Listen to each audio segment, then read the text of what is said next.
Pilot will wait for your confirmation of thrust before releasing the ROV. Copy that.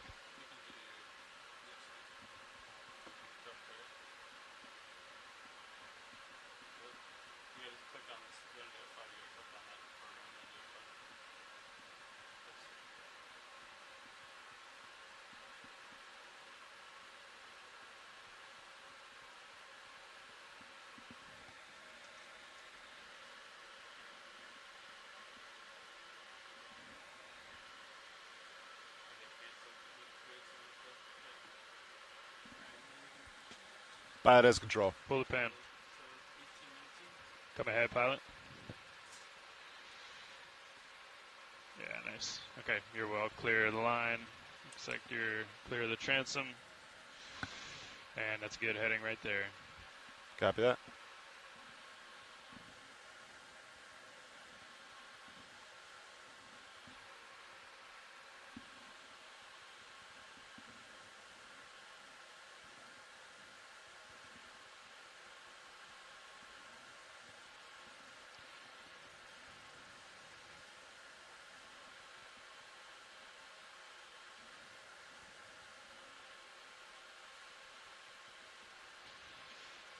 And let's go ahead and lock in auto head and reverse the ship, pilot. Copy that. Auto heading locked in. Reverse the ship. Roger. We'll just stand by for streaming. Copy that.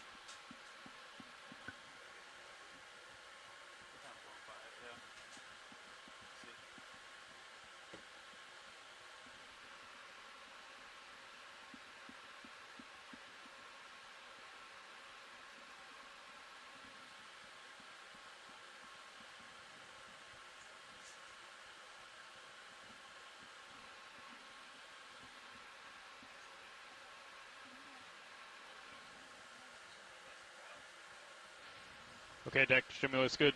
Let's launch Sirius.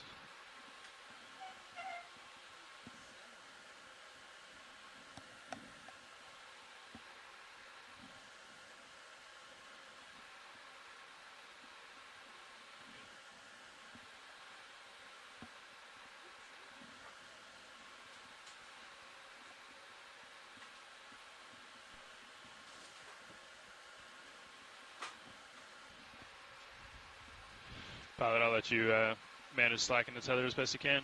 Yep, copy that.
Pilot 0, the wraps.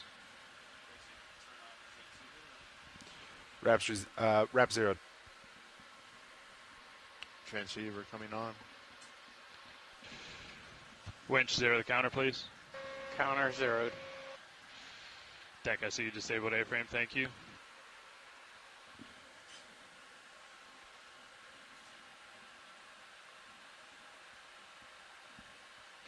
Pilot, are you ready to descend? Yes, sir. All right, let's go down to 50 meters and hold at 15 meters a minute. Winch will do the same. Copy that.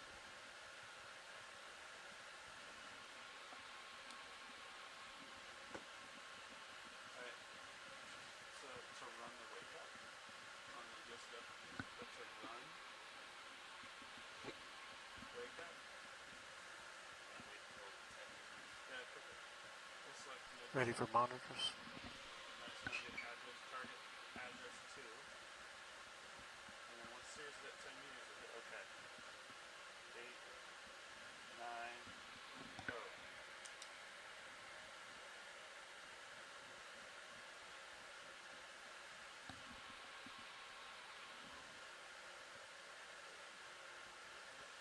One 0 meters, wire out. D216.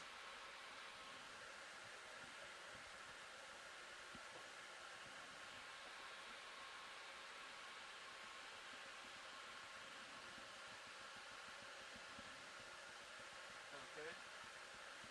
And start tracking. You hit start tracking. Okay. Now we wait. It should pop up right here. G2.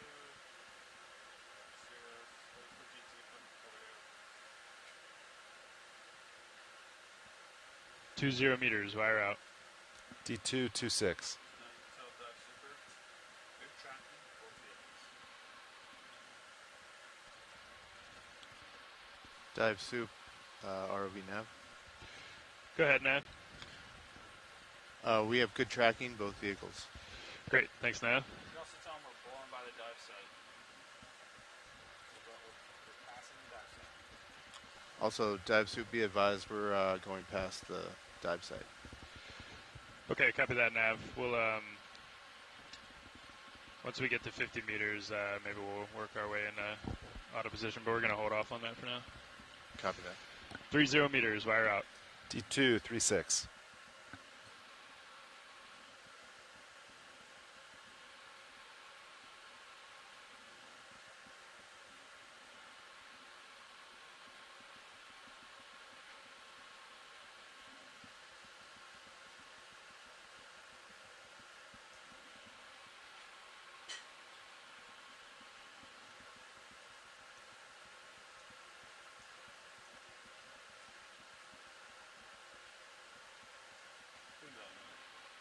We'll work on this first. 40 meters, wire out. D246 meters.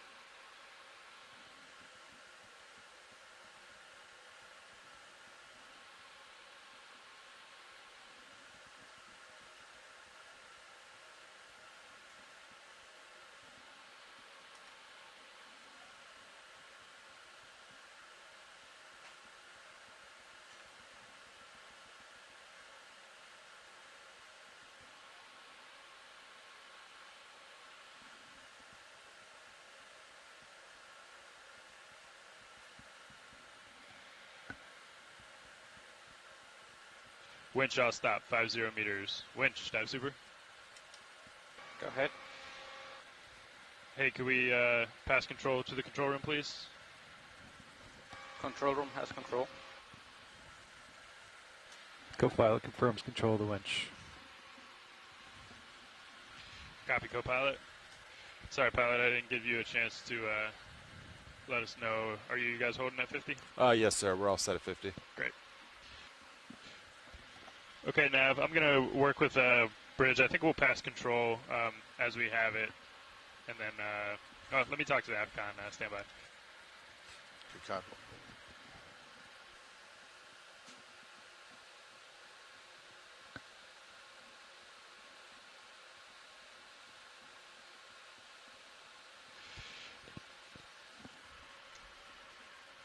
Nav and pilot, we're going to work our way into auto position on the AFCON here.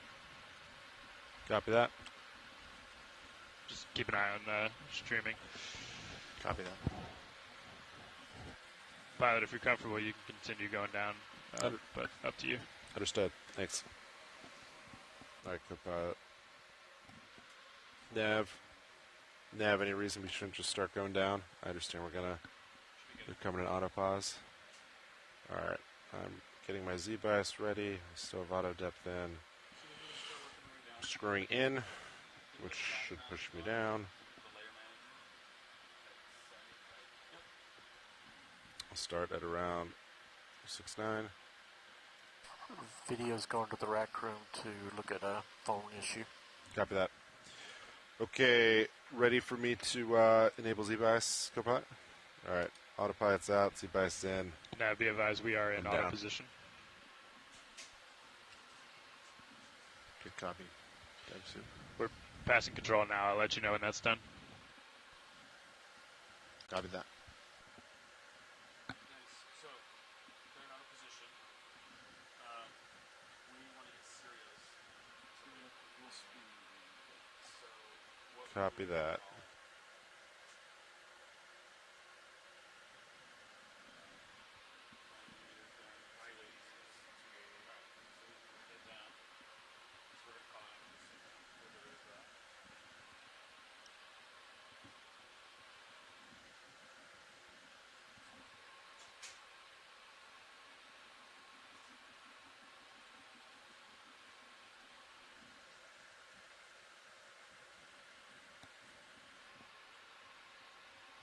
Nav, dive super. Go ahead, dive suit. Hey, we have pass control back up to the bridge. I'd like to pass comms back to you so we can make our way to waypoint 1. Sounds good. Nav as comms. Roger. Alright, so now the next thing we're going to do is we're going to call that ship move in. We need to give the bridge just a minute because they just got caught control.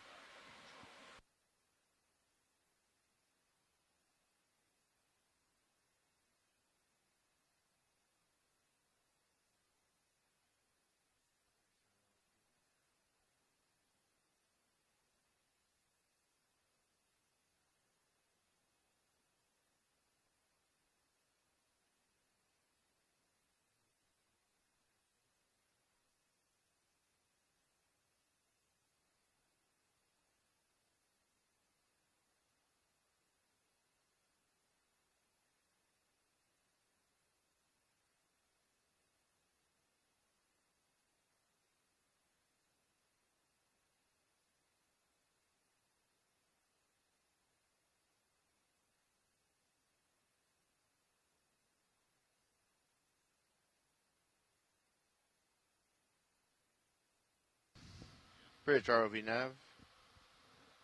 Go for bridge. Yeah, I was wondering if you could let me know if you're ready for a ship move. We are all steadied up in auto position. Let me grab my track sheet and we should be good for a ship move in just a minute here. Sounds good. Thank you.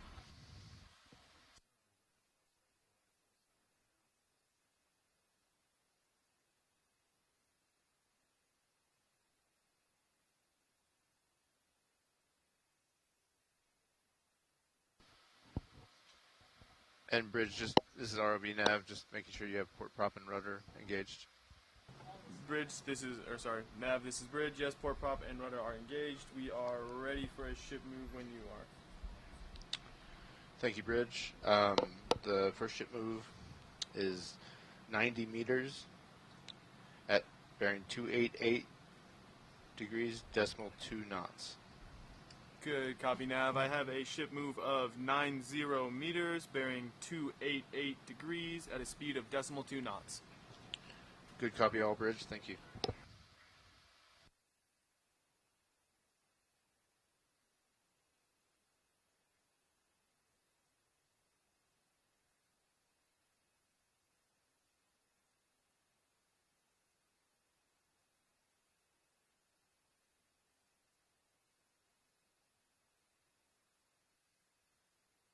Rotating south.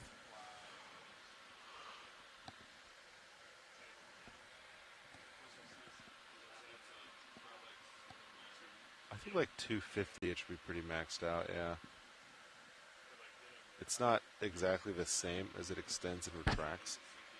Because I don't think it's supposed to extend to maybe like 50 meters. But on retraction, it'll retract. It'll keep retracting up to like 10 meters, I think. It's probably just, I'd say mostly temperature. It's coming up cold, but it's going in hot.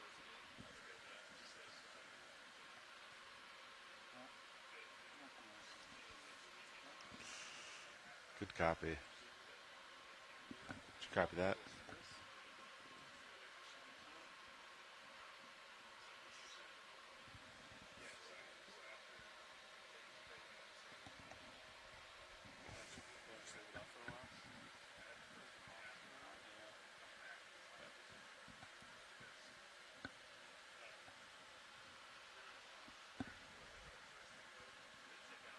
Both CTs are good. There you go. Right. So what is this? They haven't been adjusted their. They're just along with the wind right now. I'm pumped about these fiber numbers. It's probably just the way the slip ring was positioned, but still.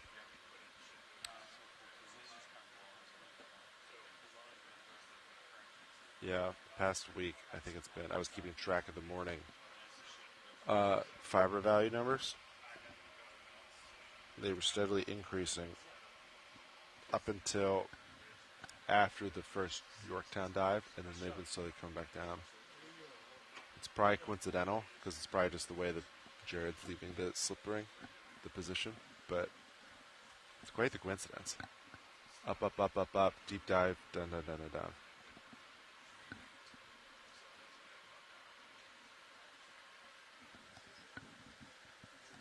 Yeah. Me too.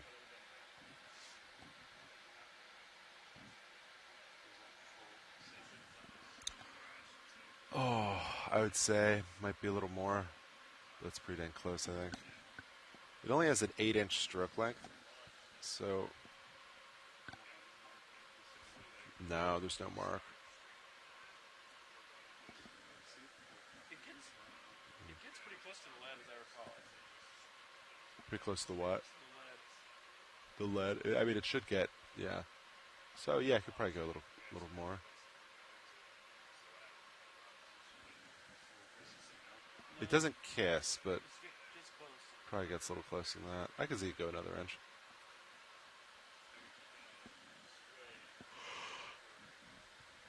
Down to 8, look good. Still push it out. I'll keep that in as we move. I think we're about 42 minutes to bottom. 4-2, aye aye.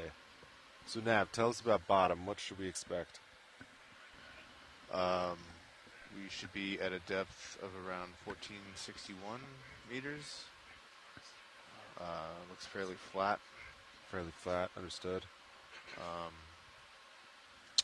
That's all I got for you now. Okay, I'll take it. So we're going to go that way. So let's look at this. So you can toggle track in if you want. Stand by. You're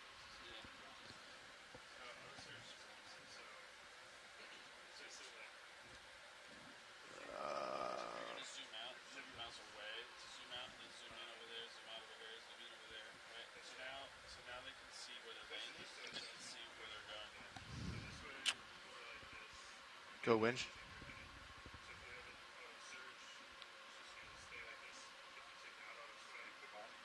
Yeah. Thank you, winch.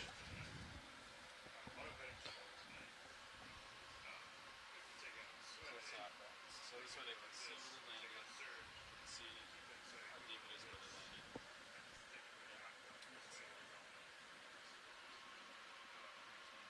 It's very sharp, yeah. Does that mean it's like a hole? Like a...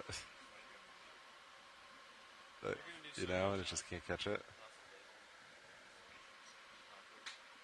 Yeah, you can have this one.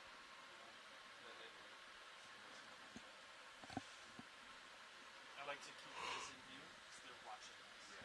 So make sure they can still see that.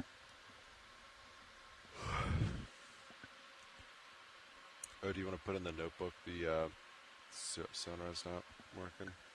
What else is good to pass off?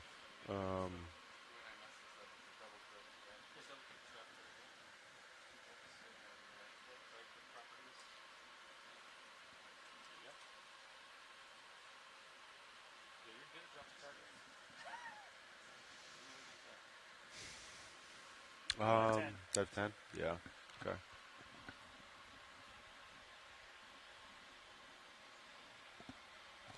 So what, this is the longest expedition we've ever done? Or is it tied to the longest expedition we've ever done? Based on days at sea, not on dives. We had a 4-weeker. Typically the, yeah.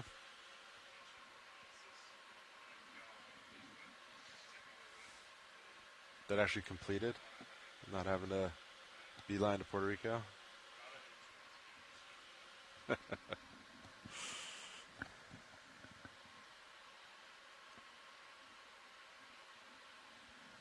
10-day transit to Puerto Rico. When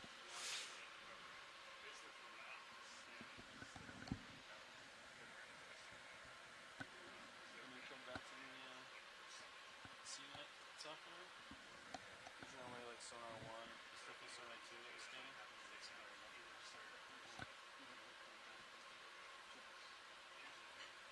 Alright, turn back on. I'm going to put it on software. The fact that it worked on deck leads me to believe that that is the correct one.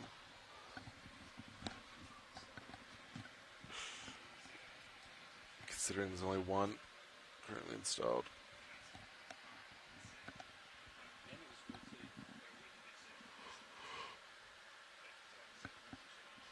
It's right here, Chris.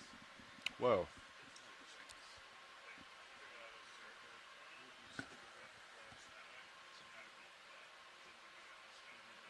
Wait, so what's sonar 2 is what? That would have been D2s?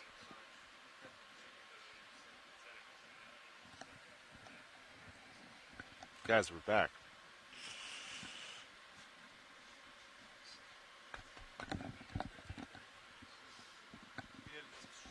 His shoulders are sore.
It looks good. Just so they know, like,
Hey, Copa. How's it going? Doing well, doing well. Heading down, just past 500 meters depth. I'm pushing out. Ship's finishing up a move, so we kind of swung counterclockwise. Yeah, comps look good. Delta looks good. Fiber values look good. I think everything looks good. You got Sirius sonar up. That's nice. Blue view's going. Yeah.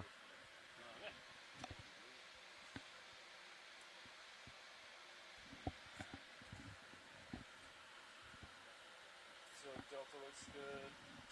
Comps look good. Looks good.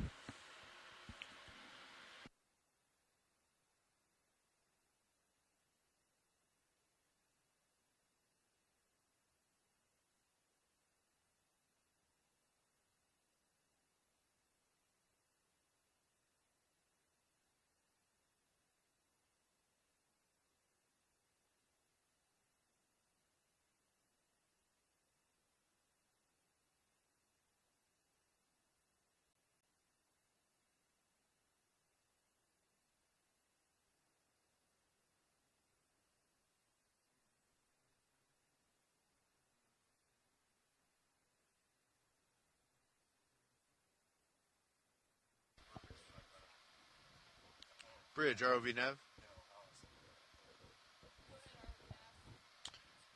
Yeah, can we come to a slow stop, please?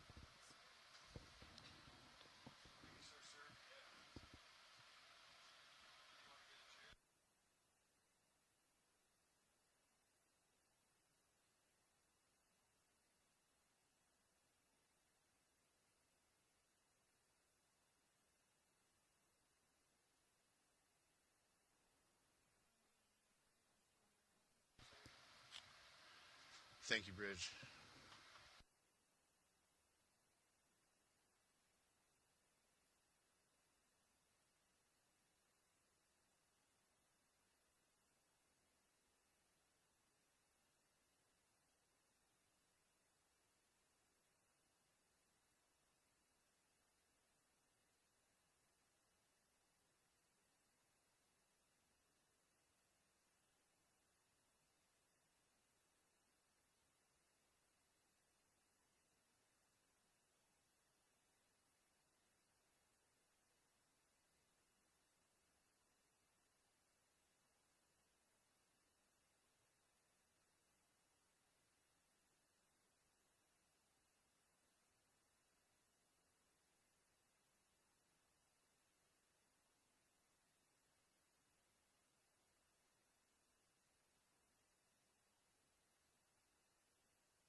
It's not quite wide enough to see tethers. Back when we had 2, it was weird, but I feel like from an operations standpoint, if you could get used to that view, that would be valuable.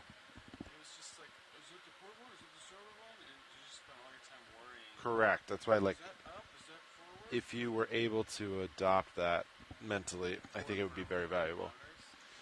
I like the 2 verts. 2 verts side by side. I don't know where you'd put them, though, is the thing. It's not quite set up for that. This is a little simpler.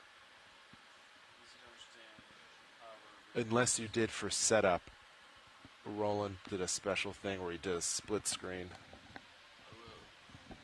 Side by side. Yeah. You know, a wide stitch. Live stitching. Good thing. I'm sure it's a thing, right? Someone's doing it. I don't know. It's probably not easy. Commercially available price. I don't know. Like if you did, even if you just did that, just 2 side by side, right? I think that'd be valuable. 2 in the poles, and then and then it's just for like setting up. Roland, do you like the Blackmagic Constellation device, or do you find that the frame rate conversion is garbage and makes the video all chunky chunks?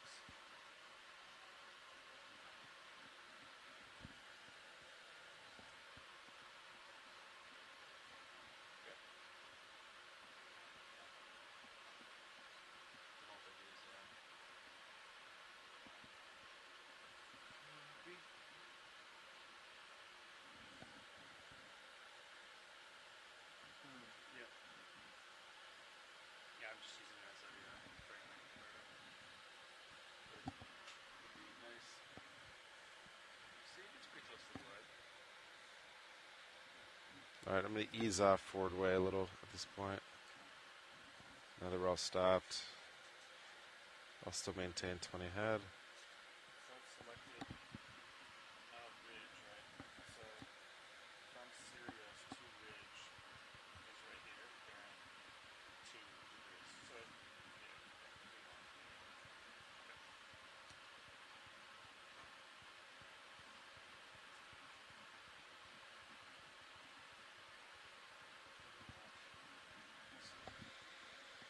Copy.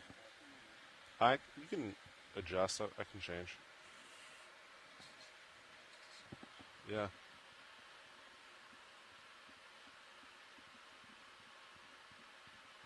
So yesterday we saw a current doing this over the ridge.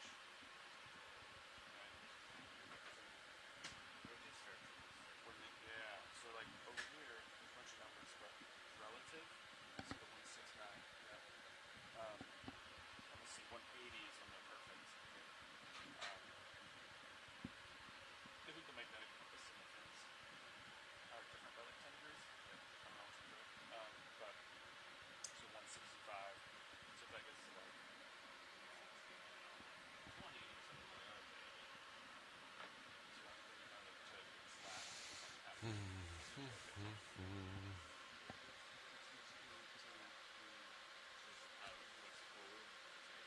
Yep, that's not. Expected bottom 1460, 1470, something like that.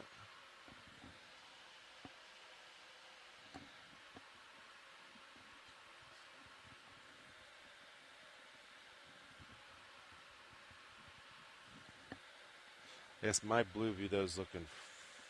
Oh no, I'm looking deeper. This is down, right? Yeah. Okay. Yeah.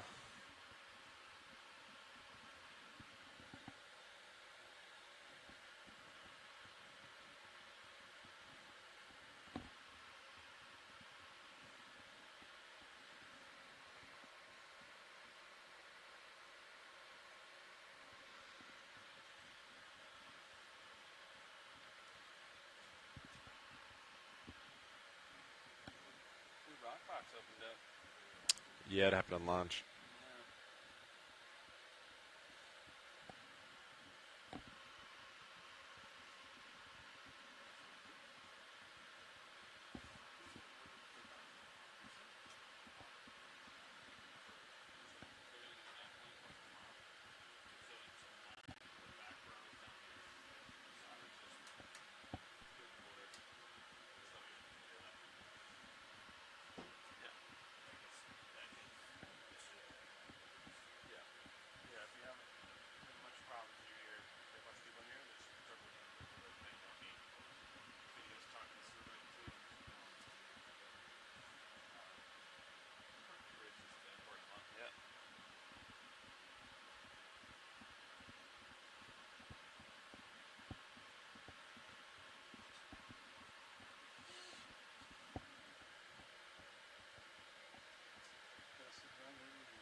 SMD.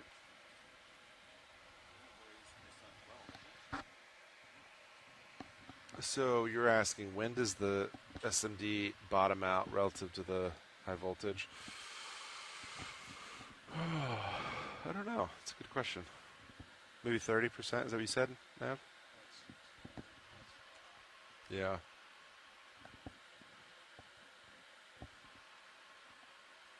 so what percentage on the 6 One, the little comps don't you?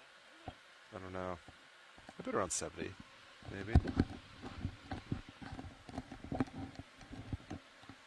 the SMB is just a softer spring. Yeah, that's what I would, yeah. Yep. It's a different volume, too. And a different, different stroke as well. So there's a few, but yeah, different springs.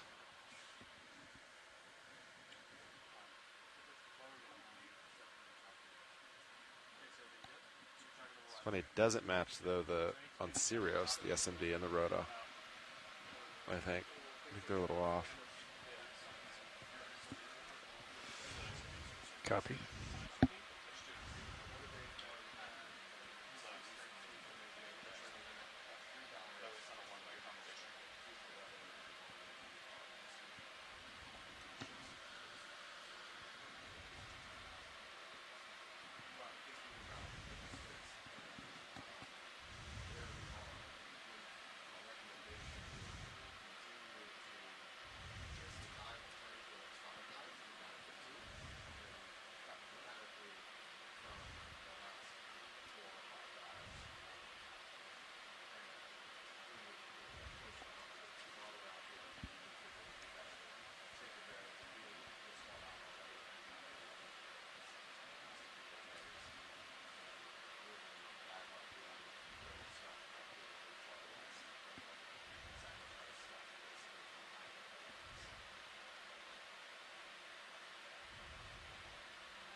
What?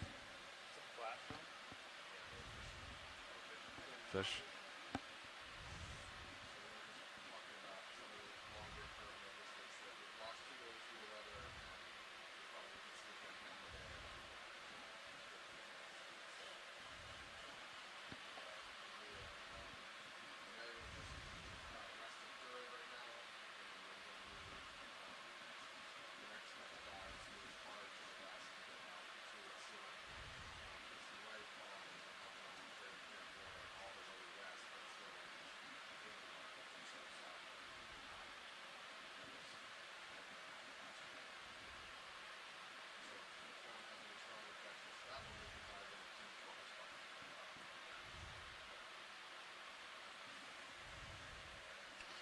We're about 15 minutes to expected bottom.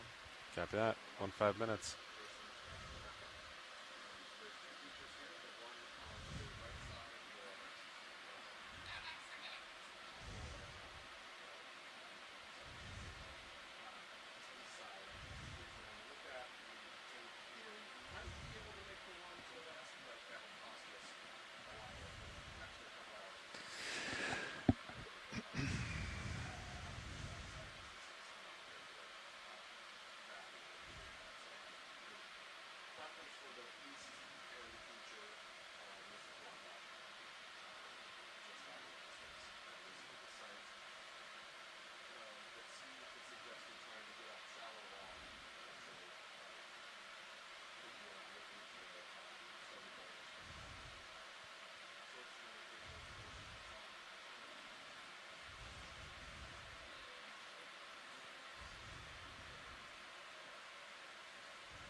Do white balance on bottom, Sean. Yeah, it's so shallow. Copy.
So I think that was our previous, before we reset it, our previous max.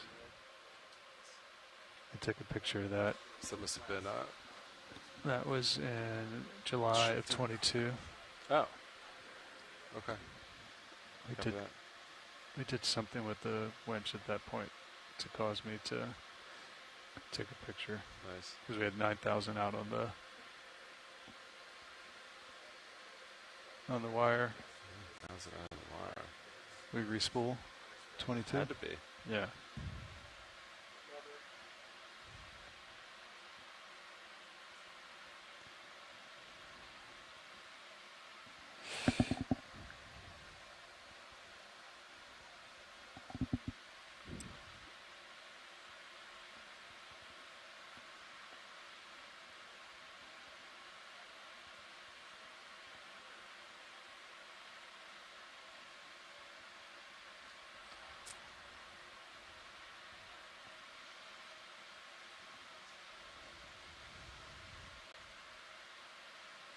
Okay, D2 just past 1250. Another 200 meters to go.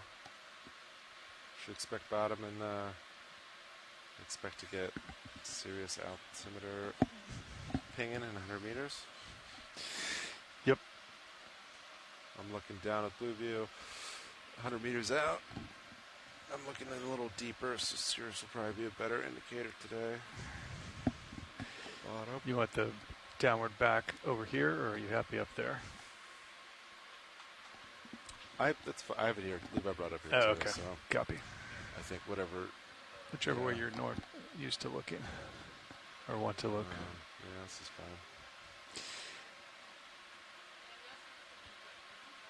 Starting to get some pings on Sirius. So I'm going to be a little shallower than you. You want me to stop a little higher than we normally do?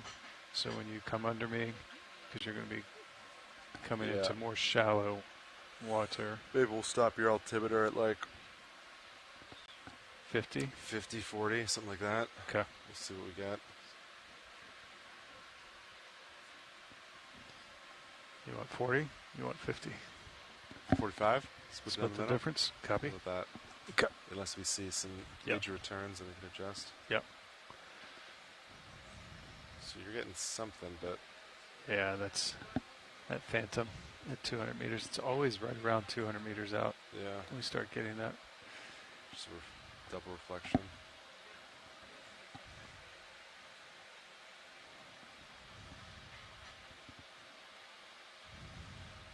Nothing on Blue View. Nothing on Blue View. Nothing on sonar.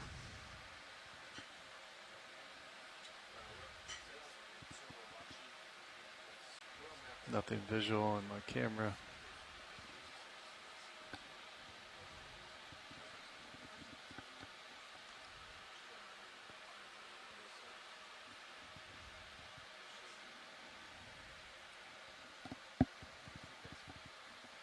Streaming looks good. Tether looks good. Delta looks good.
Can I have this video?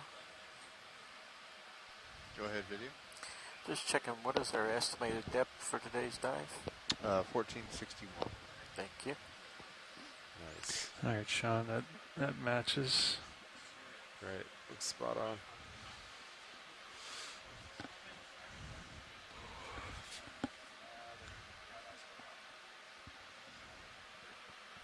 Are we going to wait to white balance on the bottom? Yeah. Copy. 90, 1450. So it might be 10 meters off on the contours. Copy. It's pretty good. Considering we're going right into a hole. Yeah. Yeah, I'm rating about 1455. I would expect about 65 here. Okay, sounds good. So 10 meters shallower. All right, I'll stop at 45 meters. Sounds good.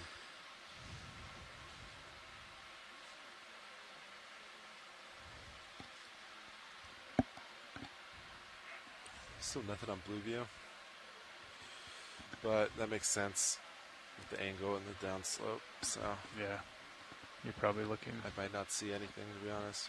Until we get really 1500. close. Yep.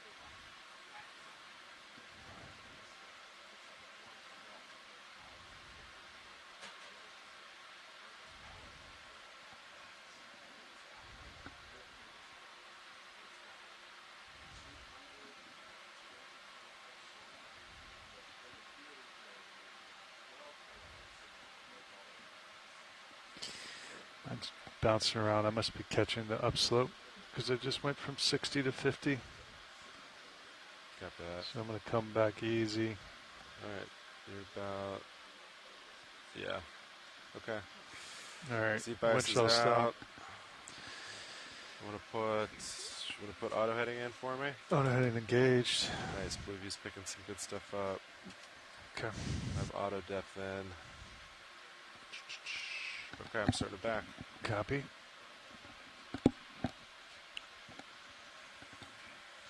Oop. I wasn't backing. Geologics in. It's now out. Now I'm backing. Now backing. I think I'm going to turn D2 clockwise. Because then for setup, it'll be a shorter. So I'll turn D2 clockwise, and you can just turn also clockwise. Delta 16. Copy that. I'm backing, and I'll come down a little as I back.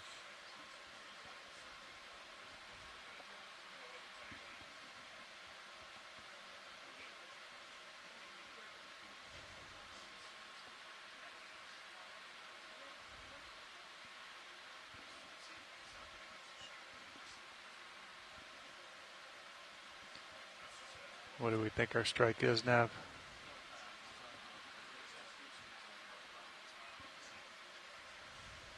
Hey, pilots, if you want to orient northbound, Copy. going uphill Both towards good. our next target. Clockwise, northbound. Understood.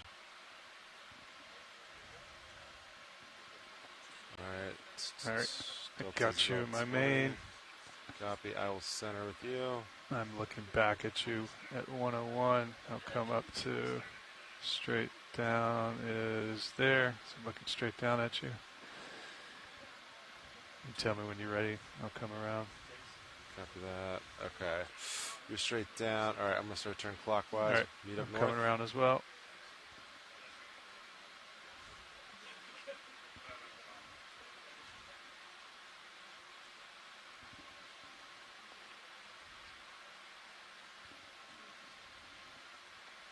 We were in sync. It almost looked like I wasn't turning for a while. All right. I'm facing due north. Copy that. Looking good. Tether's pulling off. It's behind me. Yep.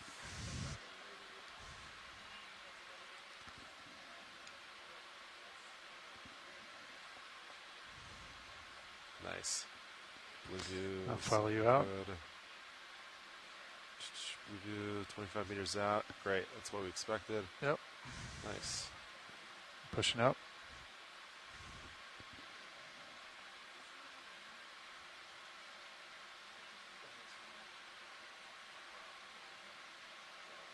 All right, that's me looking at you at 4-5. Okay. You want to come down with me 15 meters a minute? Yep. Come down easy.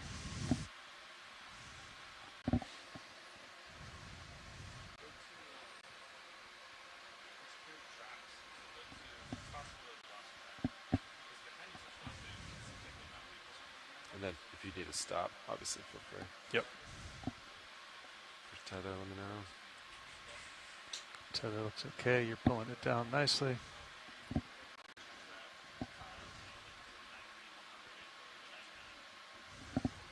Meters off bottom 52.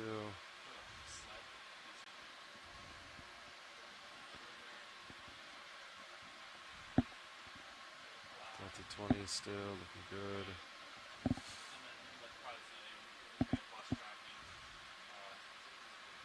Hey, pilots, we may have lost tracking just to ensure you're on high pack. Copy. Understood.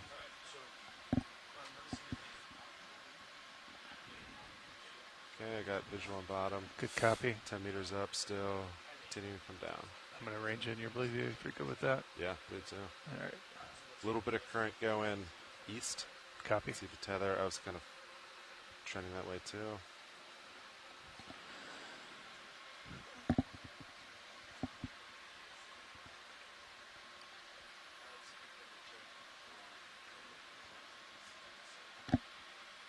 I'll work towards get my Z-bias ready. Okay, I'll get swing arms out. You good with that? Yeah. Okay.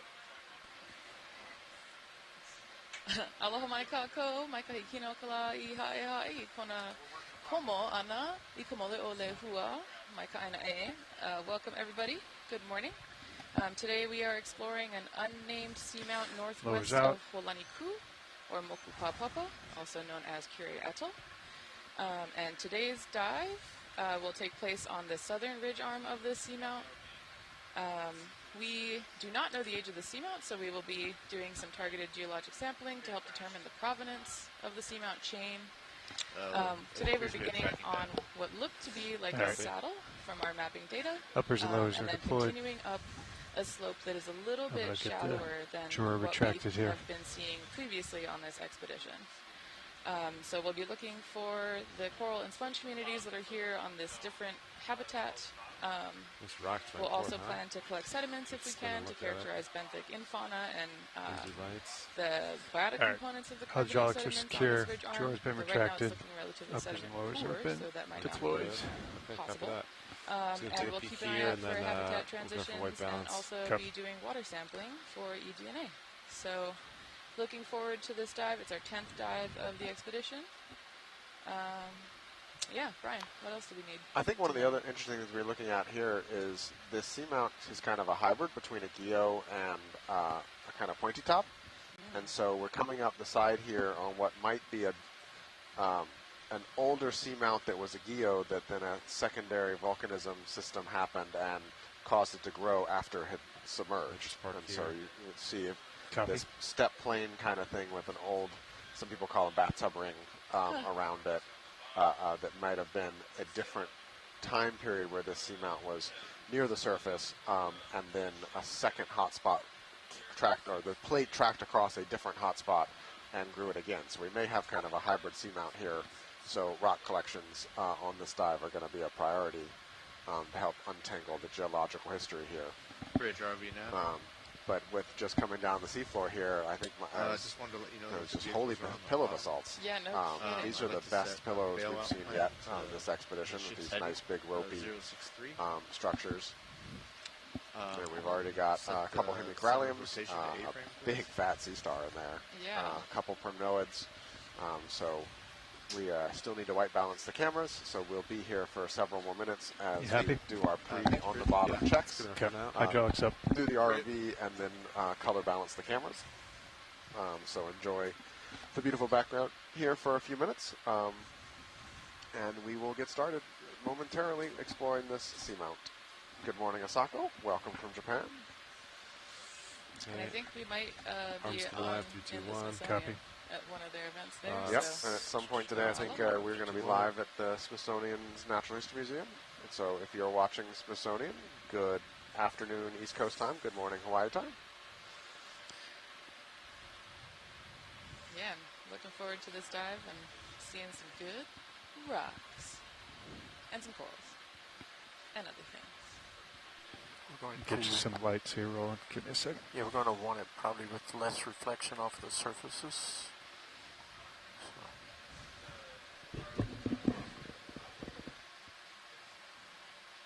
Thank you, Jason. There's your light. Look like it's not square. Yeah. Yeah, hire I just Jason Meyer roughly for all did your it. cinematography and mapping Stand needs. by. Mapping watch? Yeah, you got it, man. Honestly, You want me to keep zooming? yeah, I don't know what I'm yeah, going to do let's without center you giving me that. 3D fly-throughs every morning. All right, Roland, tell me what I need to do. It's pretty good. Pretty square. So at the risk of potentially jinxing us, the weather for the next few days looks pretty good, and so we A little bit. Ryan! I Or the know. chip- But I'll go back out and do on another in the morning shot? protocol Yes, just to I erase know. that. Jesus. But I know. Anyway, Anyway, continue. what I was trying to say was we're looking at the schedule for the rest of the cruise as we're already to that point of the cruise where we're starting to think about transit times home. Is that better, or did I just do the reverse? You And do the so, reverse. I can Given work that with we're it already now. this far west, Okay, and I can try again. I can work with it. I want to go to a little more critical. and than out here where yesterday. there's We've less work noticed done, some we need to cancel, issues in cut at the least 3 dives out of the colors schedule, as we 2 pull for away. weather days, and So frankly, might we're take just a a little little, bit extra we were time here ambitious in because trying to get 21 dives in to Copy start that. with, as and the close to transit speeds perfect we're as I getting could out here possibly get it. are lower Understood. than we kind of were optimistically hoping for. So we're going to have to drop 3 dives off this current schedule. And I think we agreed on this morning during the dive planning call and in discussions with the ship and expedition coordinator Sam Cuellar is we're going to prioritize these westernmost dives. So the next 5 days we're going to dive the schedule as we outlined in the dive planning calls. And get all the way to the furthest southwest you can out here in the monument on the other side of the date line.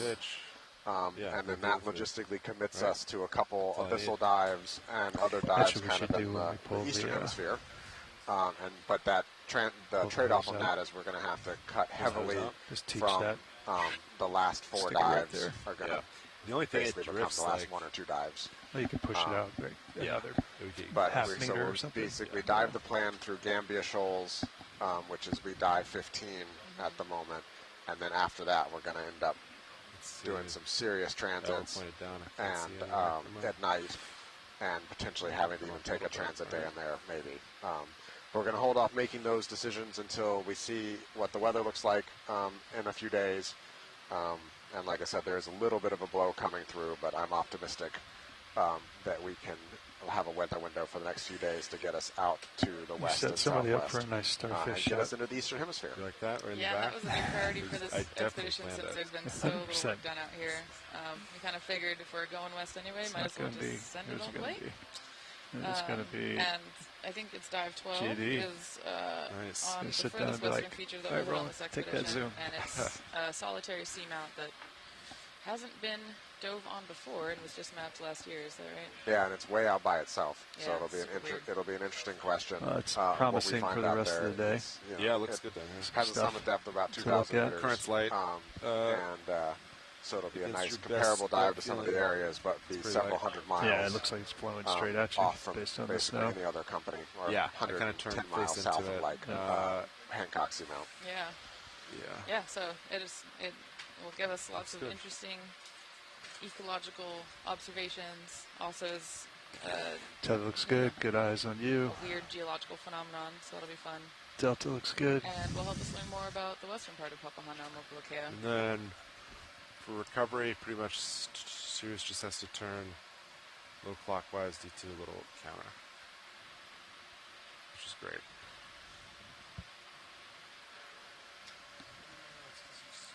Cool. And yeah, just for some situational context, our current closest point of land is, you can probably guess, Holanikū or I would have gone Mopapapa the short way. or Kure Atoll, and Sean did it specifically right. Green Yeah, Island, 100%. which is the, I think, only permanent island in Kure. He thought about it, That's about 50 put a nautical plan in miles from place, us. and executed. We cannot see it from the ship, but What was that it? is okay. Identify. It's there. But you can tell we're close to shore because the seabird aggregations have been increasing greatly. We have a giant raft of moli floating around with us. We've been seeing storm petrels. We've been seeing boobies. We've seen a couple tropic birds in the last couple of days, and basically the entire expedition, as we've been moving out to this part of Papahānaumoku Kure, the seabird density has been increasing daily, and now there's a lot of seabirds around. Yeah, we're moving beyond the point of me going, oh my gosh, moli, what a great sign, to me going, oh my gosh, there's 50 moli staring at us. I'm terrified. But it's pretty cool. And the storm petrels we've been seeing actually just got a Hawaiian name from the Papahānaumoku Kure Cultural Working Group last year. So their name in Hawaiian is now Akihi Ke'ehi Ale, which means the bird that dances on the waves. Because we've been actually able to see this a little bit from the boat. They will fly down close to the water and stomp on it. I think it's part of either how they're feeding or maybe how they're flying. I don't know. Not a bird person. Have you seen that yet? I have. Oh, nice. I haven't seen one actually walking yet. Yeah, a few times when the wind kind of lightened up a bit. Yeah. I saw one of the albatrosses actually kind of doing it the other day. It was it'd catch a lull in the wind and would kind of step on the water real quick before flying off again. Yeah, they use that to help them get up to speed when they're on the ocean. It's kind of cool. I don't know. The birds out here are great. I might complain, and I think I saw, oh no, it was the kauai, the tropic bird, earlier. I thought I had seen a tern, but... We saw a tern. Oh, we did? Yeah. The white tern? Yeah. We saw one of the white terns Oh, yesterday really? morning. Yeah. Oh, awesome. I was worried that it was not that. So the white terns out here are called manu ohina, which to me is super cool because the birds that fly around my office at UH Manoa are called manu oku, and they're kind of like, I guess you'd call them sibling birds or partner birds, maybe is the better way to say it. The ones on the main Hawaiian Islands are named after ku, and the ones out here are named after ku's counterpart, hina. So that was cool for me. And if we can get a picture of it, I think I would be very stoked to show that to my colleagues at UH.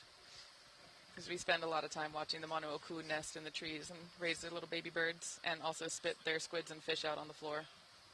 And then they rot in front of my office. Really beautiful. We were talking to the ship's captain the other day, yesterday, about seabird defense mechanisms, and vomiting fish up is one of their primary defense mechanisms other than just flying away. And we've all had some pretty funny experiences on ships that's working in the Pacific of getting partially digested fish hurled at us, our colleagues. Yeah, I also didn't realize that seabird excrement, guano, can cover the satellites and keep the internet from working. That can happen too, yeah. They can be in such a density that the satellite antennas can't penetrate through them. You have to clean them. That's incredible. What do you tell people afterwards? Sorry, was out of office because seabird poop. Or just the more professional, I'm at sea. Yeah, that's really what I go with. It's just, I'm at sea. Yeah.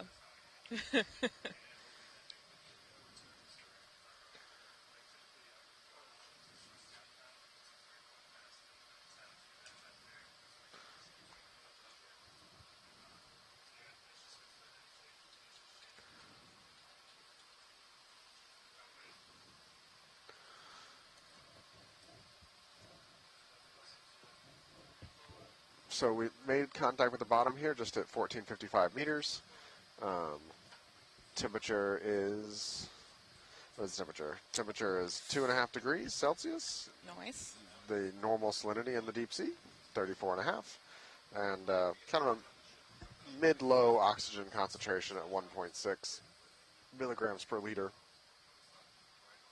Yeah, we passed through what I would call the core of the oxygen minimum zone. Further up in the dive, I didn't write down the depth, of course, but we'll have that in the CTD data later. So yeah, it'll be interesting to see what we get here. And from a Sirius view, you can see some more of that structure of those pillow basalts.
Are we doing video?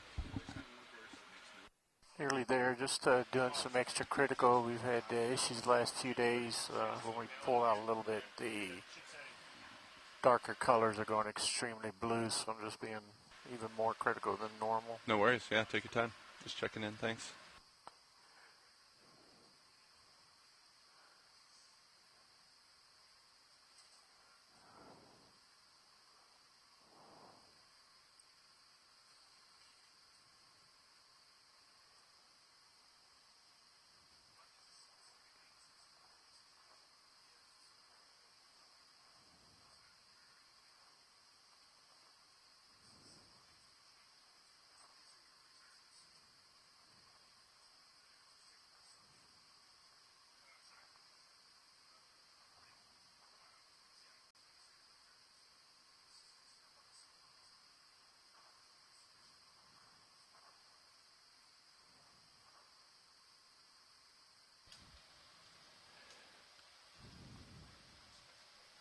Watch lead nav. Go ahead.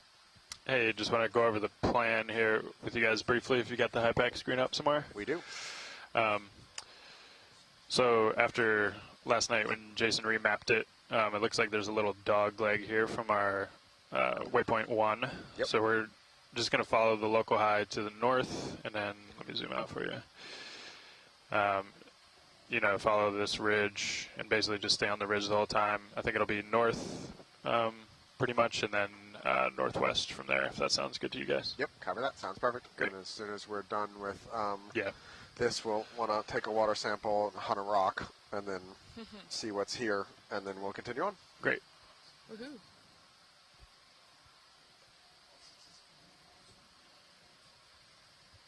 Nav, could we Pulling out take the water for sample now? HC2. I don't see why not.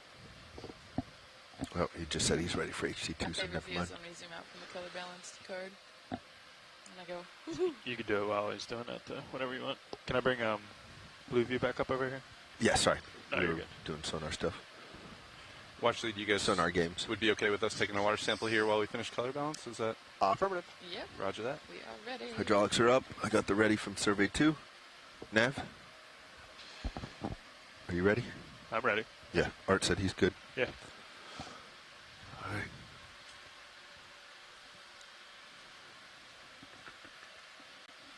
Disc in. We're going to reset. Full reset. And firing in So we're 3, just we're going 2, to take a water sample 1. here, and we'll use this. We'll filter Good it fire. after the dive and it comes up for EDNA. So that process entails us basically taking the water sample and running it through a 0.2 micron filter, and then we freeze that and send it off to the Smithsonian, where they'll do what's called environmental DNA or EDNA, and hopefully give us an idea of the organisms that have been transiting through this water mass down here. Okay, video's clear. Awesome. And just to confirm, Copy that was that video. O1W and Niskin 1. Affirmative. Thank you. All right. Ready to secure their arm, co-pilot? Yeah, ready. I'll follow you over. Roger that.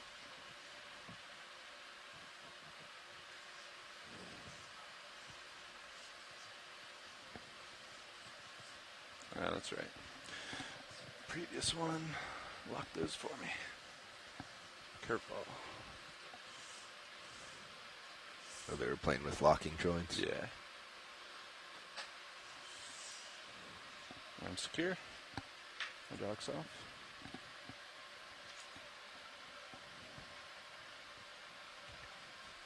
GUI is telling me that's 00, but that feels high. This is Okeanos TGFOE video engineer Roland Bryan making a general announcement to all those on the ship and the shore. This is a reminder that all audio associated with this dive will be recorded with our archived video, as well as being streamed to shore via the satellite and the internet. Keep that in mind as we proceed with the dive today, and enjoy the dive. Thank you. Thank you, video. Much appreciated. Before we leave, if you're taking requests, let's zoom C-Star. Roger that. Yes. Let me get up over on top of this hill a little more for you.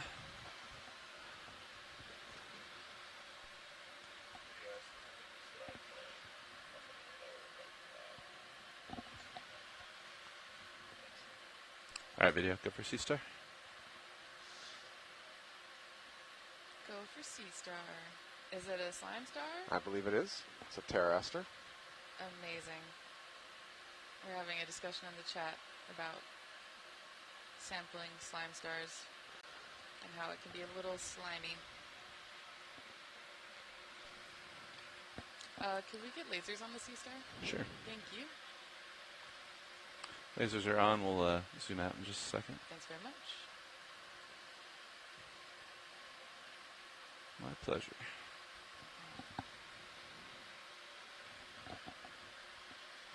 Right. I think we're good for this view.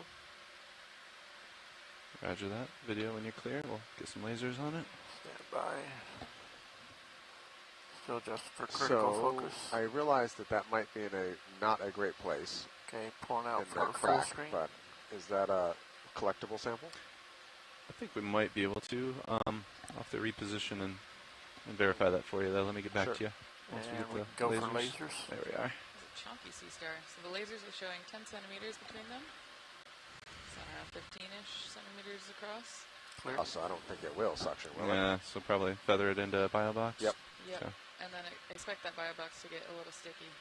Yeah. Roger that. This is a slime star, and so mucus will be produced. Yes. Roger that. Which is part of the fun. And also, for reference, I think it sounds like... So that you're coming across. That's... Like bring your tether towards me. Okay. Yes. Okay, fantastic. We will Looks like there's a little hill to the left, though, so I didn't know if I could stick my... You have to just put your left side, your toes. Yeah. Your swing arms are clear.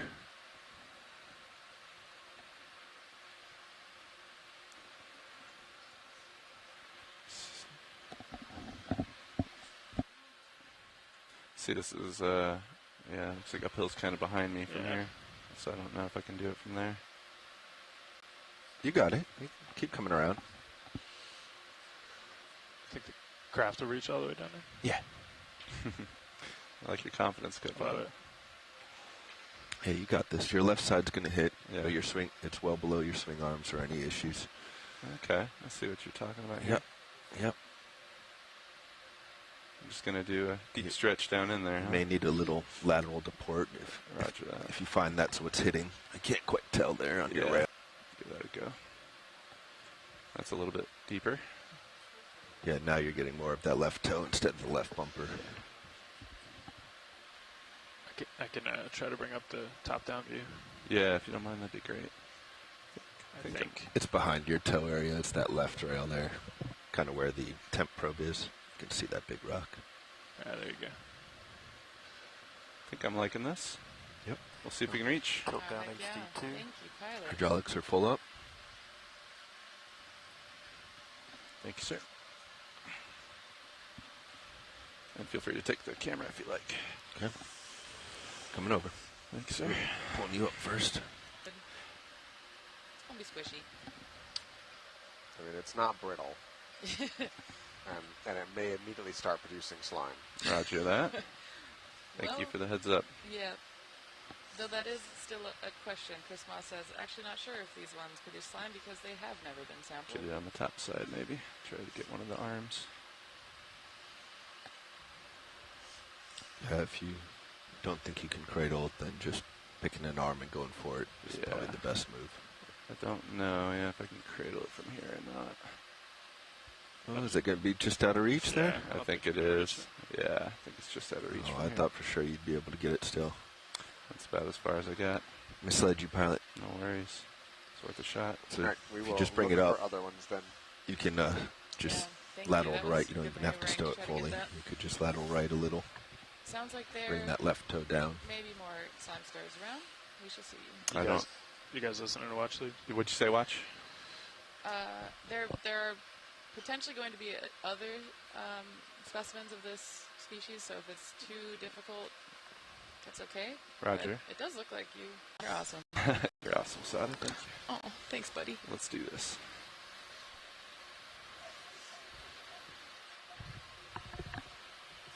Nice.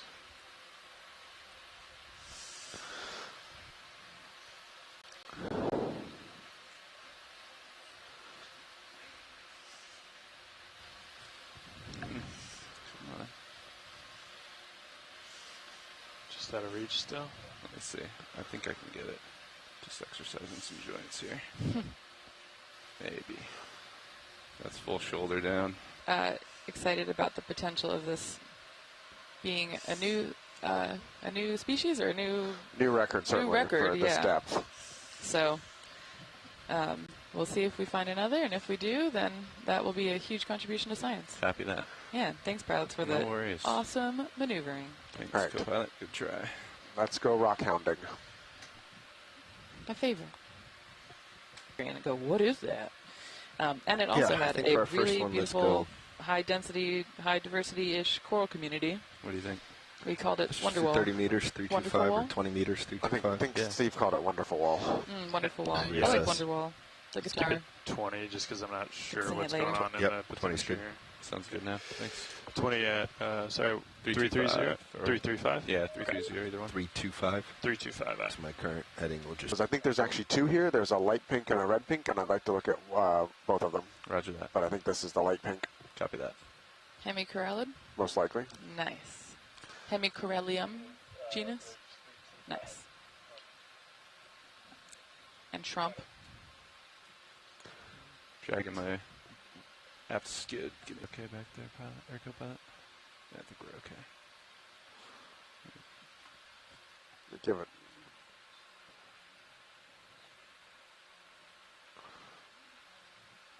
I don't know if I like that little bump behind me. Let me pivot here. 4 of these are the same. Roger that.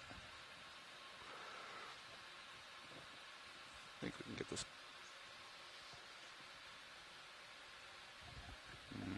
There's a lot of rocks behind me. I think I'll go for one of the further ones, just to be safe with the tether.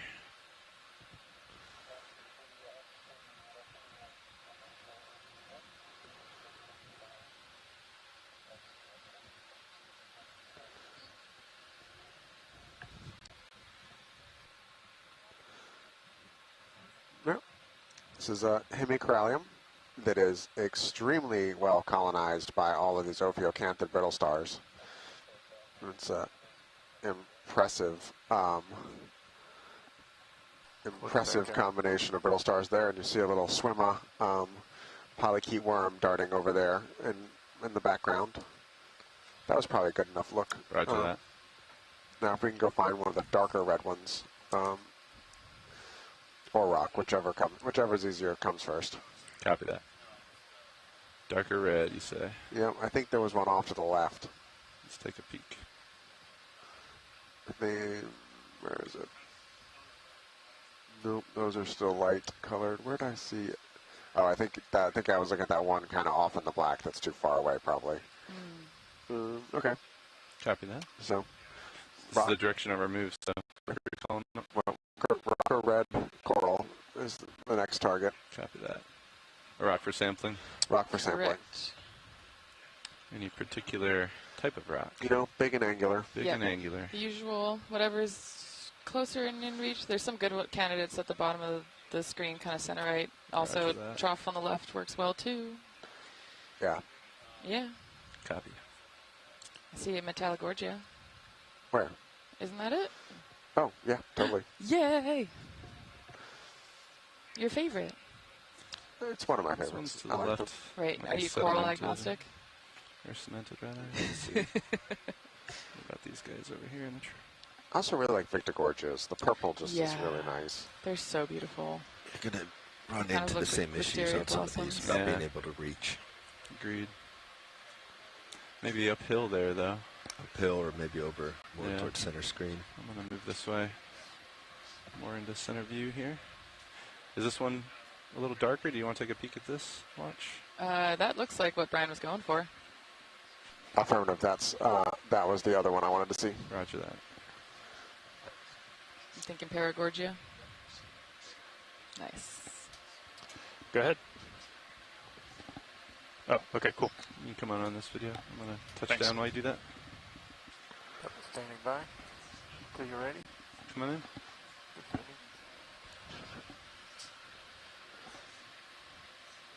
Yep. This is a Paragorgia bubblegum coral. Woohoo. You can kind of, this one's actually one of the better examples of why you can see why it's called a bubblegum coral. It just looks like someone stuck all these chewed bubblegums together. It does. We've been seeing a thinner bodied morph most of this cruise. That's a little bit hard to see the connection to the name, but this thicker one is more obvious here. And these almost always have one of these astroschema brittle stars, which I'm being told that is now a no longer used term, and the taxonomy has changed. But yep, and a little amphipod. You can for some sequencing, so I think that would be kind of cool to see what types of amphipods were living on the sponges. Amphipods are super speciose. There are lots and lots of different species of amphipods. And you go out here, and the people who do amphipods put an amphipod trap and pull up like 3 new species like every day, it feels like. That's wild. Right. I think we are good science from the science perspective on this one. Copy that. Just a few more seconds for a full wide shot, and we'll move on. Moves complete, co-pilot, a few minutes ago. I don't know if you copied that. I like it when the hemicoralliums and the paragorges, the species on the Copy same area complete. have very dramatic color differences. Yes. It makes life soon and then it'll get complicated again. Crust? It looks pretty crusty. Yep. Well, as we move west, in theory, the seamounts should be getting a lot of super slow. Five. So slow. I'm off at 340. Roger. So Loose rocks. Millimeters per millions. kind Yeah, of we're pushing going that way. right, or so. We're going to push out and see if we can More find or a rock less. over this direction. That's north on my screen, so you got to keep cutting over. Yep. Roger. D2 cam. This terrain is quite variable. Yeah, Yeah, it is. these are nice pillows. Yeah. These are really, so what we're talking about, pillow basalts are these big lobate things that form basically a rip, might be a tough. fracture opens up It's big and too. lava flows out, but it hits the cold seawater and bunch of- cools in kind of a ball, and then the ball rolls and another fissure opens, and you get these kind of pillow ropey formations. Not really ropey, they're pillowy. Ropey's different, but I see the pillows like in rope. Yeah, just like past long this mountain. linear Looks like a things. good Yeah, flat totally. area I that you'll love, be able to I love access. the Roger. pillow basalt structures. Are really pretty. They're But they gorgeous. make the Those are pilot's great life a back lot to- harder. Yeah, especially when they're this massive. I think we're going to have some good candidates down in this little trough. Oh, Watch us. great call. All right. So we're heading there now. Yeah, and so part of the reason we're sampling rocks, if you're just joining us, is because we're really interested in the provenance of these seamounts, how million years old from dates from the features that are further east. No, yes, So, east. Kurt, Nav, if you take a look at his screen right now, he's back at 350. It's looking like uphill. Okay. All right, we can make the. Well, we're like halfway through the move. You want to come to an easy stop? No, I think we can ride this one out. I see now that it's sloping off here. Yeah. Okay. And Pilot was hitting his back end coming down the hill, so It's still. Yeah. I think okay. we need to come back to at least So due one north. of the things that making a It still rock looks sample like it. difficult down here is even if the localized to rocks the are right, loose, but, in terms he's of they over are at loose, 325 the now. basalt is loose, I they know, get but- cemented into place Okay, so by you're the just saying manganese due- crust. Yeah, So while these are closer all to, like, due individual north. basalt Okay, rocks, that sounds good. after sitting here for a few I'll million let you know when years, that move is they done. get welded If we want another to one each north. other. And Yes. so I'm still not sure if we're going to find that these are loose or not. We can give that a little kick while I'm here. Yeah. Mega science poke. That's right. For science. If I can get low enough. Yeah, the rocks are keeping me from getting down that low. Let me see. Yeah, you're still coming downhill. Your back end is high. Yeah. That's Or okay. ground is high at the back Whichever is logistically easier. Though I don't know if easier is a thing in this trough. Yeah, there's so many rocks all around. So many rocks, and nearly a drop to collect. I think that's going to be out of reach again, co-pilot. I can give it a try here. I'm not going to be able to kick it, so we're going to have to do a poke test. Wow, floating That's poke. why I'm going to watch my arm there. Could you raise that a little bit, actually? Which Couple- one? The shilling. Okay. Just, or tuck it in a little bit.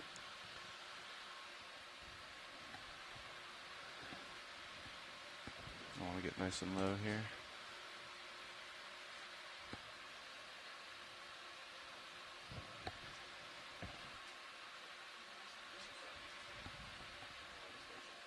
Our port side is clear, it looks like, so yeah, it's a little better. This is kind of what I was going for here. Wow. Nice maneuvering, John and crew. Feel good about that? John, Chris, Bobby. Okay, go for it. Okay. Hydraulics up. Hydraulics up. Arm coming on.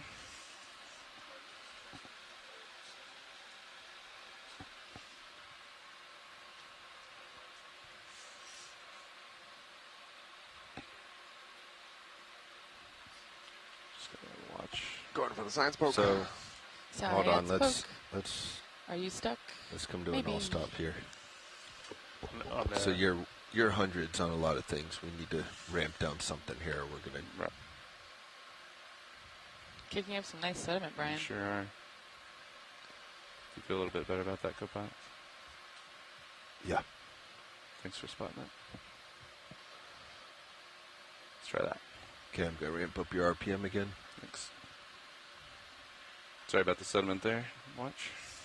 Oh, no, I love it. And just help me Okay, keep my following you arm. down. I'm going to try to do like a straight down drop here. Yeah. Come on, rock. Want to come home with us? Do you? Maybe. Nope. Nope. That's a hard negative. no. Rejected. Well, This is great sad. maneuvering for... Yes, thank you for getting in there. Yeah, thank We you. are going to find you something here. Yeah, the conversation in the chat is getting more and more interesting about what we're seeing here. So a rock is definitely a priority. Copy that. Yep, lots of Just questions creep it about forward a little bit. Cretaceous You see or that? Hawaiian age.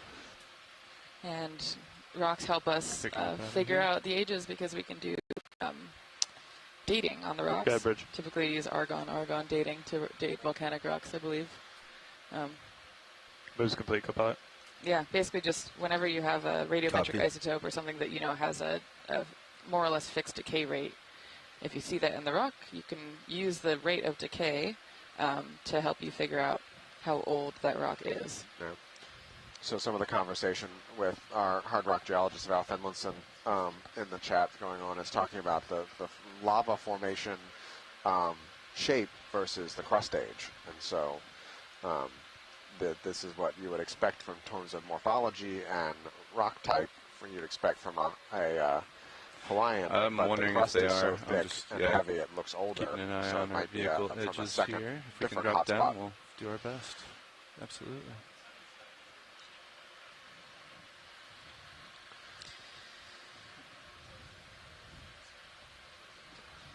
So the biologist explanation of plate tectonics and hotspot volcanology here, so I'm sure I'll get something wrong, but more or less the hotspot stays in place in relation to its position over the mantle, and then the oceanic crusts move. Can you Where's raise the that? So Yeah, can you the, raise that? What happened You there? can see if you just look on Google Earth, there's two big seamount chains that dominate the I'm North gonna Pacific. say There's many for you. others, but they're kind of Raise that for obvious me. when you look out here, starting from the Hawaiian Islands, where you have active What did volcanoes happen on there? I was the just Big looking Island at of it and it was Hawaii, fine. all the way out to where we Comps are, near Kure Did it just and creep Midway. suddenly?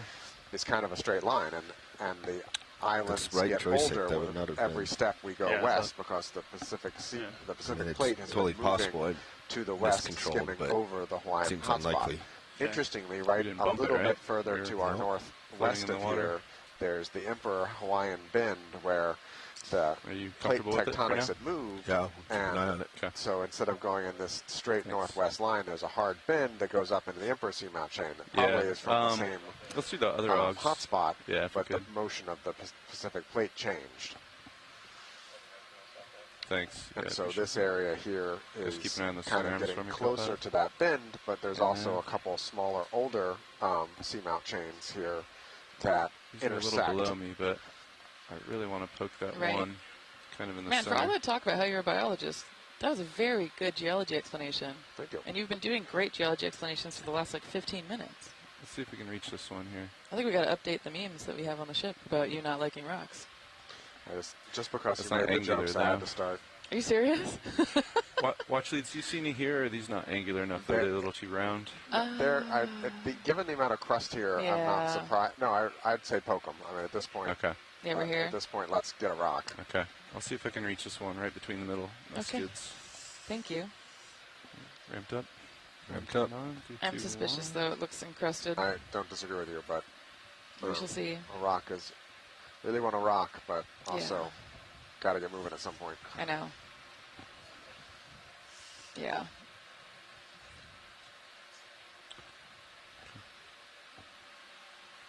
All of these talus piles that are cemented in place are really, from a distance, you're like, oh yeah, that's totally going to be collectible. And you get up close, you're like, no, Kind it's of all at the edge of my cemented. reach. Yeah, it's an illusion.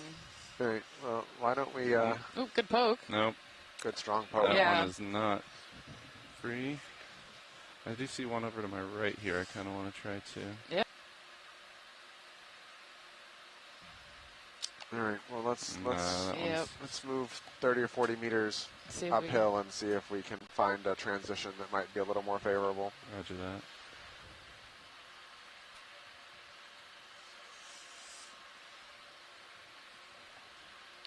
So one of the things that you got some clarity from yesterday that we were talking about earlier on this thing was the different, we'd been noting the different shininess of the... That's an answer. I guess she talked to some colleagues at USGS about why the crust becomes shiny. And it turns out that the manganese crust can actually get polished by currents, kind of like if you've ever been on land and seen... down at me. I'm trying to think of a good example, but, you know, examples of like sandstone being kind of polished by the wind in the desert, or if you're by the ocean, waves coming up and polishing the rocks on the shore.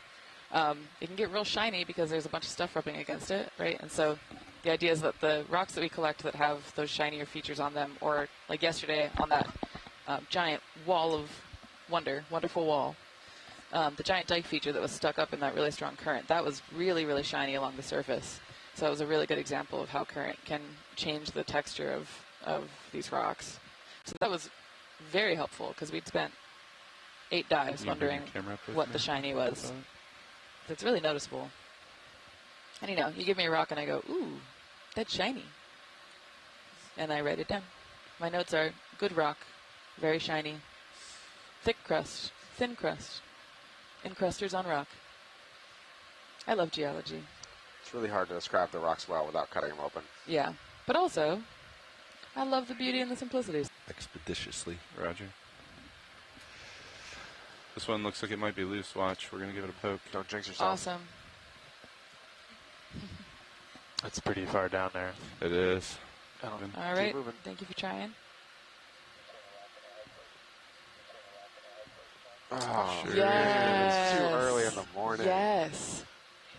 It's 10 a.m. All right, we're going to push on. You've been up for a while. I have been. Just hoping to delay the putt until at least after lunch. Boo. This looks like... I think due north, like Bobby was saying, is the ticket. Yep. Coming to due north. Yep. Like no rocks in the near future. Sure. No rocks. You want one? Keep looking, Val. 20 meters? Yep. Let's do it. No. I think that lower starboard had to be me. So lots of these little small-sized hemicoralliums. And... those are some nice-looking rocks. Yeah, those look angular from here. But is hey, that... Nev, before you do that, I mean, if they want a rock, there could be good promise there. Yeah, let's go. That looks promising. See how Let's far go I can poke go over with there current. first. Pull it off. Before we start up the hill of lava paper. And if you want to turn with We're me, ready to rock. Co-pilot. It's that makes me feel better, almost Bobby. rock o'clock, baby. Now you're just trying too hard. Annoy you? Yeah. I am trying too hard. Welcome. Isn't that my tagline now? I would say welcome to the Deep always Sea worry about Podcast, that one but that's because you can see trademarked it's by John hanging around Conway. with No, our prop podcast off. is called Rock Talk. Environment. Yeah. Wow, target-rich environment. That's a good phrase. I'm writing that down. Shoreside agrees. Looks like good rocks. Roger.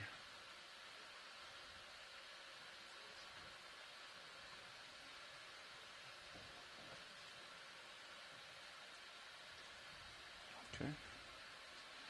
Let's try giving this guy a poke. Get it, John. Arm on. Index again. Oh, ramped No, up. hydraulics. Thank you.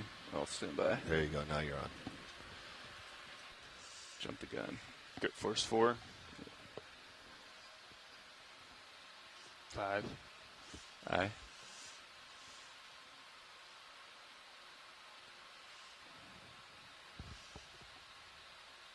Just a little bit there. Oh, beautiful. Great rock. All right, we're going to go for it. Great rock. Thank you. Absolutely. Sorry it took a while. No, That's okay. this is hard. That was really difficult. Thank you, Rock, for agreeing to Terrain. come home with us. Yeah, we really appreciate it. That's in the claws. Seamount would tell us more of her stories with this rock. And if you want to get fogs on it for a shot. Yes, please. This is my favorite part of rock sampling is the beauty shot, the rock catwalk. Oh, Yes, with go the ahead, turn on the box. cool crying noise? Yeah, crying. Co-pilot. I can get them. Oops, stand by. Fogs coming on. Baby Bersinja? Were you mumbling to me? Oh, Yeah, I thought that's crying for noise with the That's it. those fog lights to be Bottom turned left up, is but definitely right. pilot got it. Yeah. unconvinced on what Yeah, ray I pretty want to low, go Ron. with on Brisingid Copy. or definitely a Kynoderm. Yep, love that. What kind of derm? Hey. Oh. That's a lovely bunch of grapes there on the right side. Give us a full 360 if you can. So Botrytis Stand by. crust texture is what we're looking at here, and the Latin for that is a More in the bunch of center? grapes. So it looks like kind of that Or grape this is texture stuck together there on the right side of it. Okay, here we go. It sure does. Do a little barbecue Just roll. call it lumpy bumpy in my notes. Beautiful spin. Okay. Beautiful rock. All right, Good job. let's put rock away. Fantastic. Get back to the good science, biology. Hey, you were really into Hey. that. And I know you have a geology minor. Yeah, but that was all Thank you sonar for that. mapping. I didn't actually do any geology. I did a lot of multi-beam. It still counts. That's physics. That's geophysics. You're looking at rocks just on the seafloor. And sediment. And sediment. Yeah. Also geology. Things I haven't told you. My bachelor's essay in undergrad was on sediment transport. Can I read it? No, it's terrible. Oh, I but did get to play with some side scans and sub bottoms though. All right, go for draw. that's Do you awesome. want to close the lid? That's Yeah, stand by. awesome. That was already open, wasn't it? It was. All right, Is that open on launch? rock in a box. Rock in Yeah, a the box. surface it tends to open. Yeah. There's a lot of sediment under that rock. You hitting the shilling? Wild. Yeah. Okay, let me shoulder. Wait. Yeah. It's already shoulder up. You might just be able to wing out and it might close. There we go. You're clear. Looks a lot better. Looks.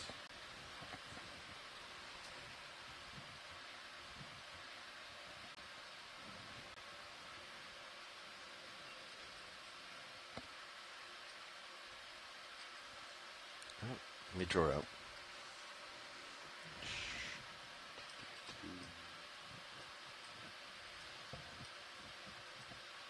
Has this always been?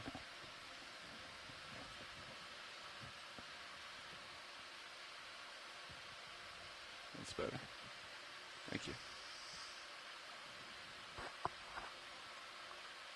All right, I'm not sure what's going on with that, Bobby.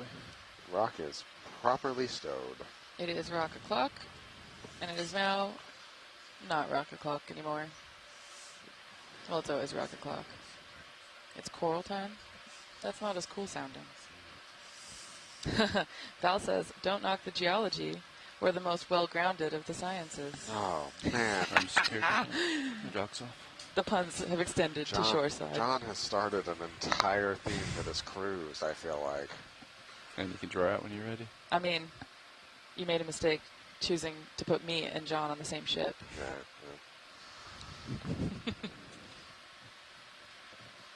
Just gonna rise into the water a little bit. Thanks, goodbye. Wow. Thank you, pilots. yeah, great effort. Thank you. Not a problem. Sorry it took a minute. That's No. fine, but right before we start on the pavement of no small rocks. I think we're ready for an uphill climb here. Yeah. You guys ready for 20 meters north? You want to get out in front real quick? That's north. Oh, Push it you're out. already out there. Yep. Okay. Onwards and upwards. All right, I'll get one in. Feel free to adjust the shilling back where you want it.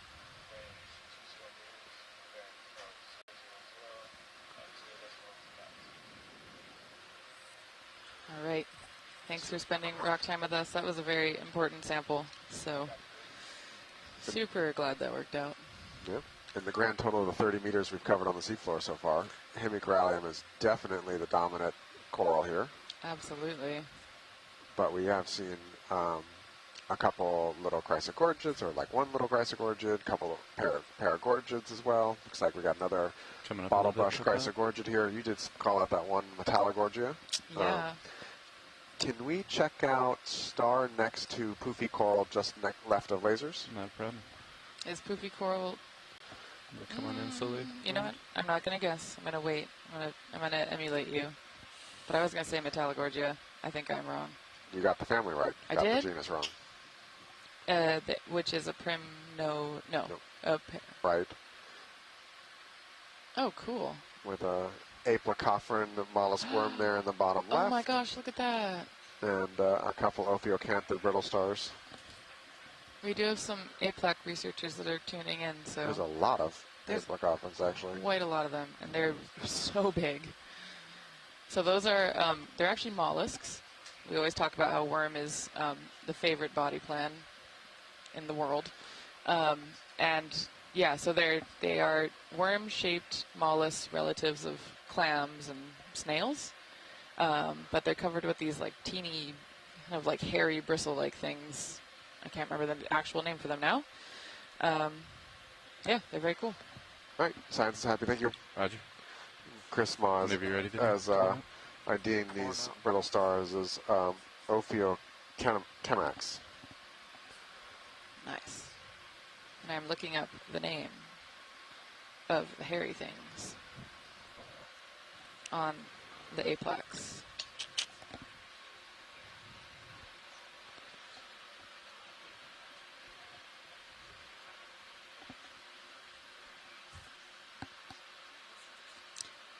Huh, they're called sclerites. Like, yes. Yeah. Like, in the corals, right? In sponges, they're spicules. Don't know why we changed the terminology, but hey.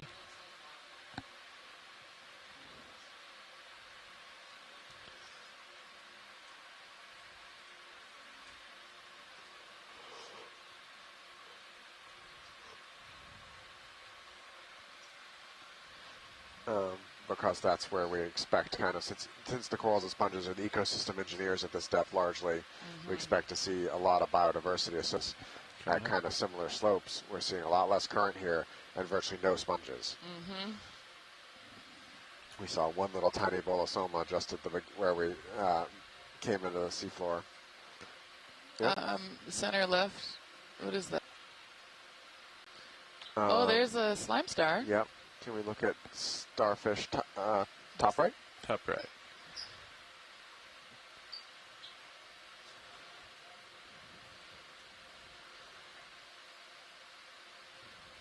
Is the coral that's up just above the lasers now, is that also a Metallogorgia? It's some kind of Chrysogorgia. That's or not Chrysogorgia, Chrysogorgiid. That is not a growth form that but I agree. I'm used to seeing. Not that I've seen very many. You want to see the star? Yes. I want to see the star and the stalked coral. Roger that. Take your pick which one's first. Go for star, Roland. Go for star. Are you stable? Yep. This is a different type of slime star than we were looking at earlier. It's a hymenaster.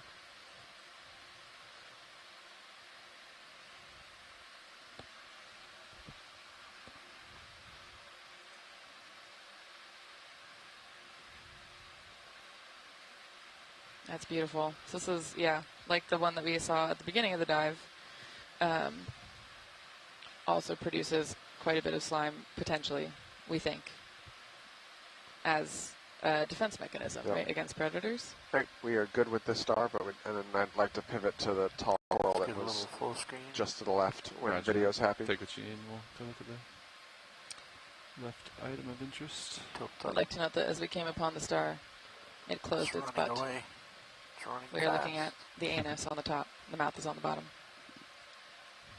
There's about 10 seconds of this. Interesting behavior.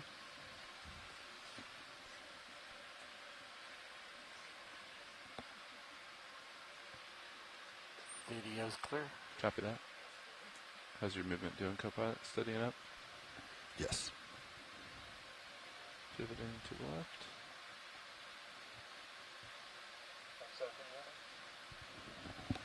And you go for the other item if you like, Roland. We do have pipack up. Repeat that, pilot. Say again, Roland.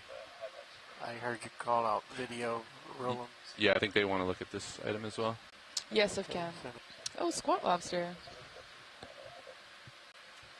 And a co-located Paragorgia next to it?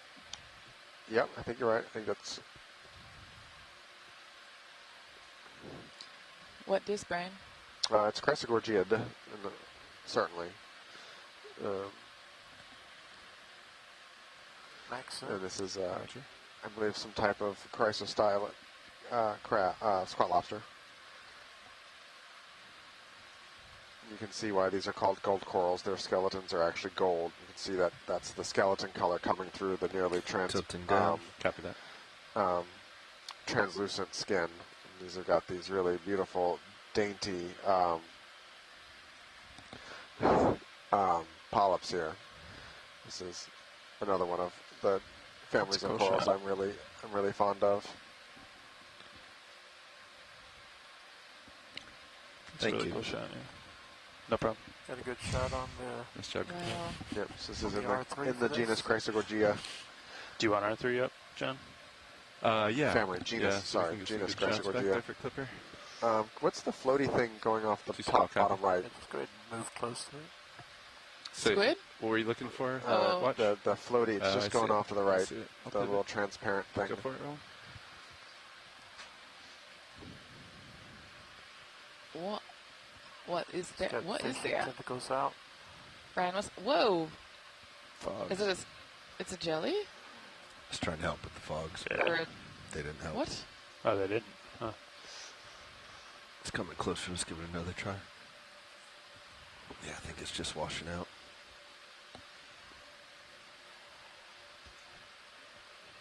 Have your shelling cam back up, pilot. Thanks. Yeah, I think I'm leaning towards single siphonophore zoid. Oh yeah, George Matsumoto's on. Nice siphonophore. Okay. That's so cool. Great. Thank you, Violet. Fog's coming down. Good eye, Brian. I'm coming full wide, thanks. Yeah, I think we had requests to look at the central axis of that coral if can. Roger. I'm going to Thank move you. just a little closer and see if we can make the videographers a little happy. Sounds And good. then the star. So one of the diagnostic criteria in You want this still back genus is Please. how many branch arms it has before it does an entire circle. And so the branching Thanks. pattern on the central axis is a diagnostic criteria for this genus. Cool. And we got an idea on that siphonophore. It's a Calicopheran siphonophore. Lasers off. And I I'm got so that. grateful that Okay. George wrote that phonetically in the chat. Thank you, George. Okay. Central stock. Go for central stock. Come on in, Roland. Video, could you take a zoom on that?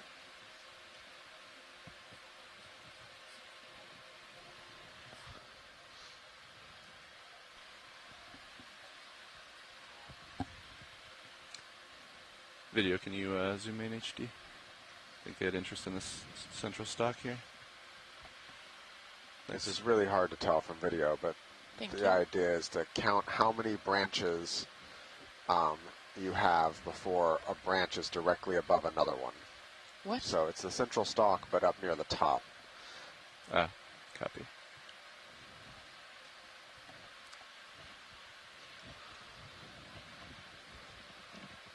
Mm-hmm. Okay. Yeah, I can give it a go. Yeah, we got some other corals I don't want to stomp on nearby. Oh, beautiful view of the polyps. And lobster buddy. How's your light rolling? That's 75 on the fogs. So I'm counting, what are you getting, Looks Brian? like 4 to me. Oh. So 1, 2, 3. Oh no, that's actually not on the axis. That's on the back. That's a branch. So yeah, I think it's 1, 2, 3, 4. Okay. So I think it's a repetitive 4, which is the same pattern we saw in the one we collected earlier in the cruise. Oh, right. Very cool. Is this a close enough look? Do you want me Yeah. to tilt up at all, or is this good? Nope, that's really good. We can Okay. sit here and get 10 seconds of the Roger. squat lobster for video. Tilting up video.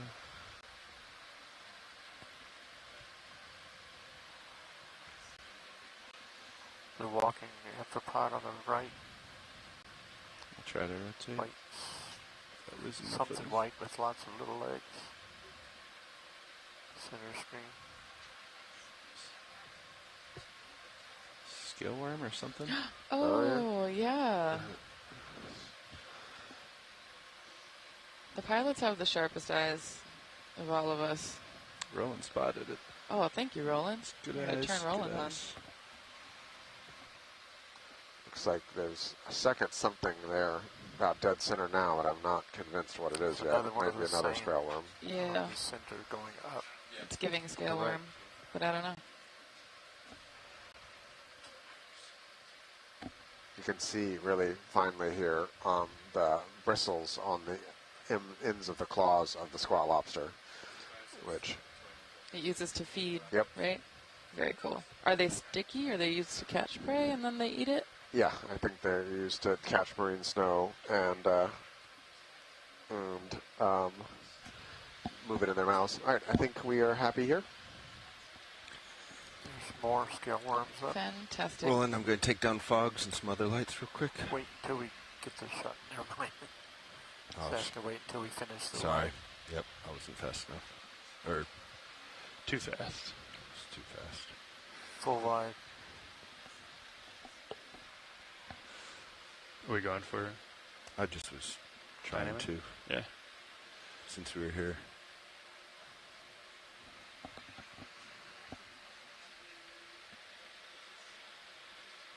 Tilt up the main camera. So while they're while the video team's working on some glamour shots here, we have a special guest in the back row. We have the executive officer of the vessel, one of the NOAA officers. You want to introduce yourselves? Yeah, hi. I'm Lieutenant Commander Sharissa Friedlander. I'm the XO, or Executive Officer, on board. Fairly new to the ship. I just reported in February. And the ship, I think some folks are aware, is run by a mix of civilian and uniform personnel. So NOAA has a uniform service called NOAA Commission Corps, which is what the uniform personnel are in, and we help drive up on the bridge. So when you hear the ROV nav or the comms team down here in mission control communicating with the bridge, those are the NOAA Corps officers. So. Thanks for joining us, and we appreciate you coming to the control room and seeing this end of the operation. I actually got my career started as a NOAA Corps officer. I was a junior officer on this vessel about 15 years ago, and spent a lot of time sitting in the back row here in the control room, and eventually convinced the RV team to let me start moving into the front row. Do you want more to light back up, roll? Kind of progressed through different aspects of ocean exploration. We're about starting 75 driving on the that ship, light. then I'd leave it running where the it is sonars, now. then navigating the RV, eventually even co-pilot and sitting in the video chair some. And then I got into some of the expedition management, doing expedition coordinating role. And then I decided I wanted to get full into the science and went back and got my PhD after that. I'm amazed at how many different jobs there are on this ship and how many different roles that people play in making the science happen. Yeah, and I know the 47 or 8 or 9 people on board. I don't know exactly when we got on board this cruise. Only 2 of us are PhD level scientists, and everyone else are expert mariners or engineers that has different roles here to make the science happen.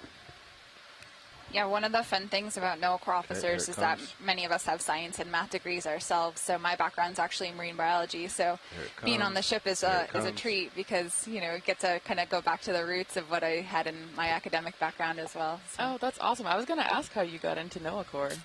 Yeah, I actually am from New England, so I was familiar with the ship long before I ever joined the Corps. I did my undergraduate degree in marine bio at University of Rhode Island, so often saw Okeanos and Endeavour kind of coming in and out of port when she was back on the East Coast, coming in and out of Rhode Island. So I started with marine biology, and then my family's a big service family. My dad's retired Navy, and my brother's active duty Navy, and I wanted to stay close connected to the science, so NOAA Corps has been a really good fit for me because we work on research vessels, so we get to stay really connected to that science aspect that some of the other services sometimes don't have as much of a connection with, so it's really cool. Yeah, I mean, I personally, I don't know very much about the services, but I did not know that there was a NOAA Corps until very recently. Anything else we want while we're here? So it's been cool to learn about because I think that it's a really awesome pathway, and it seems like a really cool career that might be potentially under talked about, maybe? So. Yeah, we hear that a lot. Of the 8 uniform services, we're the smallest, so we only have about 330 commissioned officers total. So it's common that we are seen by other uniform personnel, and they recognize the rank and the uniform, but not always what the branch of service represents. Yeah, that's so cool. Well, I'm super grateful that you folks have been teaching us about it, and glad to know that this is a pathway that people can take if they want to stay connected to the ocean. Yeah, thank you. Yeah. Okay, that's about 50%. What kind of marine biology did you do? Was it deep sea stuff? Kind of shoulder left So a little. my undergraduate degree was just kind of general marine biology, so kind of the general courses, biology and chemistry and physics. And then I actually did my master's a few years ago while I was in the Corps out at California State University, Monterey Bay, and that was fun to see the other side of the the marine biology world on the West Coast, and I did applied marine science out there, so focused more in some mapping and GIS, and did a master's project on petrale sole, which are little flatfish that look kind of like a little flounder. Oh, no way. Oh, that's so cool. So you should be coming in here more and giving us tips. I'm rolling as you move your light out of the way. Yeah, the wealth of knowledge on this ship is incredible. Just, yep, I'm always blown away with how so many people just have such deep expertise in biology and mapping. Coming up.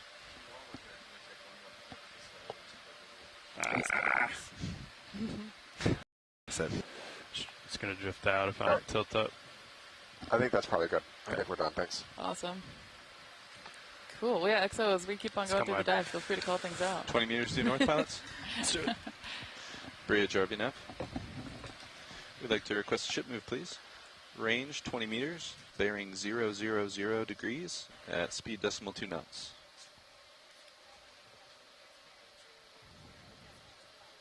Good copy, thanks. Roland, were you looking for a pull back and out with just the one light on it? Yeah, that was the goal. Okay. But, also can we go for Urchin next? That slime star in the R3 camera. Go for Urchin. Ship is moving, so we'll have to make it Urchin. So is this another pillow urchin? What is Pancake is what you're thinking of. I'm actually not sure if this is. It's similar. All right, I think that's all we need. Thanks. Okay. Sure. You can see the brittle star trying to escape the... Lot. It involves microscopes, so... Or D2. We got a really good view of the digitate for him in the water. Guess we don't have that angle I think it was Hastagiranella. Take the light that way. We'll see. Right, right and left do sideways. Yeah, or then up and down. I guess it has to be forearm plus wrist to get there. And shoulder, right? You can shoulder in. Shoulder's about all you have. Yeah. Really, at that time, I wanted to come up and then just do the wrist to get more on top. But I'll figure it out. That's good. You got some good shots. Yeah, it's great. Great up close to the coral. So this kind of small hemicoralliums on this kind of pavement's pretty similar to yesterday, but there's no sponges. Yeah. You think it's maybe a feature of, well, okay, we're going to make a theory, won't know how to prove it. Maybe a feature of the current flow? I mean, that's the obvious big difference here today is that the current is very light compared to yesterday being ripping. Yeah, you can see it in the particulates that are floating down and giving us good views of things every once in a while. Tilting like up. The siphonophore from earlier. This is cool. It's just a hard transition from rocks to... Bet some of those are loose. Yeah, got some good pavement boulder features.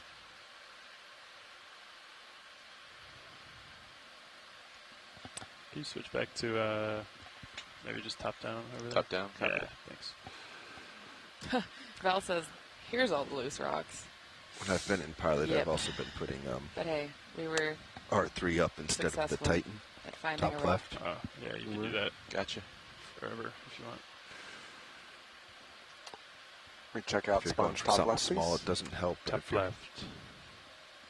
Oh, nice eye. Is that a farade potentially? I just can barely tell it's a sponge. Oh, sorry. I like to play this game. There's a crinoid on it. I have to give it a minute to get up there. You Sure. wanna?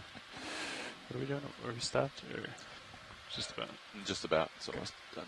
Can do another one. No worries. The slow approach builds the anticipation. Bridge RVNF. I see the ship move's about to end. Could we add 20 meters to that previous move, or do you want to just put in another one? Brian, you forget that I spend most of my life decimal 2 squinting knots, at really please. tiny things trying to figure out what they are. So I play this game often, where I'm like, based on the vague outline of that, what is it? Also, my eyesight is terrible, so this is how I live my life. That's 30 on the camera. Just give it a minute here. I'm going to guess for a would you mind with bringing up the hydroid preview when you get in a it. chance? I think you might be correct. Thanks. Wow.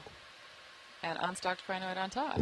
The question is it what I'm really interested though is if it might be black coral inside of it. Ooh. Because that's on the wish list.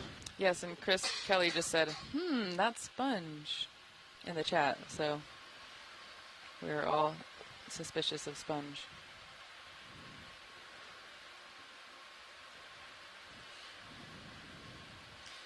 Can you briefly explain why the black coral sponge association is? It's weird. Yeah. No, I don't have a good answer for you. It's weird, which is why we're interested in it. Yeah, I mean, that is, I think, the #1 driver of science a lot of the time is, that's weird. I wonder why that is. That's how I got into science, was spending a lot of my time being like, I don't get why that works, why that happens. I wonder why. And my favorite thing is when you find something and you say, that's really weird. And then you dedicate 10 years trying to figure out why. Ooh, I think it might be I suspect we're going to want to collect this. Going to give you a little fogs. You want me to bring the ship to an easy stop? Keep them wide. Keep them wide, Roland. I'm going to set up for a nice shot, just so we're close enough to. Sounds like a collection. Yeah, I'm going to bring the ship to a stop. Nope, keep it going. Keep it going? For another minute or so. Say when. You're still moving, I think, from the previous move, be advised, co-pilot.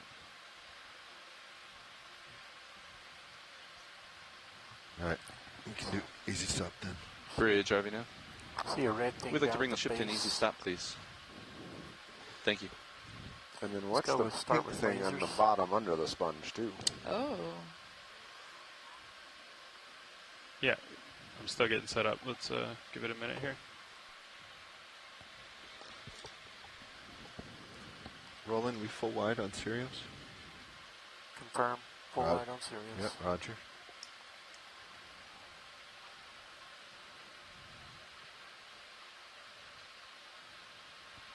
Okay, you want to do R3? Nope. First get the main videos. We've got to show the scientists back on shore. Okay.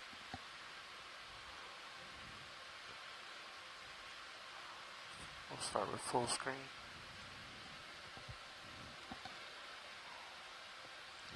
Baby Paragorgia recruits, I think. That's what I was going to say. It's so cute. It's going to be a reach, huh?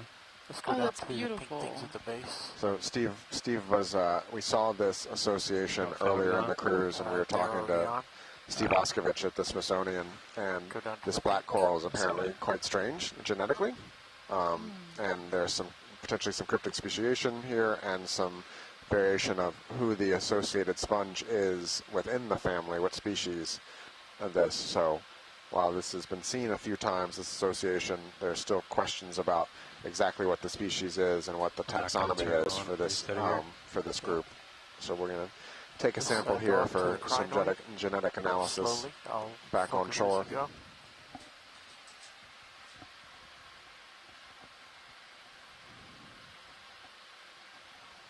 Well, I can kind of see now the stalk, I guess, or that gives it the black coral name.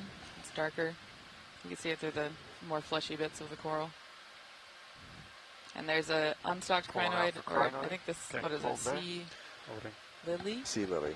So actually, no, feather star. Sea lilies are stalked. Right, stalked. Oh, right, because it looks like a little more up. Correct. This is the one that I do know the Latin. Just love crinoids. And it looks like this one might have been feeding earlier. Oh, yeah, look at that. Oh, my gosh, that's so cool. Nice. That's so cool. Aliens. And the crinoid, I think, eats and poops through the same I'd hole. really rather not, but... And sometimes they're a little commensal organisms like shrimps that sit there, They're not technically the same hole. They're right next to each other, I think. Okay, we'll look it up later. I'm sure Chris Ma will also potentially chime in and give us some good info. But, yeah, sometimes you find other associates on the crinoids that like to eat crinoid poop.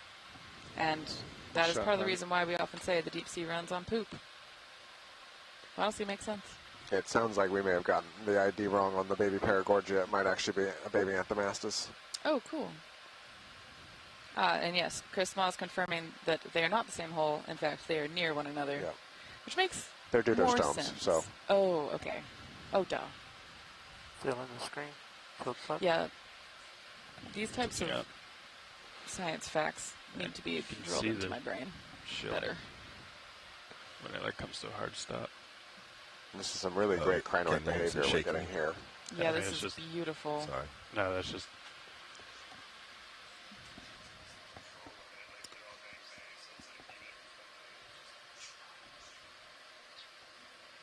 Yeah, one of our videographers is pointing out there's a little, probably amphipod, but that's really a wild guess, floating around, jumping around the crinoid as well. It's like approaching microscopic. Set up for R3. Okay.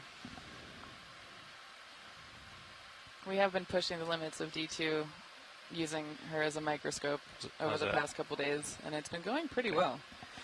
But even on what I would call the most sophisticated imaging system on one of the best ROVs in the world, can't really see things that are that tiny. But we can try.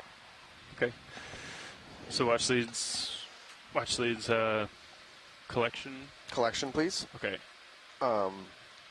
This is, it's not brittle exactly, but it will fall apart, and so it's, we can either break it up and slurp sections of it, which is possible. I would prefer if we can try and take a grab of it, but there is the risk it's all going to fall apart anyways and have to be slurped if that happens. Okay. Sounds nice and the catch is yeah, that's how the sponge is going to do. We're actually interested in the coral living in the sponge, which generally are hard to cut. Okay. So I think attempting to cut a section off is our best bet, but we may end up vacuuming it up too. Okay. And we expect this feather star to go... It'll fly away. It'll swim away. Yep. Okay. So, so actually, well, Steve's suggesting from shore that slurp might actually be our better bet to start with. But Steve, is the black coral going to break up with just the slurp nozzle? Sorry, I can't hear you. 1 second, video. What'd you say?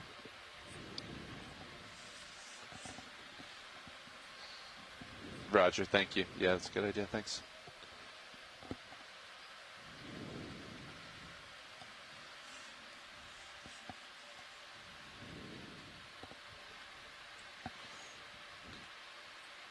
All right, try and grab it, and we'll see what happens. And if you end up taking the whole colony, that's okay, too. Oh, nice.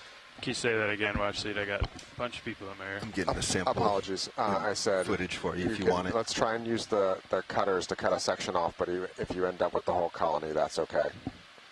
Okay. All right, sounds good. So we'll start by the base maybe? Or try for that? Or yeah, if you want to just, like, go for half the colony, the left half, and basically come at it at the angle you're at and get the section that's under the crinoid will just swim off. Okay. All right, understood. Okay, sounds good. Are the fogs on right now? No. Can we turn them on? Yep. You start to come in, Roland? Please. Both cameras? Fogs are up. Sure, yeah. And when these crinoids swim away, it's pretty spectacular, so I've got my face close to the screen.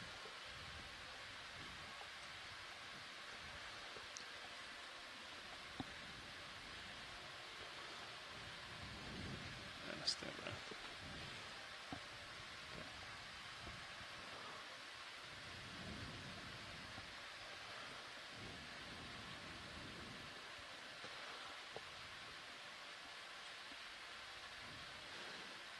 How's that looking, Watch Leads, something like that? Yeah, something like that would be a good start. Try to get the cutters in there as best we can. I think the whole thing looks like it wants to come. Yeah. Yep. If you want to reposition and try and take the whole colony from the bottom, that's would be fine too. Okay, I think we can maybe trim it, but if not, yeah. No, the whole thing. Oh, it's coming with. Yep, it's coming with. Oh, surprised the crinoid hasn't failed yet. Yeah, maybe the crinoid wants to come too. Oh, okay. Do we have room to draw her out? Probably going to hit on the left side. Okay. I can try. Oh, wow, look at all those baby also wing inboard a little bit. We've been doing that a few maneuvers. That's cool. I'm not sure that'll gain us anything, but we can try it, certainly. Yep. All cameras are full wide. Copy. Thanks, video. I think let's go ahead and get this in the box if we can. You want me to just come off bottom of it?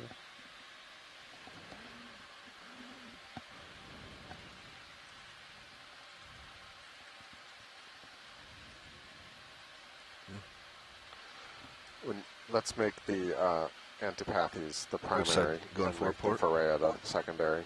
Yeah, Sounds go good. for port.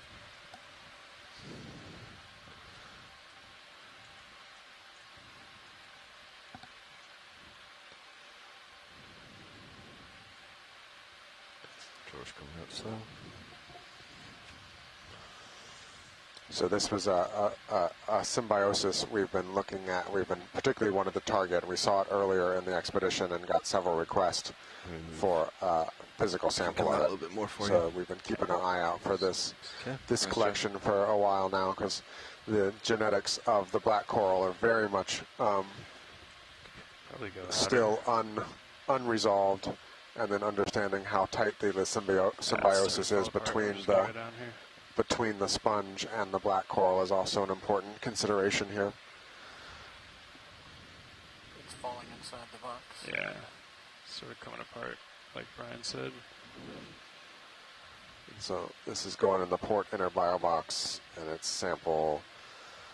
It is It's sample 3. 03. Oh, I got it wrong. It's sample 03B, not 2B. Correct.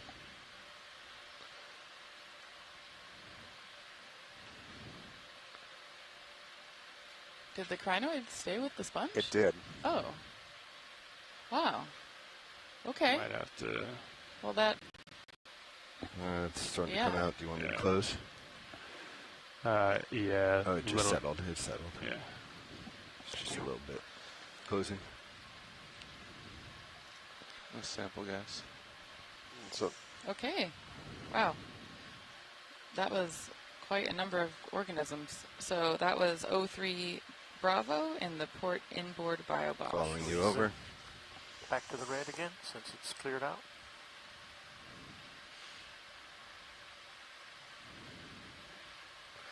And before we leave, if we could zoom on the red little stuff that was underneath the coral.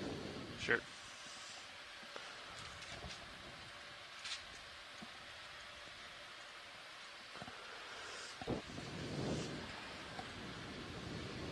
That was hard against the bio box for a minute.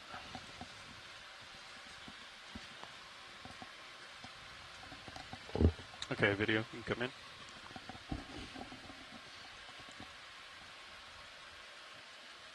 Yep, I was wrong originally. That is definitely a collection of little baby anthomastices, anthomastii, one and a small hermit crab. I'm coming back. And That's a enough. Very awesome assemblage of opioid brittle stars. Just party. Star party. You said that was good, Watchley? Affirmative, that's all we need. Okay.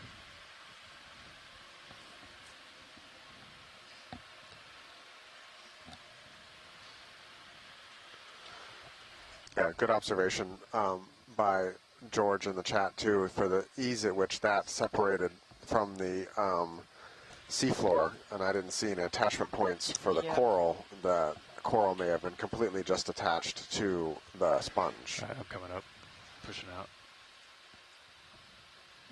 Yeah, and we'll take a look upon recovery, though sometimes we lose those pieces when they're going into the boxes. So we'll see. And the crinoid folks are also very appreciative for the collection of the crinoid. So thank you very much. Fantastic work, pilots. You might be able to sign into it, I'm not sure.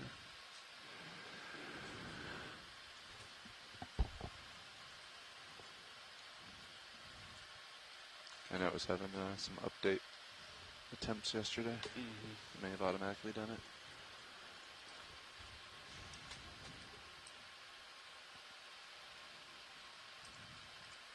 it. All right, back out. Front.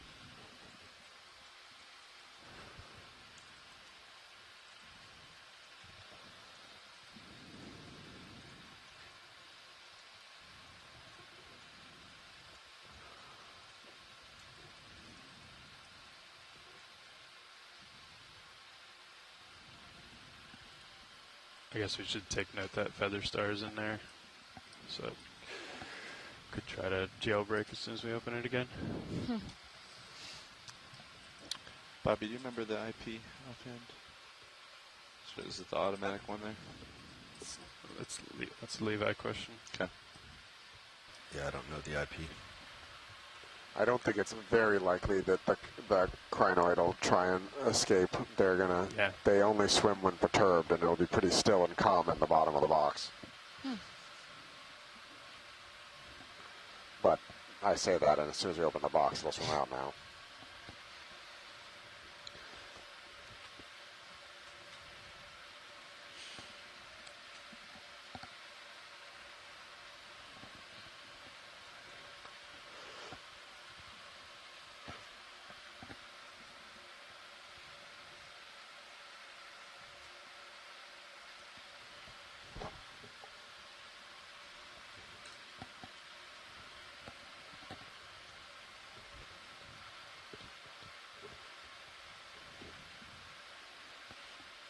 It's interesting to think about sponge and coral kind of symbiosis. I remember I was doing some shallow water work from the Smithsonian's field station at Caribou. Come center and line it up. There you go, Pilot. In Belize on the Mesoamerican Barrier Reef. And I found a few stony corals that were growing in barrel sponges. And I remember thinking what a weird association it was that the coral had started growing inside the sponge.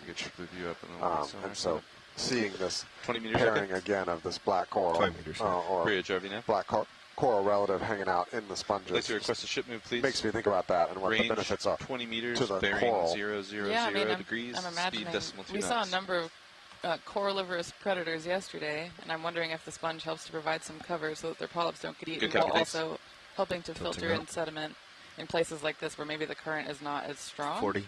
I don't know. I could imagine maybe, yesterday we saw the current kind of whipping the sediment or the marine snow kind of like diagonally or laterally across the surfaces that the corals were growing on, and they were growing like fans and cups.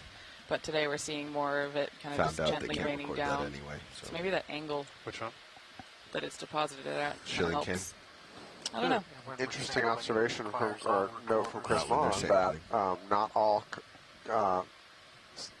Comanche crinoids swim. Chris Ma has been teaching me so much about echinoderms. This is awesome. That conversation. I assumed all of them could swim. Yeah.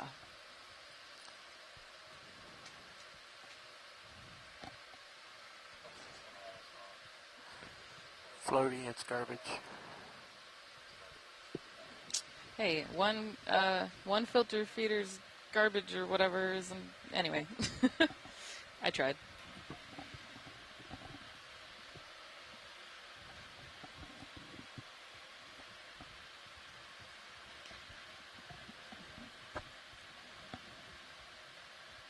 Thought it was this one. Oh, no. It may still pop up sometimes when it says access denied. It's still okay. It's not showing. Is it just this config Yeah, it should here? be that one. Okay. It might be hidden behind it. There you go. Nice, thanks.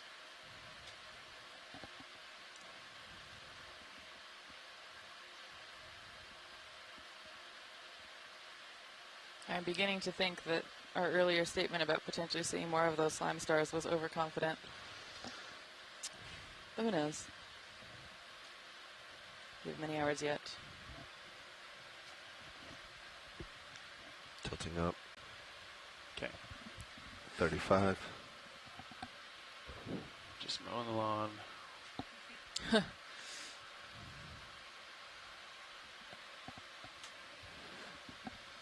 Well, actually, certainly not yesterday, but it does seem like there's a little bit of a downwelling. Okay. Again, I don't know if that's direction-based or just down off the feature since we've been on the southern end of everything. That's great. Thank you. Good to know. Thanks. Yeah. Yeah, I appreciate the observations, Chris. Is that coral white that's coming into center? Yeah. Can we look at that? Sure.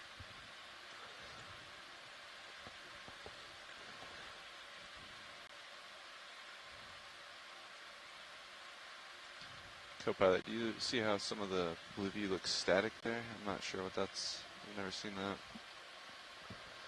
Try stopping, restarting. That's craft, I think, right? Or no? What's your range? Oh yeah, range is super low. We're looking straight down. Okay. I think. Yeah. That's Alright, we can come in rolling. I'm just going to touch down here. Start to command. yeah, that's it, looking out on the horizon. Just trying to get a dark background for you. Oh my gosh. This is an absolute freaking rager. Tilting down to sea follow star you. Party. What the heck? So I think this is a mostly dead or dying hemicorallium that has become.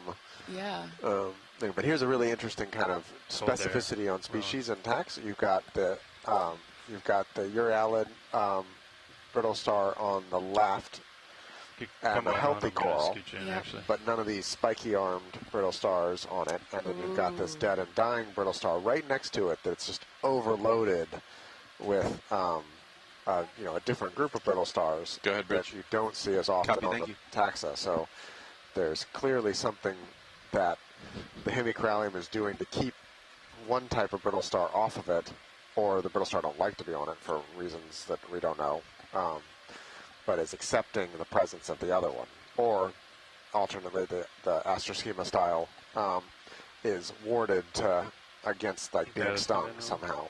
Oh, cool. But a really kind of clear choices and different partnerships here.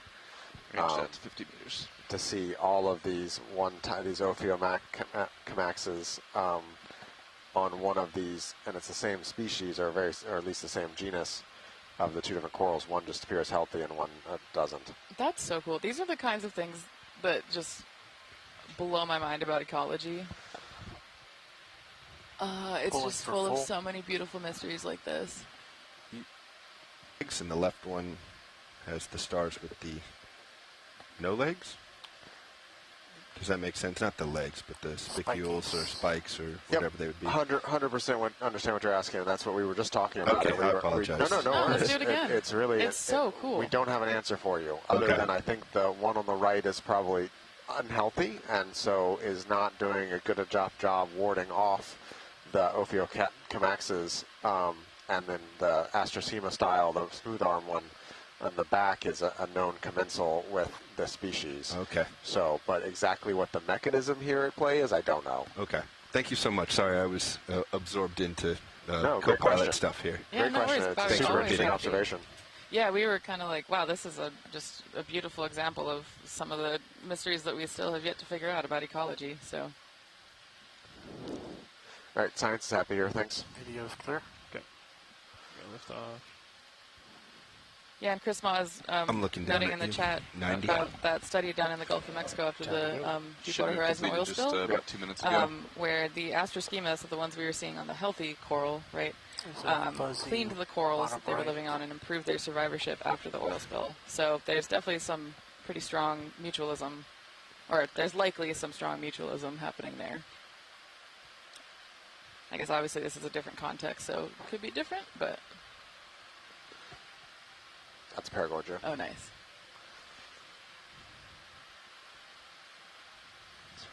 Just off bottom screen there. Yep. Following you up. Coming up. I think I signed on the Chris Agor good. Holding my up. Just following we're getting you it, up Brian. now. By we, I mean me. That's 55. Anemone. Okay. Very cool. This is a beautiful landscape. With all these pitted features. Are we shifting into karst? I'm wondering if we are getting into karst. Another move, pilots? Sure, I think so. 20 meters? Sure. What depth are we at? 14.7. Yeah. I'd like to request a ship move, please. Range 20 meters, bearing 000, speed decimal 2 knots. We'll take a little bit longer to really confirm that, but it is good copy. Thank you. Looking a lot more like carbonate. So karst is carbonate rocks that are weathered. Oh wow, whatever that is in the distance is fascinating. Looks like we may have found our first big sponge, maybe. Yes, big sponge. And the features we're seeing here are kind of reminiscent of, like, if you've been to Hawaii, those reef shelves that are all along the coastline now that are from when sea level was 1 to 2 meters higher about 4,000 to 6,000 years ago, the late Holocene or mid-Holocene high stand.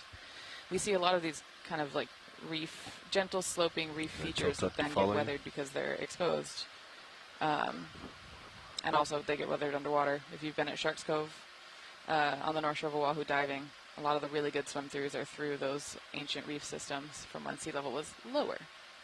So this is a polyopogon sponge.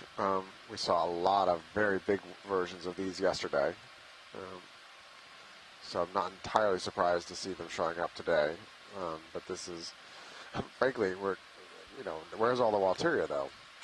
So we'll see if we now get into the Walteria as we shallow up too. Just fill the frame, yeah. maybe. We're a touch deeper today than we were yesterday, right? Tracking the iris as you go in. The dives are bringing us together. Clear.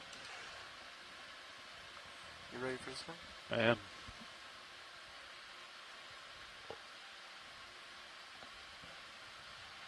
I'm going to keep creeping a little. We've got a little urchin as well, just passing out a frame that Ascidia diadema or something like that. Something diadema in a name. So these often have scale worms and stuff. Do we want to get a nice tight close-up here? Yes. All right. Yeah, if I'm creeping in and you're zooming in, I can't tell. Yep.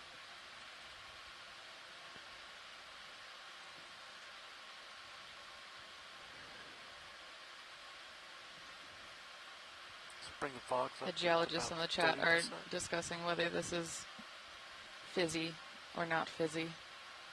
You have to define fizzy versus not fizzy in a geological context. You bet I will. So if you've ever spent time with a geologist, you know you that don't need the fog oftentimes in our field kits, we have little bottles of acid.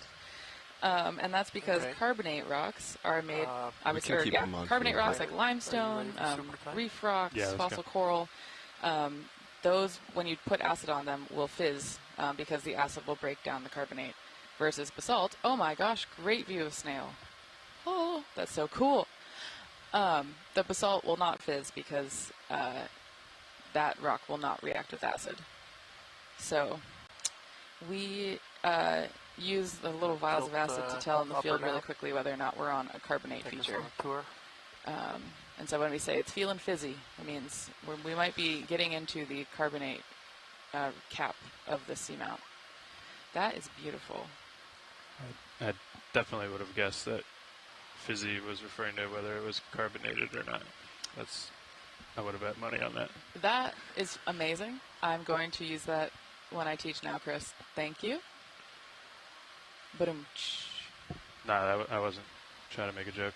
I thought that's colloquially amongst you geo peeps. Yeah, you know, it does get carbonated when you put acid on it. I'm bouncing around a little bit, Roland. Wow. Let's talk about ecosystem engineers. Really seeing a lot of micro associates on this sponge as well. Yeah, as potentially videos pointing out the red feature that could be something inside of it. What's the pink? Wormy? Shrimpy? Something?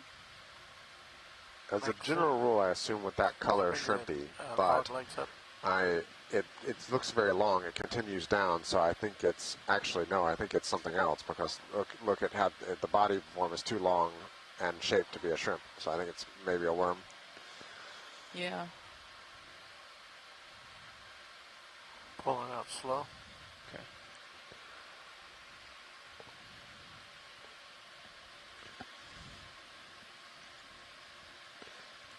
Tilt down the field screen.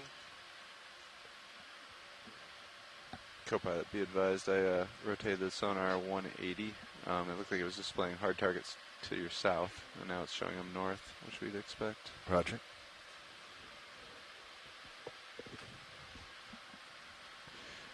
Good catch. Did we have to do that this morning? Don't know. The question would be whether that reset or not. Yeah. Video's clear. All right, bringing fogs down. Get it. Yeah.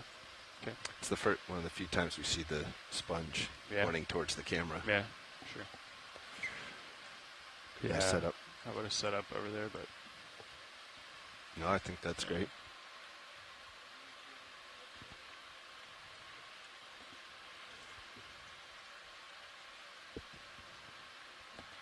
Okay, camera's at 55. All right, onward and upward.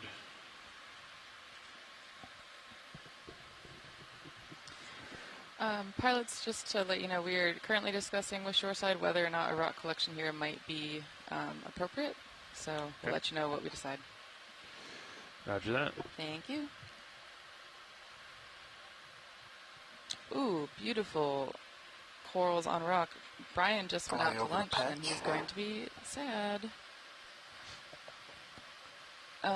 Okay, it's just relaying Shoreside says that sounds like we will wait for a little bit further up to collect a rock.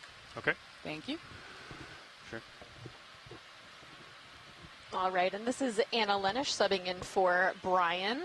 It's taking the first lunch shift. Woohoo! Oh, yeah, and we came upon our highest density coral community here the second Brian left. Sorry. But this is a really beautiful example of some of the different coral morphologies we've been seeing on this expedition, where what I assume is the side of the rock that is facing more of that stronger current flow has those fan-shaped morphologies of corals, or more bushy, I guess, is sometimes what Brian says, versus I see one kind of like bottle brushy, maybe Chrysogorgia, just coming at the bottom of our screen now. Yeah, that's the north side of the rock. So. Oh, awesome. That's affirmative. Amazing. Oh, and there's also a star. If we could potentially, when we get a chance, zoom in on Rockstar. Rockstar. Yes. Yes. Yes. Still getting some good stuff. I think it was on the just with what you're doing, the top it's face really good. of the rock. That's awesome. I'm gonna hit my left side at some point. Yeah, right about. Yep, waving. Waving in see the it back. on your rail. Hello. Waving to our adoring fans. Wow. That's a great rock. Quite diversity Did some great here. framing, though, on This still. is beautiful. Nice job. And if Brian were here, I know what he would say. This is one of those mysteries of ecology where we've just spent, 2 hours on this dive observing a relatively low-density landscape. Not that many corals. Good shot, buddy. Mostly Hemicorallium, some Paragorgia. And all of a sudden, we happen upon this large boulder feature, and it is just chock full of coral colonies. And so the question is, why? Adjusting my heading They pilot. all happen to settle here. Okay. Yep. Is this a really great place for larval recruitment? Is it just like the hot spot to be on the seamount? I don't know. This is where all the cool kids hang out. This is where the cool kids hang out. My uneducated guess would be that because it's sticking a little bit further out into the current, it's giving a better placement for filter feeding, catching those particles as they flow through. Yeah, absolutely. Okay, I might some come nice around to the leverage. side video because I have to constantly back because the current's wanting to push me into all this. Pilots, if it's tough to get on top, we could start by looking at the coral that's kind of just in front of the sponge that looks white and hairy. I don't know how to say it. In between the red corals in front of the sponge. I gotcha. Yep. Thank you. Coming center now, yep. Yeah. Yeah, good call. The white one? Just dead ahead, yep. And Chris Kelly says that was a pretty good uneducated guess. Oh, fantastic. I'd call that an educated guess. Little cup coral there. Oh, yeah. Oh, wow, good eye with the yeah. cup corals. Cup coral inside there. Oh, look at that. Roll in when Okay, you think I'm you have wondering enough on if this Sirius. Let's is- come wide. Copy. A Narella coral. We will get a confirmation from Shoreside, I'm Hold sure. there, in a video. second. Don't zoom, please. I'm not.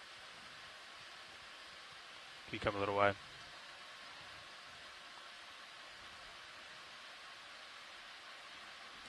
That's not going to be... Yeah, your tail Yeah. ends are hitting. Just come full wide for me, please. I'm going to have to set up a little ways away and then zoom, I think. If you come a little bit to right, you'll set on that worries, bigger thank rock. you. Might Yeah, be more stable I for you. can't see that coral then, though. Full wide on Another Sirius? priority Right. is to look at the Okay, we're fine full wide. coral. Okay. That's the white coral Thank that's currently just behind the large sponge. Whenever that's Top right. logistically favorable. Yep, top right. Wow, there's a lot There's to so look many at. here. Oh. Wow. There's so many different kinds. There are, yeah. We're seeing so many different coral morphologies, species. So there's some of those bubblegum corals we saw earlier, the more reddish ones, Paragorgia, with their, if I remember correctly, I'm not even going to try, sea star associates. I can't remember if it was astroschema or not. Brian will tell me later. Also, those hemicoralliums, so the precious corals that are the pink ones, they're actually related to the shallow water corals that those of us that have been in the tropics are more familiar with. So they're called scleractinian corals, and they make their skeletons out of calcium carbonate. Maybe it's aragonite. Anyway, calcium carbonate. Yeah, and they are also sometimes called precious corals because they're used for like jewelry making. Are these the ones that are very brittle when you touch? They're very brittle. And we collected one yesterday accidentally on a rock yesterday, which actually is going to be incredibly helpful for understanding the diversity in this area within this genus and species. And it came off very well. So. Is this the one, Sara? Yes, that is the one. Thank you. Wow, great view of all the different corals too. Partial.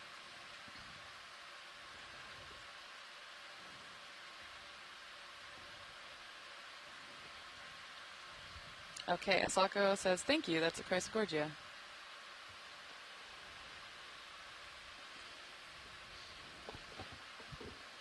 Sure, is that all we needed for this subject here? Yeah, I think for this one we're good. If we could go to the pink one just to the left of this with the squat lobster associate, I think that would make Brian happy.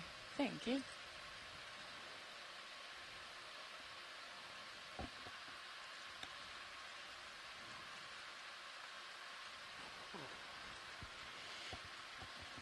Let's see if we can see that white one with the cup corals, but I don't think, yeah, I think it's over that little ridge there. Yep.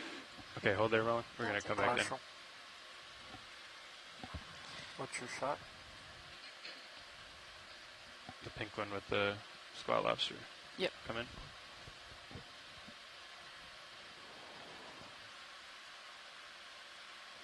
Oh, that is poised and ready. So, this one or the one in the background? Yep, this one is great. Okay. Yep. I'm pretty sure this is a hemicorallium, yeah, with a squat lobster on it. Awesome. I think that is probably good for science, but there's one more coral that we saw. If you zoom back out to the right above the bushy white one, whenever that's, whenever video's ready. Let me know when we're clear video.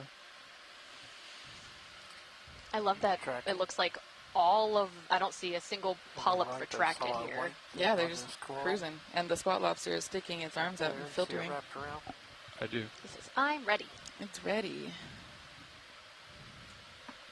Oh, great gastropod. Oh, wait, gastropod? Yes, that's a gastropod there. And then to the right, is that... Or is it a crab? I think it's a hermit crab. Is it a hermit crab? Yeah, that's what I'm seeing the eyes. Oh, yeah. I'm not sure if I'm seeing claws, but maybe. Yeah, there's one. Yeah, I think that's a hermit crab. Fantastic. And then are we seeing another squat lobster to the right? We are. And Sara, where were we headed after this? Top right? Top right, yep. Thank you. Brought it down. And then for additional planning, when we can eventually get up to see that star, I don't know if we're waiting on tether, but... No, we're not. I don't... which star? It was above the bushy coral that is currently in the center of the screen now. At the very tip top? Yeah. Yep. So I think priority right now is the kind of smaller white coral to the left below the bushy coral at the tip top, and then afterwards star behind bushy coral at tip top. You can just see the star and the Sirius. Thank you. And also the sponge is amazing with it looking mostly dead. Yeah. Yeah. But only patches.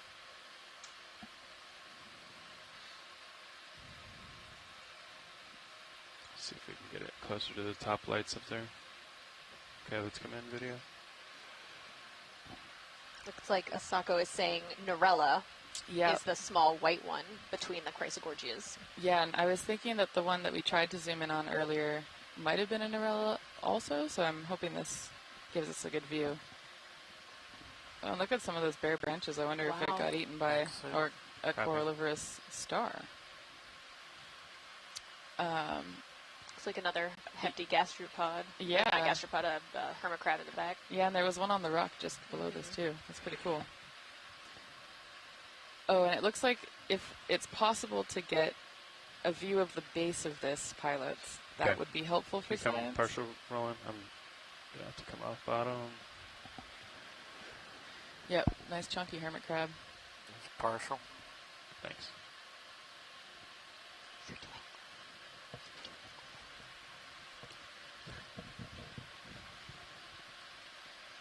Wow, I hope Brian's watching in the mess. I hope he'd be proud.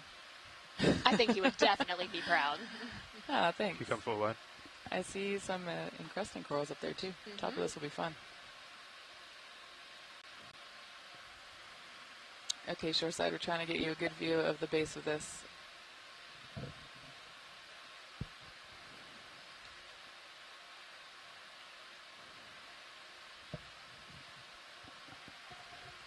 Okay, video, come on in. Subject is the same. Just come in.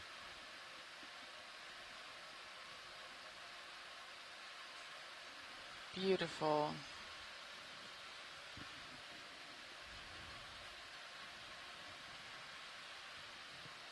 Bouncing around too much. It's pulling me. What's pulling me back? The tether?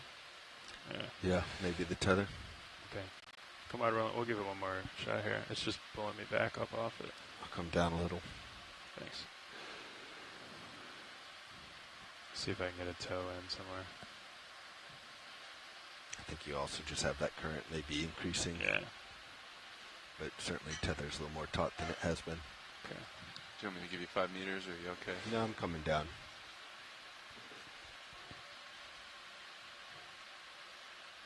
Thanks, pilots. Really appreciate the maneuvering.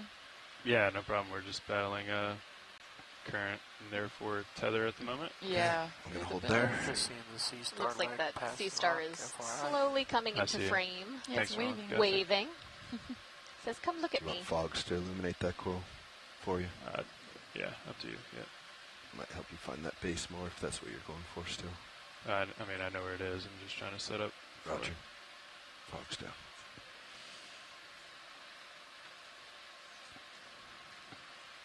Hey, you keep them up. Yep, up.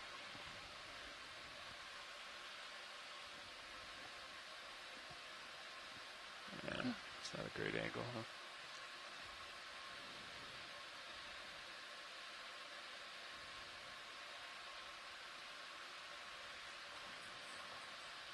Okay, let's come in, video.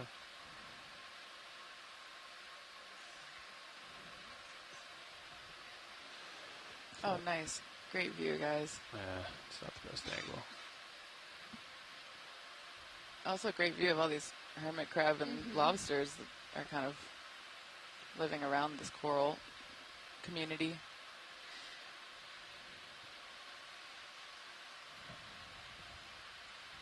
Okay, I think hopefully that's good for science, shoreside. You want to come in again, Roland? Just fill it.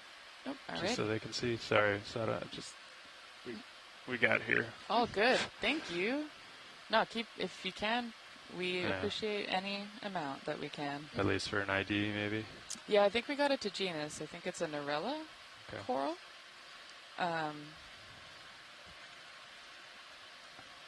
Yeah. Brian, you're back. Oh, fantastic. Yeah, that's great. It looks stable if you're able to joy lock it. Yeah. I can't reach over with my thumb. You want me to? Or? Let's just keep it, I think. Got it. If you, more? Yeah, go ahead, Roland. Yeah, go ahead. Partial.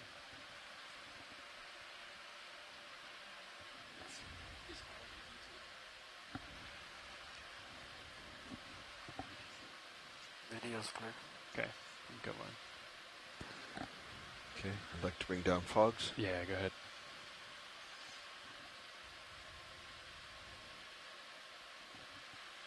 All right, let's go for that star, Roland. Awesome. We are go for star.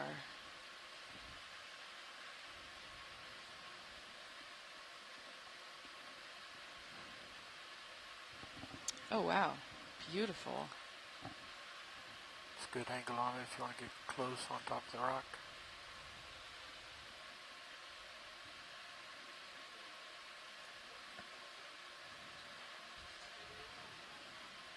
Oh, awesome visual of the coral in the background, too. Hi, Hey, Brian. Welcome back. Right. Thanks. Camera, giant rip. So we saw some Chrysogorgia, some Narella, some Hemicorallium, and some Paragorgia. We did a zoom in on the... This is a chryso? Yeah, I think that's a chryso, is what Asako and Chris Kelly were saying. Yes. Yep. And then now we're going for star. See if Chris Ma has thoughts on the star. You get up and go to lunch and you find my favorite type of rock. I know. I was trying to channel you in the request that I was making for close-ups. Okay, did you watch it from the library? No. Oh. But I did see, as I walked out, that what was in the distance, that you just found this. Yeah. Oh, beautiful. Excellent. Okay. See if we can get an ID. Do you have thoughts? You know, sometimes I think I know something, and then I say it, and then Chris just tells me I'm wrong. Yeah, that's what I'm also like, I'm going to just wait. Okay, Chris says, oh, Asthenactus. Yep, and I would have been wrong. The phone line is Amazing. disconnected, so I'm going to pull this to fill all the right, screen I and think make that's a good for phone science. call. And then, I don't know if this is a big ass pilots, but next priority is to try to get a rock from the talus pile that is around this boulder, because we think we might be in the carbonate section, and that will help us confirm. Copy that. All right, video, so we're clear here? That was a question, but thank you. Yeah, Chris is saying that star is one of the rarely encountered individuals of Asthenactus, and it might be the one feeding on the corals. We saw that Narella was not doing so hot. Some of its stalks were stripped of tissue. So I find these rocks pretty fascinating in the we've been all the space out here, and then the one rock that gets you up in the water is just loaded with coral. So this makes sense, but often there'll be another rock not far away that'll have no corals, and so there's some secret sauce we're missing here as well, like other than just it's high up in the water column, ergo it has more flow, so it grows things, which I buy. But you will also find boulders of similar style nearby that still won't have the communities, or the communities will be very different. And this is one of those things that drives me nuts about deep sea ecology.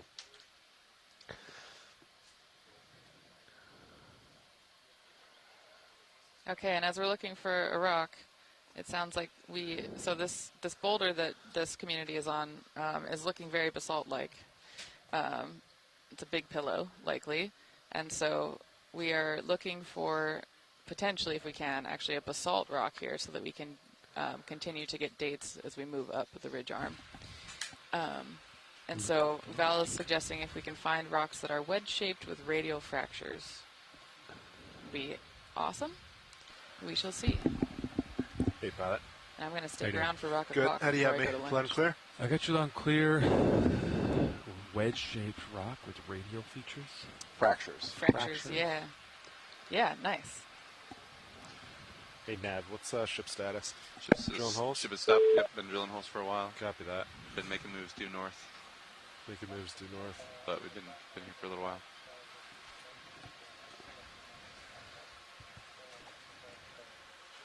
Thank you.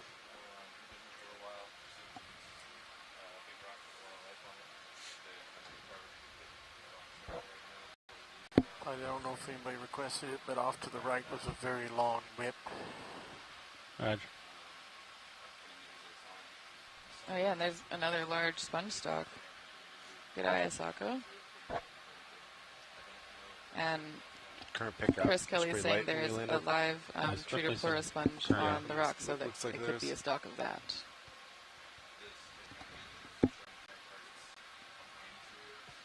It's coming from what, north? It's pretty much coming from See lots of rocks, but I'm not seeing one that I'm convinced is wedge shape with radial fractures. Yeah.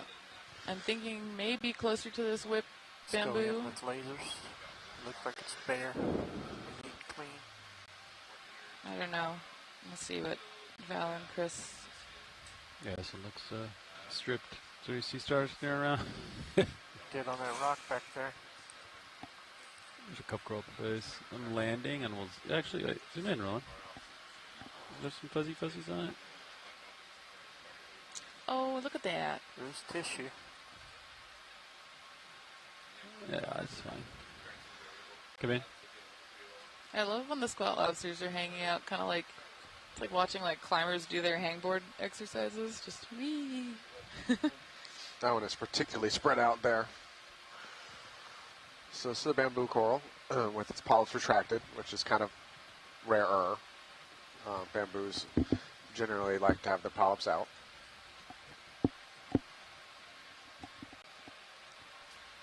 Co-pilot. Hey, Nav. How you doing, Mr. Fernando? Pretty good. I believe the ship stopped, and it's been stopped for a while. Copy that. We're just moving. We were moving north, but it looks like maybe we should start turning. Copy. According to Blueview. Let's probably. Yeah. So many choices. Shopping. Rock shopping. Rock shop. Is there rock stores? There are rock stores, but they're like oftentimes crystal shops. Copy. But if you go to the Geological Society of America conference, which happens every fall, you can go to the biggest rock shop that I know of. Those are great. These look a little bit more in place here. Yeah, I think we should back to where we were. Yeah, if possible. These look, the other ones behind me look loose. Okay. Yeah, did you see any that I went over that were? If we're not going to find a wedge shape one, we can grab just angular. A bigger angular one. Okay.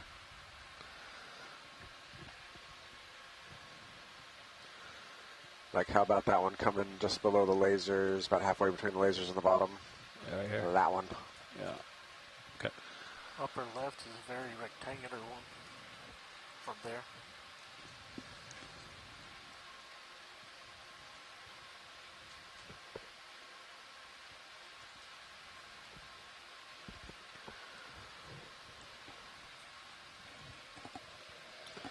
All right, lasers on the rock. Val, does that work for you? I saw an agree in the chat, but let me see if it's... Oh, hang on. One sec. Waiting on confirmation from shoreside. Yeah, sorry, all the internet gods today are being stingy. Yeah, they're being unhappy. You want me to grab it? Yep. Take a look at it. It looks. Right. We got a yes. All right. Yes. But Hydraulic sign? shoreside was happy with it. Should I put it in the port box? I think port box is mid occupied. box is full. Starboard box. Go to starboard, yeah. Correct. Rock and Rock Box. EX2503.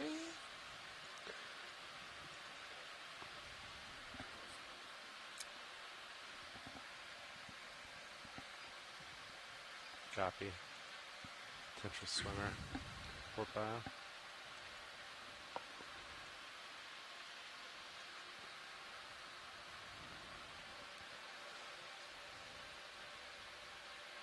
Yeah, zoom in partial on both cameras so I can see what these draws are.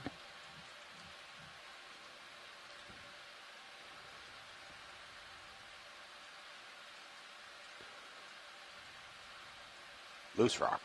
Loose rock with a baby ophiurid on it.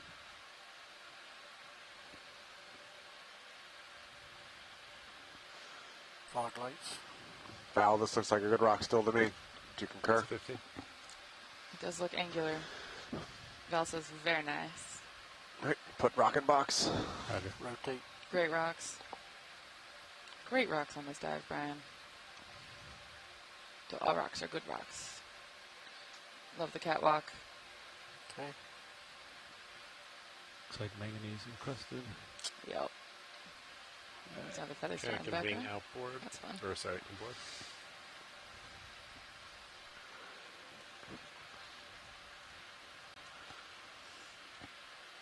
Remember that one time, Sean, you got like a 100-pound rod?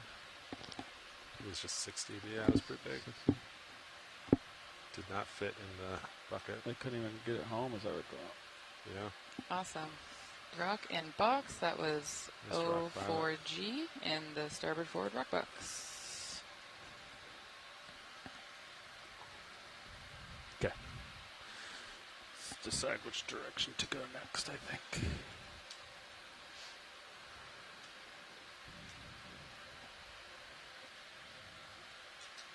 All right.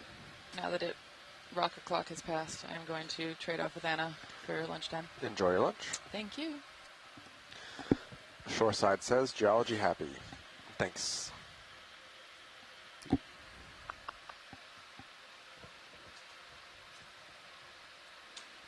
Turn port. Okay, back center. And hydraulics are off.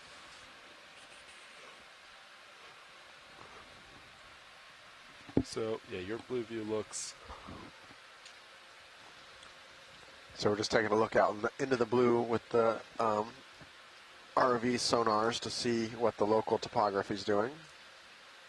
Yeah, more like 300-ish. Okay. Some good rocks. You want to rotate that way? Let's do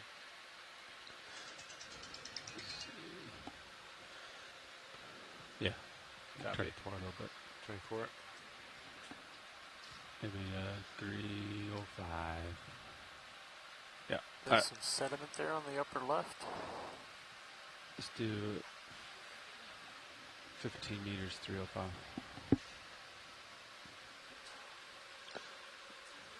Quite this talus field with this like one big pillow kind of running like a vein through it. All right, 15 meters, 305. Yeah.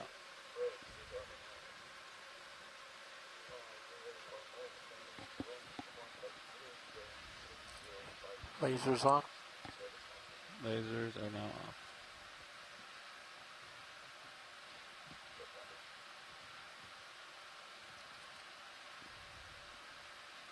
Little land, we'll Can we snap get them on so we can get a Couple measurement? little hemicraniums here, it looks Lasers are like. back on. They've definitely been the dominant coral Come in. coral taxa today. Lasers clear. Roger. I'll hold this shot. Max in. Copy.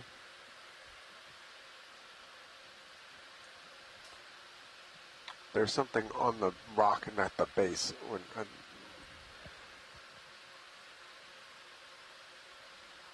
Probably barnacles, but look a little different. Huh. Not sure what we're looking at here. Actually, those look like... Yeah, I'm confused. Because it kind of looks like chitons, but I can't explain what the rest of that is. And then there's a really big, heavily armored arm sticking off over there on the right that I'm not sure what all that is. Can we get a closer look at that? Yeah, zoom out. Chris Ma is saying they look like predatory chitons. Predatory chitons? That's not a term I'm familiar with. They apparently hold up their mantles and feed. That's new to me. Okay. Yeah.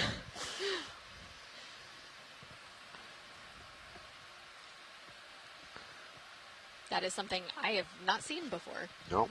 That's that one's new on me. Come in.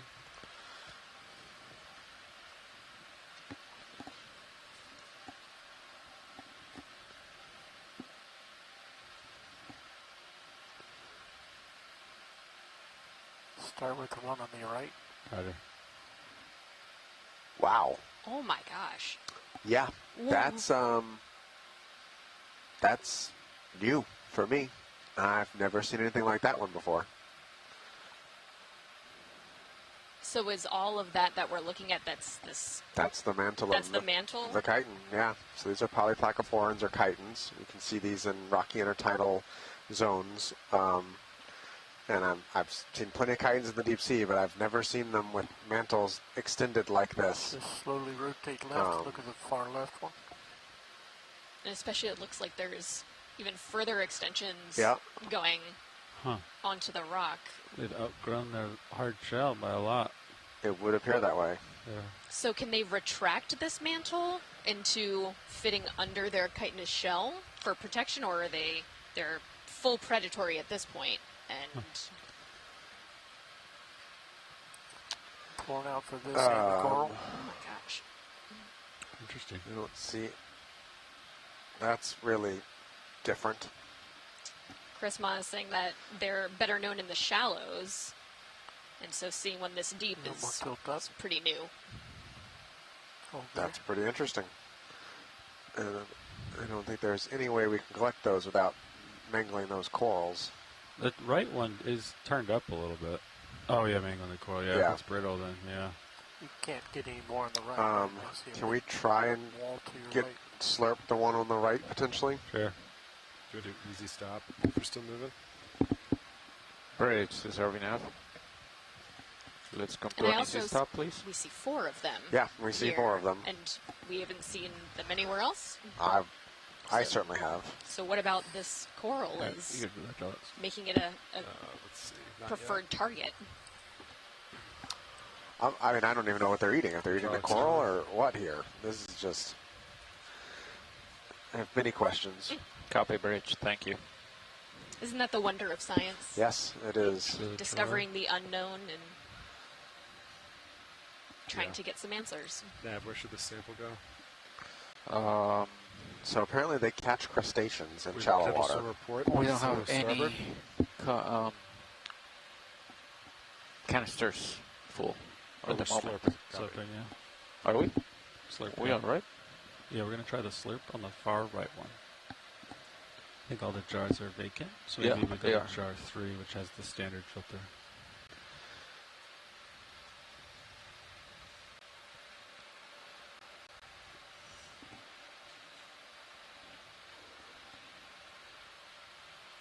How do you want to do this?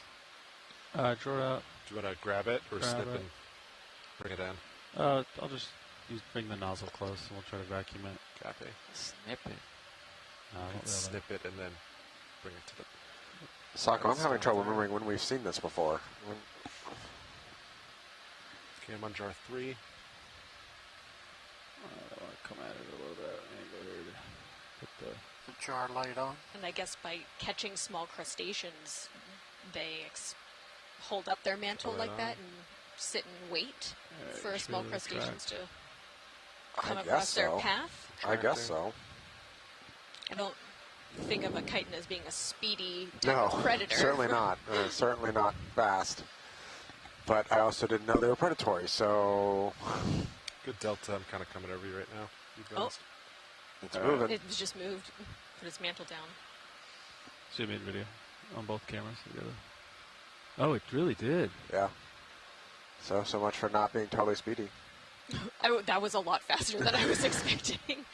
It does still have some of those, I don't know what they're, tendrils kind of extended.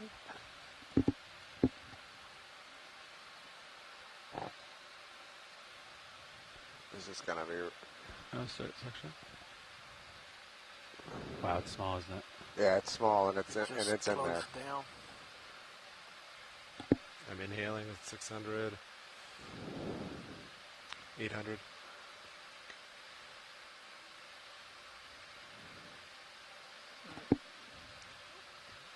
It just laid down some more. It's 1,000. Okay. Do you want to come at it at a steeper angle? Try to use the bottom ledge of the nozzle to like peel it off. You know what I mean? I don't want to like. Let me see what I can do. And is I this feel like it laid down bubblegum suction corner? cup, like Bubblegum coral? Like it's it's gonna be difficult for me to peel it off. No, I think this is actually hemicorallium. Okay. There's enough suction moving there. If it's a bubble gum, it'd be vibrating. Hemicoralliums are much more... Right there. Nice. Ramping down. 600 still. Stop. Off. All right. Do you want another one, or is that good? I don't. I'd rather not run the risk of damaging the coral, so let's just take the one, I think. All right. All right, and that was confirmation of 05B in canister 3. That is correct. All right, thank you. You know when you're ready for draw? Yeah, you should be able to draw out. Stand in. Well, excellent job, pilots. Thank you. Yeah. I'm kind of right on top of you. Good delta, though. Excellent pilot. Yeah, that one's, I don't remember seeing that one. Asako has some memory of seeing it on one of a cruise we worked together on, but I don't remember where. You should get the shrimp.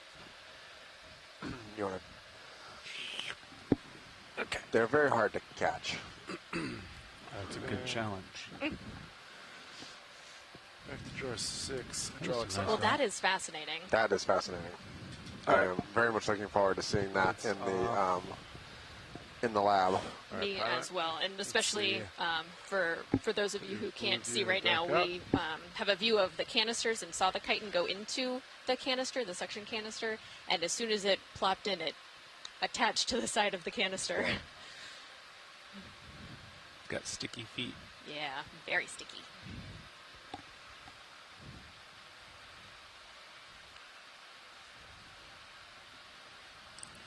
Run with lasers, please. Roger, they're up. It's rocks now, huh? All right, Sean, getting your center view here. Yeah. Look at all these rocks. A couple corals.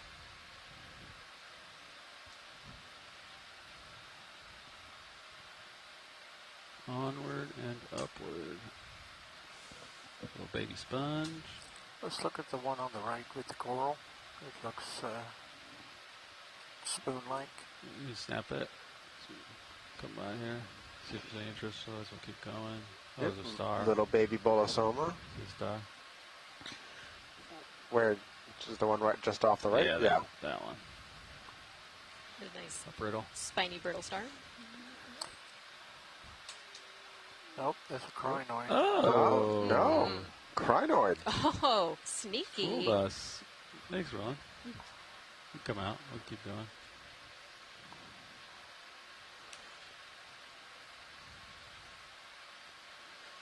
And, oh, is that a... Nice anemone. Yep, pom-pom anemone. Yeah.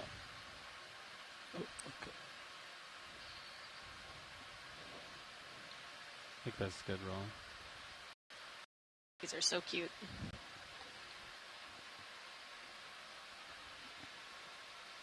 They remind me of troll hair. Yep, I can see that. Keep going. Thank you.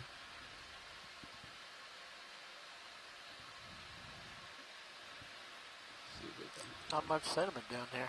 Pilot for next movie. What do you think, little starboard? Yeah. No? Yeah. We'll go to like 315. We'll start. See what that looks like. Okay. I mean, you're looking, what, 320? That looks pretty good to me. Yeah, 320. You said 320? 320. Copy. Meters going. 1520? What do you want? Probably do 20 meters. Copy. 20, 320 nav. Thank you, Copy. sir.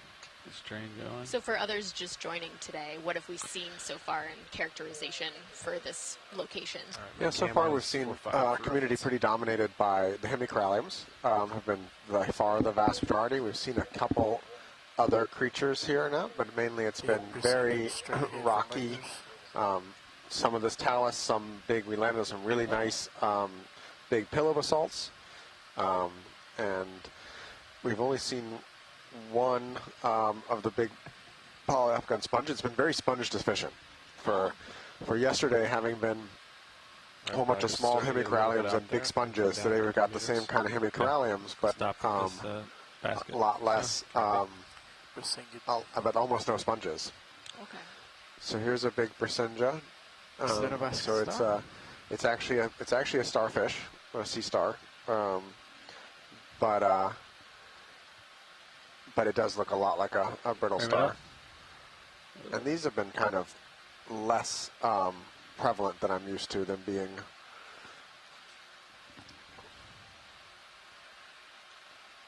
I'm gonna make it more center. It's being very still. Yeah. So these are filter feeders, just like corals down here. They put their arms up and wait for food to fall to them, basically, and then use their tube feet to move the food from their arms into their mouth. It's not a good angle on it, but wonder if we can. A little more tether from you. I came down. I see a couple of tube feet moving, but other than that, everything is being incredibly still.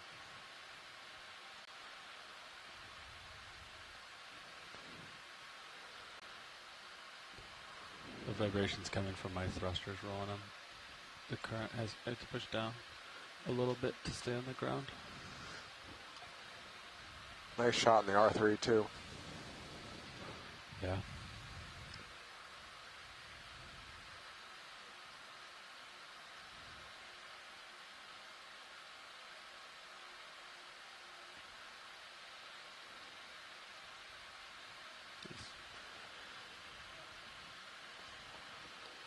Be upside down. So we're still debating on whether we've crossed into the carbonate cap or not, and this all looks definitively igneous.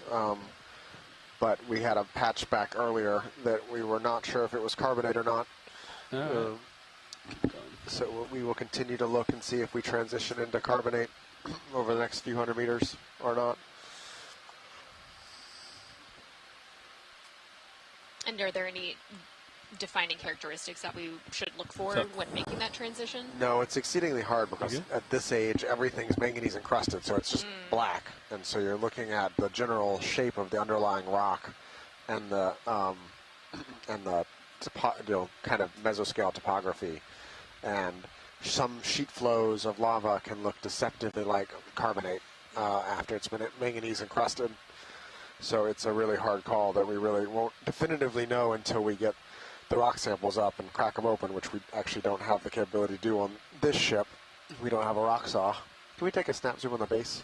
Yeah, let me land for just a second.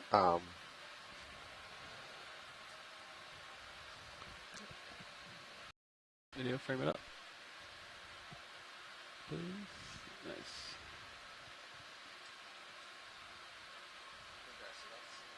That's just looks like a dead Spock sponge next to the Paragorgia. Thank you. Okay. Is that a sponge over there? I haven't seen a lot of. Is that a coral? Coral to me. Alright. Enemy coral.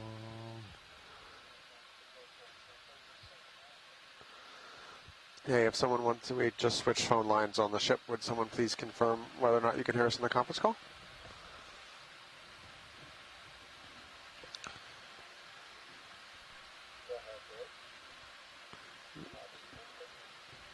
Video, snap the red. Curious what this other thing is. So, what is that? Oh, closed up enemy. We're dead. Roger. You come out. Do you want another move, co-pilot? Yeah, I think so. Copy. What do you think, pilot? 320. Looks like it might be drop off here, but there's not much here either. Affirmative. Cool, just keep going straight. Going 320. What do you think? Yeah. I think it's a little local rock high. Yeah, I agree. 320. 20 meters, 15 meters. 220. Okay. Do that? Copy. Yeah, great. I can see pretty far on this blue view.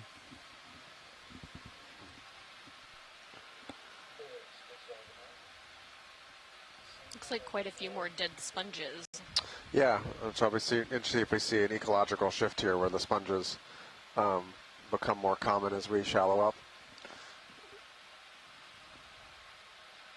The oxygen values are slowly coming down as we come up towards getting ourselves into the oxygen minimum zone. We're hovering right around 1 milligram per liter right now. Wow.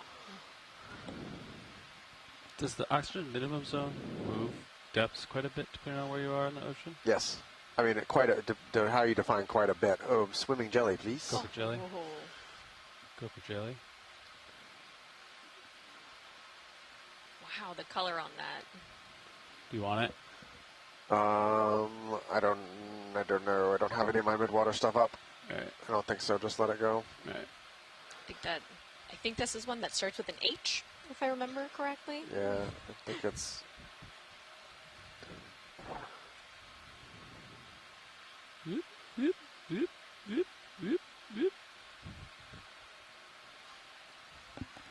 Oh, Dougal is here.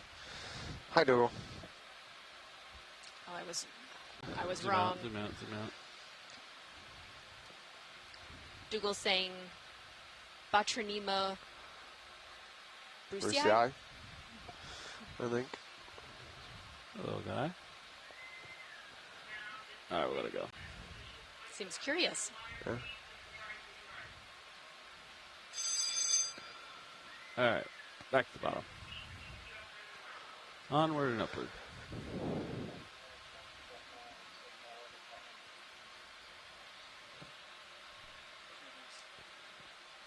A little out of focus video on my main. Thanks, it's probably from the jelly.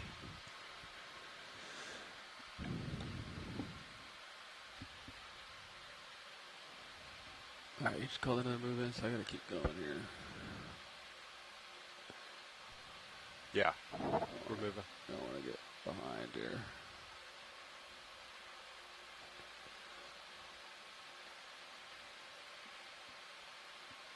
You know what? That is a sponge stock, isn't it? Snap the dead thing. Ooh. I don't see any sponges, but it looks like the remnants of one to me. Yeah, we've seen a couple kind of remnanty looking ones that I suspect we're going to find some as we get shallower. Roger. Sorry, we got distracted by the oxygen minimum zone with the jellyfish. So yes, it moves around some. Generally, it's somewhere between like 1,000 and 500 meters broadly. Got it. And it can change depths depending on region. It doesn't change depths much in a region. Out here, especially, like some areas that have more dynamic oceanography will change more. But how oxygen deficient it is changes quite a bit by area. Copy. Like the area off like the west side of South America is one of the largest Sorry to get out there a little open bit. ocean oxygen minimums.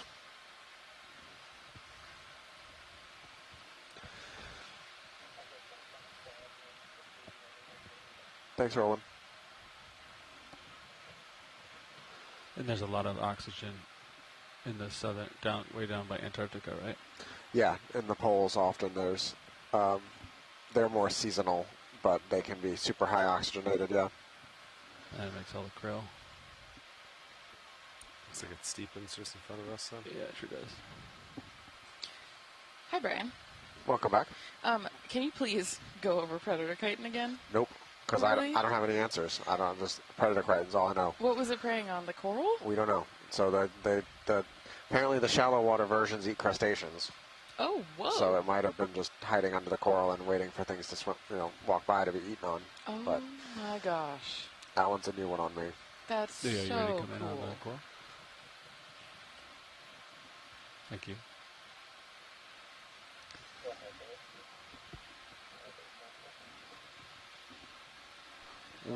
The ship stopped moving, co-pilot. Copy that. Kind of steepens up right in front of us. We can't see past 20 meters. Very pretty so cool the next here. move We're we can taking switch a look back at. to maybe 10 meters. Copy. What do you think about that? You want it right away, or you want to wait a little bit? Let's wait a minute. I'm still swinging. Copy. D2 is tether. We'll give it a minute. Yep. How do we compare to the contours right now? Let's see. I'm above. That's within 3 meters, I'd say. Is that a... What is the arm in the center of this coral? Come in. It's a brittle star. It is? Okay. Yeah, there it is. Nice. Where's its body? Nice and wrapped up in there somewhere, maybe? It must be on the back Or is side. it just a Oh, lovely there's... arm? Yeah, it must be on the backside. All right. Hold it down. Thank you. Yeah. Yeah, it's matching pretty good. All right. Hello? Hello. Hey, Sarah asked questions about the chitin, and I'm following up on the Excellent. Persingid thing. So Please explain. They got a quiet moment. I'll talk to them. Go for it. Oh, okay. So I don't remember when we saw these before, but I know we had the same baffled experience when we saw these. I think it was in the Aleutians, but So Like, chitons I'm have serious, those you 8 definitely see plates the change. that Like rocks distinguish right them, there. the There's a polypotopora. very fine line. But they also have what's called a mantle. There's a thick, fleshy sort of rug of tissue that sits around them. And as far as I've been able to see, I don't know exactly what the deep ones feed on, but they do the same things that the shallow ones. The genus is Placiforella, I think. But they sit there as ambush predators, and they wait until things come by, and they snare them. So whether or not this does the same thing or not, I don't know, because they could be a new species. There are several species of this genus present in the North Pacific. I mean, like Alaska and Japan. But again, this could be new, so there could be something else going on there.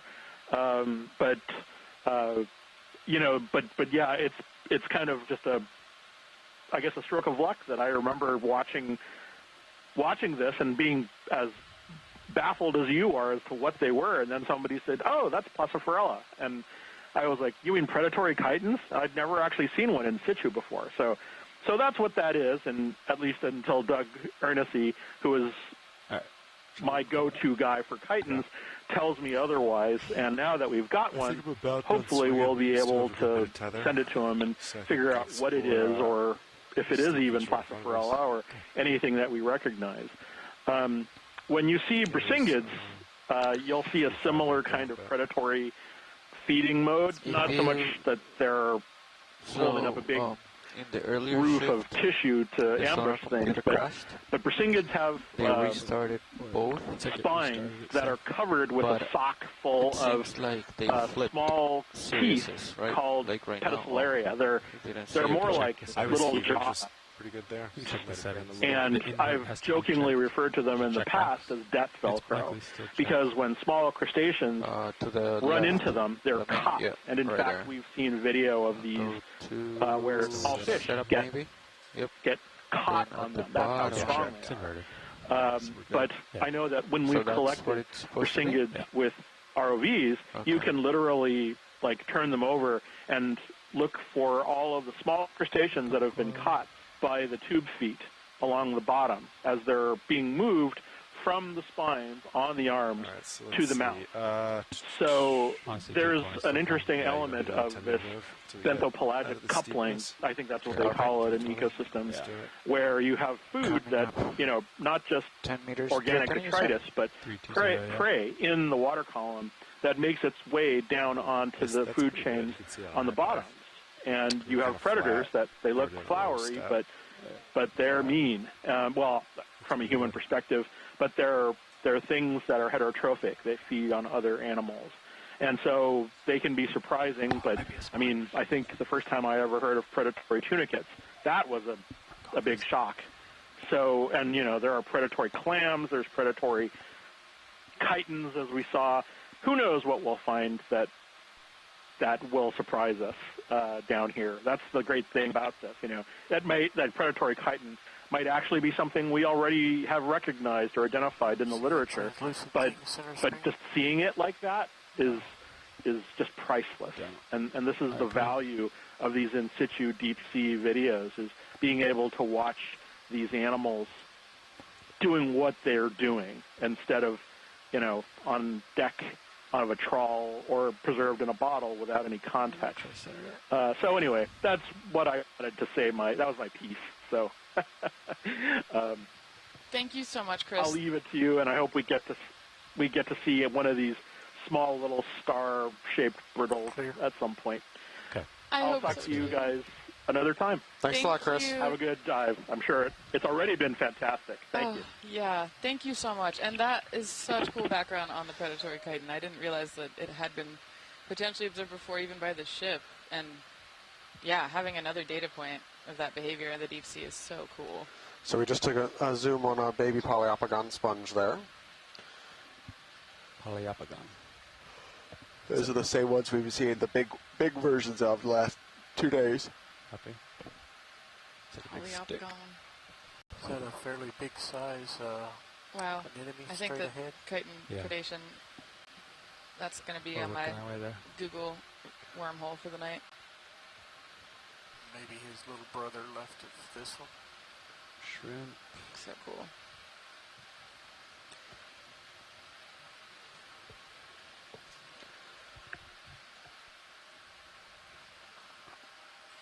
Let's try with lasers some more, please. Rod.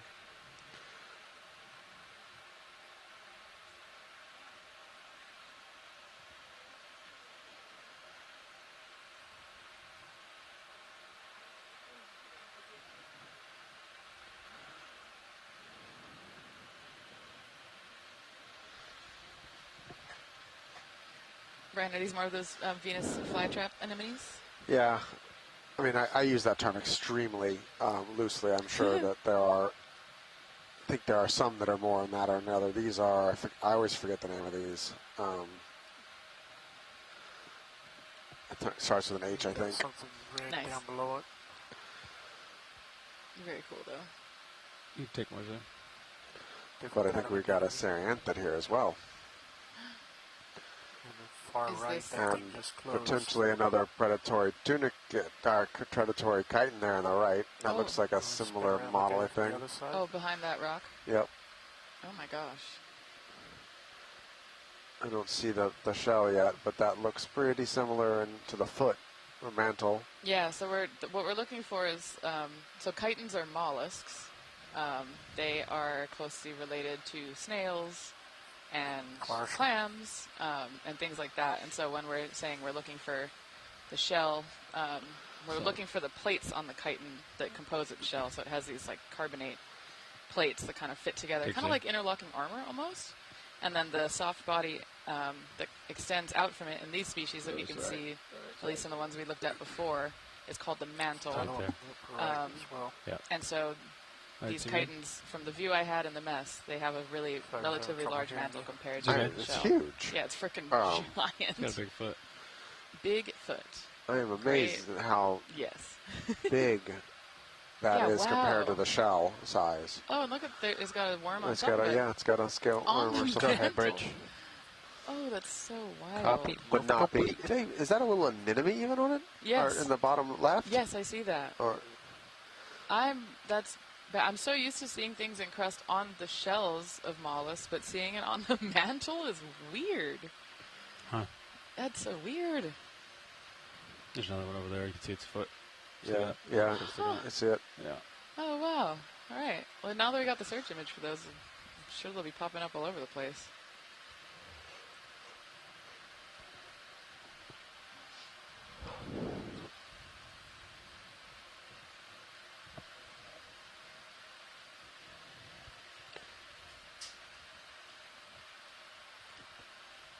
These are Hermathia.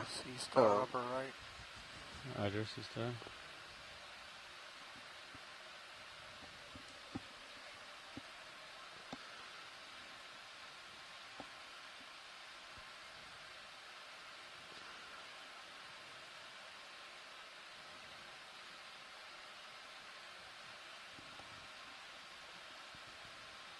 Hey, Roland, want to take it? You're kind of far from him, co-pilot. Do you want another 10-meter bump? Yeah. A couple brittle stars here and an old sponge stock, and then just to the left when you're at full zoom. 10 meters, 320. Full wide, Coming up. excuse me. There was something in a rock crevice. I think it was an urchin. We'll take a quick look at. Actually, can we zoom what's just under lasers now? Ooh. Is that the encrusting coral type? Coral. I am not. That would be my first guess. Would be a stoloniferous coral. Yes, stoloniferous. But I am 75%. having trouble seeing if they're connected. Take it to 100. Yep, there it is. Yep, those are stoloniferous. Nice. Thanks, Flight. And then I think there's an urchin to further left and up. Zoom out a little bit, try to find that. Looking for an urchin. Should be there, top left. There it is. Searching for an urchin. Hey ho. I didn't see it. All right, take it.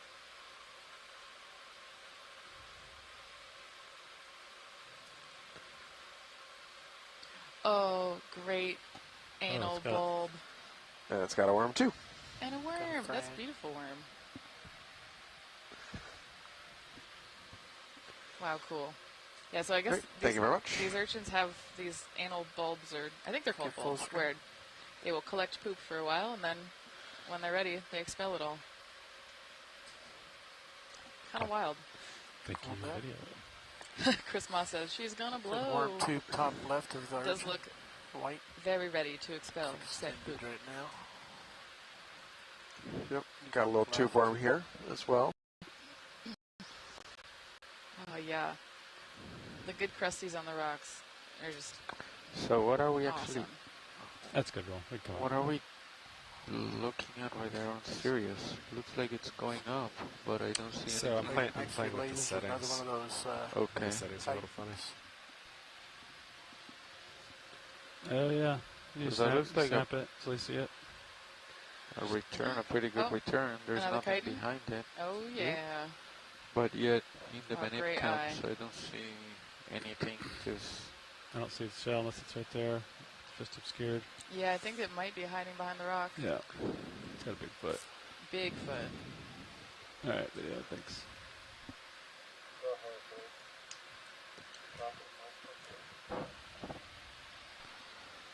So as we've come up, the corals have really been thinning out. Yeah. I mean, not that they were very dense before, except for on that one boulder feature. so Yeah, just but they go were a goes a very little bit present. down. Yeah. Past the Oh, I see a star in the background. I wonder. And yeah, the view from Sirius, I'm hearing the pilots talk about that, is pretty interesting looking. Definitely giving a potential overview of what might be this karst landscape, or the carbonate cap on the seamount from when it was at shallower depths.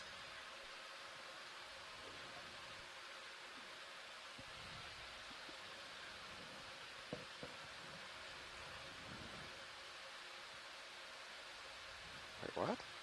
What you looking at?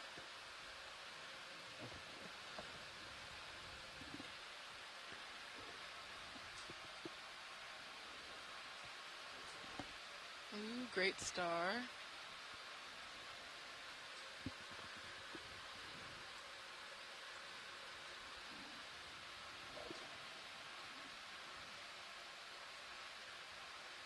Is this a type of Bersenju, Brian? No. This feels like the Which beam width is smaller. I don't know. Okay. Off the top of my head. I mean, that's see if we giving get us an an idea, but accurate I think indicator that of is slope, but good for it's like a narrow beam left. science. Yep. What? Oh, it's a benthopectinid or an astropectinid. Oh, actually, sorry guys, I think we would like to collect this if possible. Roger. Thank you. we are stopped. Been stopped maybe for like a minute, so should be good. All right, awesome. Position, because he's got that little up And then angled rock on the would right. this be suction sample? Yeah, I think suction's Yeah, probably most appropriate. definitely slurp. Yep. Tiny sea star.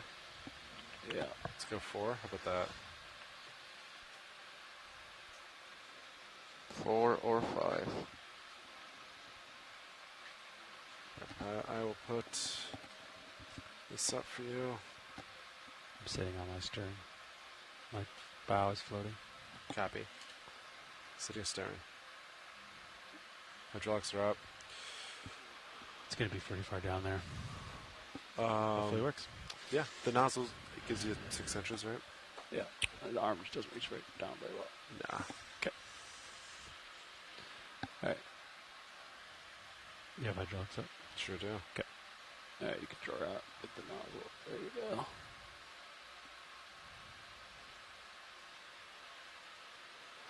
Fernando, keep an eye on us. Keep an eye on what? Serious? Oh, yeah, I have it up there. Yeah. Camera's 45. You should be about centered. Yep, it's looking good.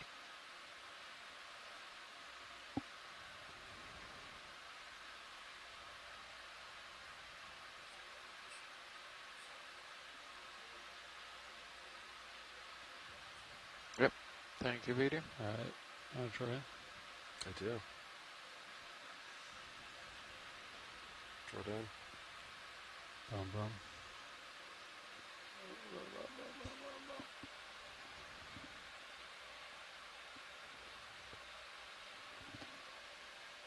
Alright, I'm on jar 4. Alright, video, let's zoom in on cameras.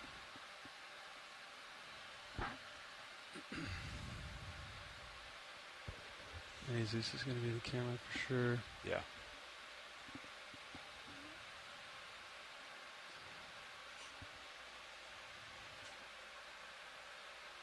You second? Yeah, 500. Yeah, give me like 1,000. Yep, you're on 1,000 now.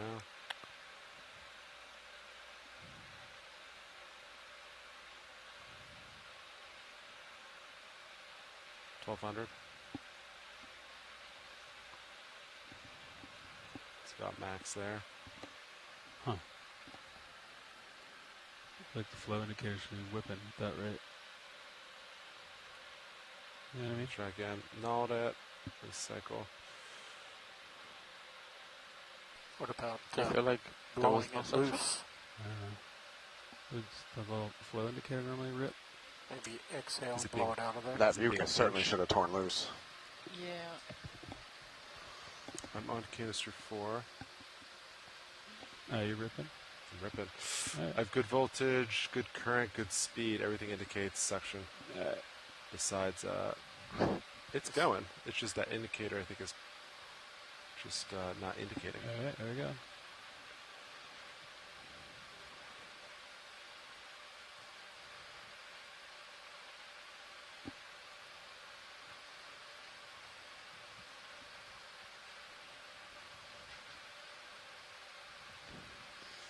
Maybe because of the camera you don't have a good sense of how low you are? So the end effector is hitting the ground. I can tell because it's moving the vehicle. Yeah, so you're hitting. Yeah, but if the rocks are too close together, maybe the tip of the nozzle is just not that close to the star, really.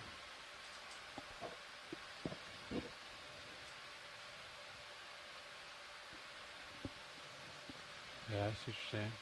It's because it's like in the... Oh, right there. All right. Ramping I don't down. see it. I don't see it. Right there. Off. Off. Yeah, there we go. Okay. Good sample. Thank you. So that was 06 Work for Bravo that one, and pilot. Nice canister work. 4. Yeah, great Awesome. work, pilots. Okay, rotating down. That was canister 4. Yeah.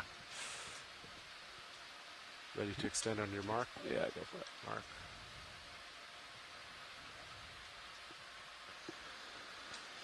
Nice work.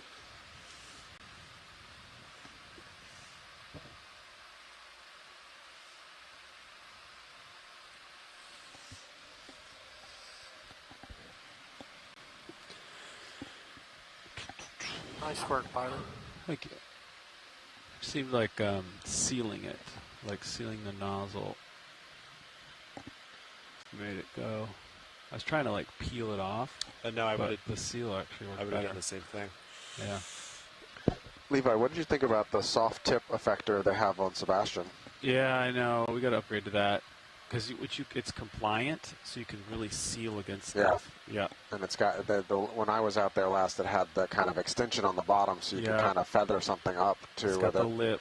Yeah. It has a lip on it, just like our chisel tip, but made out of like a 3D printed silicone material. Yep. Yeah. Oh yeah, that's real nice. Big sponge or a big fluffy coral straight ahead. Main camera. Roger. You want to get a move going? Yeah, let's do. Probably go for Good to do 20? Yeah. I see this. We're seeing behind it 20, 320 again. 20 and 320. Or do you want to do? Yeah, 20 at 320. Yep. Okay, let's do it.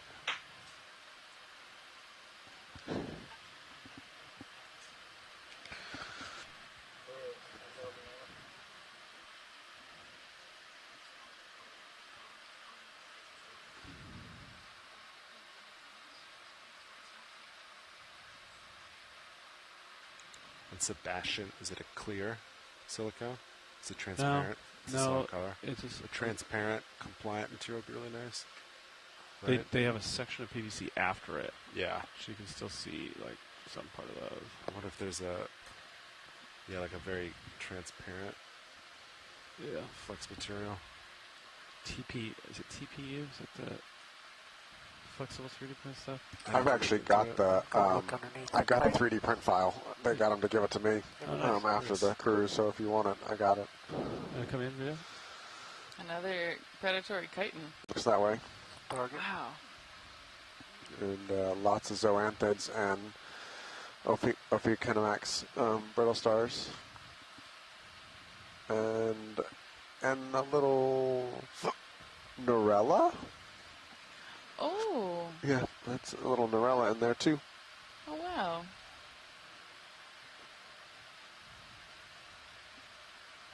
Great combo colony. I guess the common name for those predatory chitins might be the veiled chitin. Well, in shallow water? So big. I think in shallow water, right? This is Chris Moss sent a blog about the Placiforella chitin that is predatory on crustaceans. Cool. Yeah. That says it's one of the only predatory chitins. Well, we are seeing another one. Incredibly common. That's wild.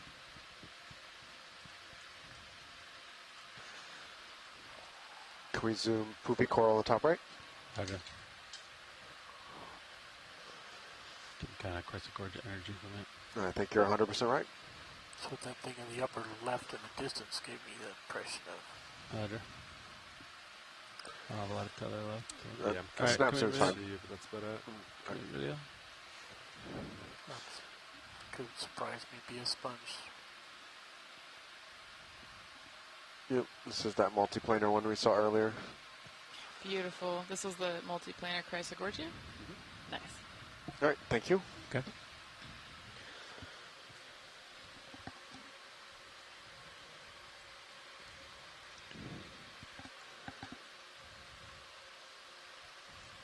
Large big enemy over there. Looks like we got our second really big far right. Polyopogon back there. Oh, awesome. Sea star way out there.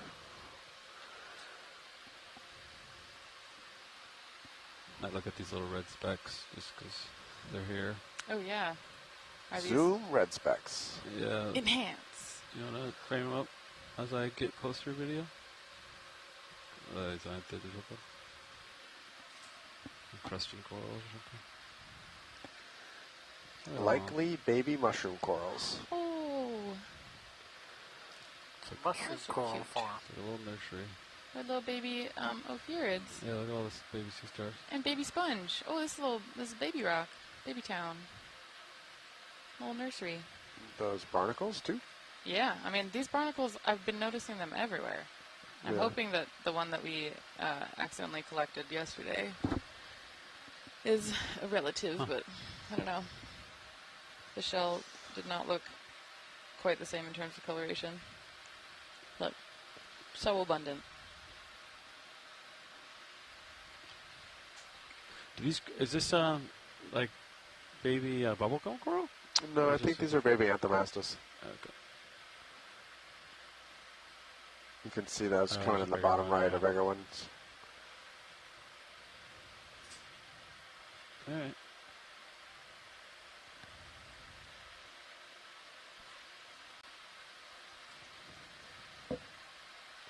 Whoa, massive anemone in that background. Might check out this bigger one up there. All right, the ship just stopped moving. Seen some big waves. Co-pilot. Okay. Was that slime? I didn't see. To the right, there might have been a slime store, but I'm not sure. Sea Maybe star not. closer to you than Actually, no. distant object. I'll go back. I'm kind of going. I gotta check this out. Yeah, no. Sponge important. Sponge. I think I was wrong also on that snap. Do you want another one, co-pilot?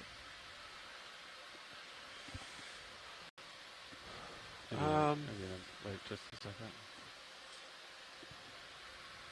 I do. Give me a moment to get a feel for the direction. Thanks, video. Do you think this sonar is a different beam width? I can check the part number. Kind of get that vibe. Yeah. I can check the part number. Look and see the difference, yeah. I mean, it's like it's. You need a closer look at this one. Just not what we're used to. No, no, we don't. All right. This one we have seen and know pretty well. All right. Understood. Yeah, it's pretty, but yeah, we can get a move going then. So you're looking.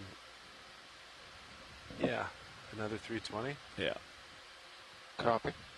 Let's do it. Another 20 at 320. Copy.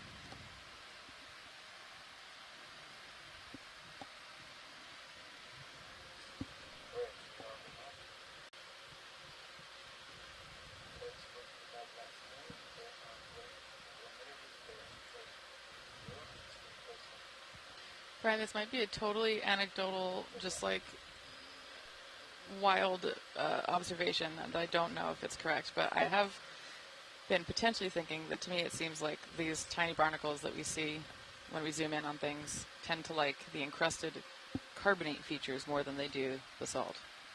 So you think this is now carbonate?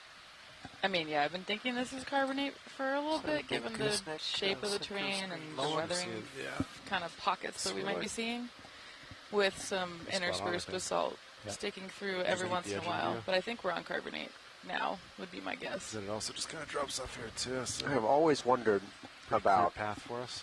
Yeah. Would it matter or not? Mm-hmm. I mean, if it's all manganese encrusted, would it matter what the underlying rock type is? That's something that's always bugged me about this discussion when it comes to corals is, do they care if it's manganese encrusted carbonate or manganese encrusted basalt? Yeah, I mean, at a macro scale, I think the feature, like the weathering patterns, or I guess just the shape of the basalt and the carbonate are slightly different, right? Like we tend to see carbonate in these gently sloping, kind of more like terraces. Sure. And the basalt can give you more of those sheer walls, like the wonderful wall that we saw yesterday. Yep. So maybe. But I also don't know enough about manganese crust to know if the substrate that it encrusts on changes the chemistry of the crust or something about it. But my first gut guess would be just like the morphology of the rock probably drives what they're living on. Basalt's pointy and sharp and tall. I don't know. There's always an exception to every rule. Yeah, I don't know either. But something I have thought about a fair amount. Coming to you. Yeah. Because you're right, I agree. This is suddenly looking very carbonated. Yeah. You might be able to... I almost never see the transition where I'm like, oh, there's the transition. I just realized, like, wait a second. This all looks like carbonate. How long have we been in this? Yep. And then you gotta like backtrack the video and squint a little bit. Yeah. Good sized bamboo whip here coming into focus. Is that a predatory star on it, perchance, or an anemone? Oh, anemone. Cool. I'll land your video. Kite just closed up at the base.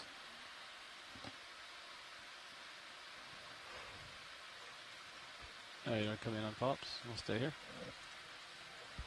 I've often wondered with these larger anemones that hang out on these whip corals how much damage or stress they put on them, even if they're not particularly eating it. You know, the polyps underneath the anemone foot certainly aren't collecting food. Well, and they're kind of chonky, so I feel like it is keeping the coral from actually being able to stick up into the current as much as it's trying to put energy into doing. That's a super cute little squat lobster here. Yeah, I love them. Starting to move towards you. It's so There's cute. plenty of time. I love when they sit there and they stick their arms out. That's all of them, basically. I know, so I like them all. Or go down towards the... They're all good lobsters. Right. They're actually crabs. We just call them squat lobsters, make everyone's life harder. They're all good whatevers. Where's the anemone? Yeah, biology's hard. And Chris Ma's noting that the tip of this is relatively bare. Yeah, still... Oh, is that a barnacle? Yeah, got a couple barnacles there, so it looks like everything... There's still some small polyps, but they don't look very healthy. Yeah. And I'm not 100%... They look like octocoral polyps, but... Are you wondering if they're primary or they're like something else that's growing on the Yeah, dome? that's exactly what I'm wondering. Yep.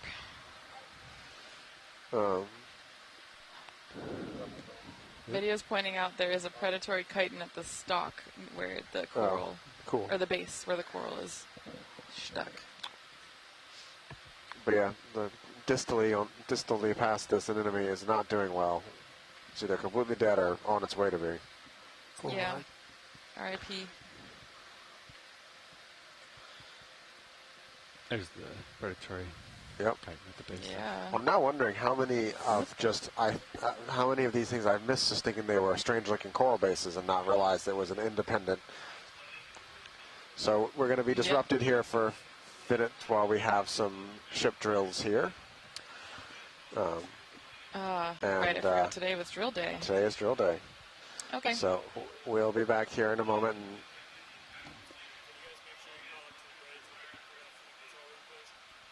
Roger, Rashad. Nav, you want to be, maybe give them a minute and then be our voice? You guys aren't leaving for the drill, are you, Brian?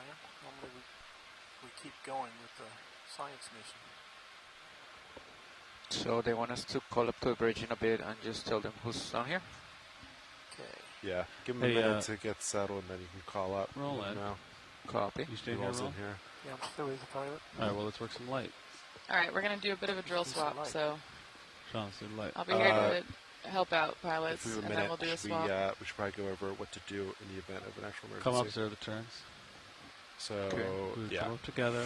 What's our bailout? 0 the turn. Really Payload is 6-0, so pretty much ahead. 6-0, so Yellow 0 goes turns up, clockwise, maybe. D2 turns pretty much there. Why is it yellow? Come up. Sound good? Yeah. Yep. Everyone's happy with that?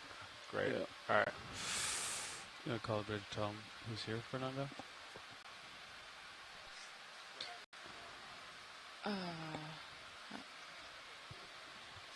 Let's get tight on the I don't think I've seen a yellow sponge before. Bolosoma? Yeah, that's weird. Brian came back. You ready? Pilot, are you ready? Oh, do it again. Yes. You've mustered and accounted? That's fine. Should I go muster and account? Okay, cool. Thank you. Yes, so bolosomas like this can come in yellow. Wow. You didn't tell me that. A lot of things I didn't tell you. I know. Fog's rolling. Every day. Yes, it's a beautiful day. That's so freaking cool. This actually, this is this the SpongeBob and Patrick sponge that we've been waiting for this whole time? No. What do you mean no? I don't understand. SpongeBob is a yellow sponge. Patrick is a pink. No, we did that long ago and have the picture. This is not a good candidate for that. Boo. But I think this is Bolosoma species B. Species B. Species B. Okay. Yep, it's still undescribed? Probably. Yep. We did that. And another predatory chitin. Now that we have a search image, they are everywhere. This always happens, though. The second I get a search image for something, I'm like, oh my god, how many samples do I have to go back through now? Yep. All right, I think science is happy. Let's get the predatory chitin since you mentioned it left, and then we'll go full screen. Brian, you staying with us? Yep, I'm here. All right.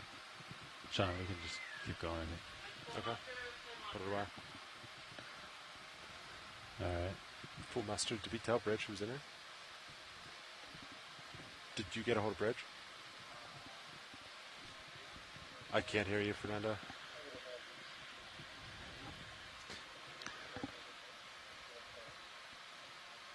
All right, we come full wide. Yeah, the other reason this can't be your SpongeBob thing is these aren't actually sea stars. Oh yeah, the crew asked me during lunch what makes a sea star and a brittle star a brittle star. I could give you a very broad definition, but since Chris is in the chat, I might wait for Chris to give us a much more nuanced answer to that. Fantastic. Take a peek at before we call them move in, Sean. Do what? Yeah, there's the one they saw a few years ago that was a better pairing. We got a link drop to Chris's Twitter. Oh, that is a good pairing.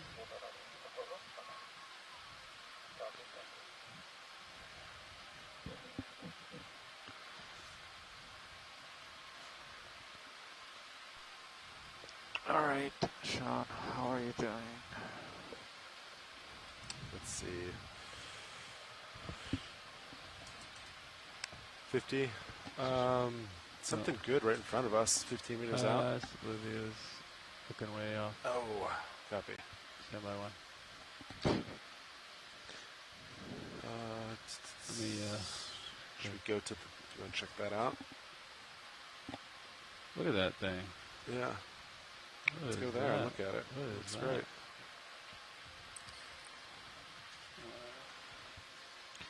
Do you want... Let's do 10 meters at like 300. Copy. Coral. You go with that, pilot? Oh, I see. Another coral ridge. So that's 10 meters out. Is that just that little thing right there?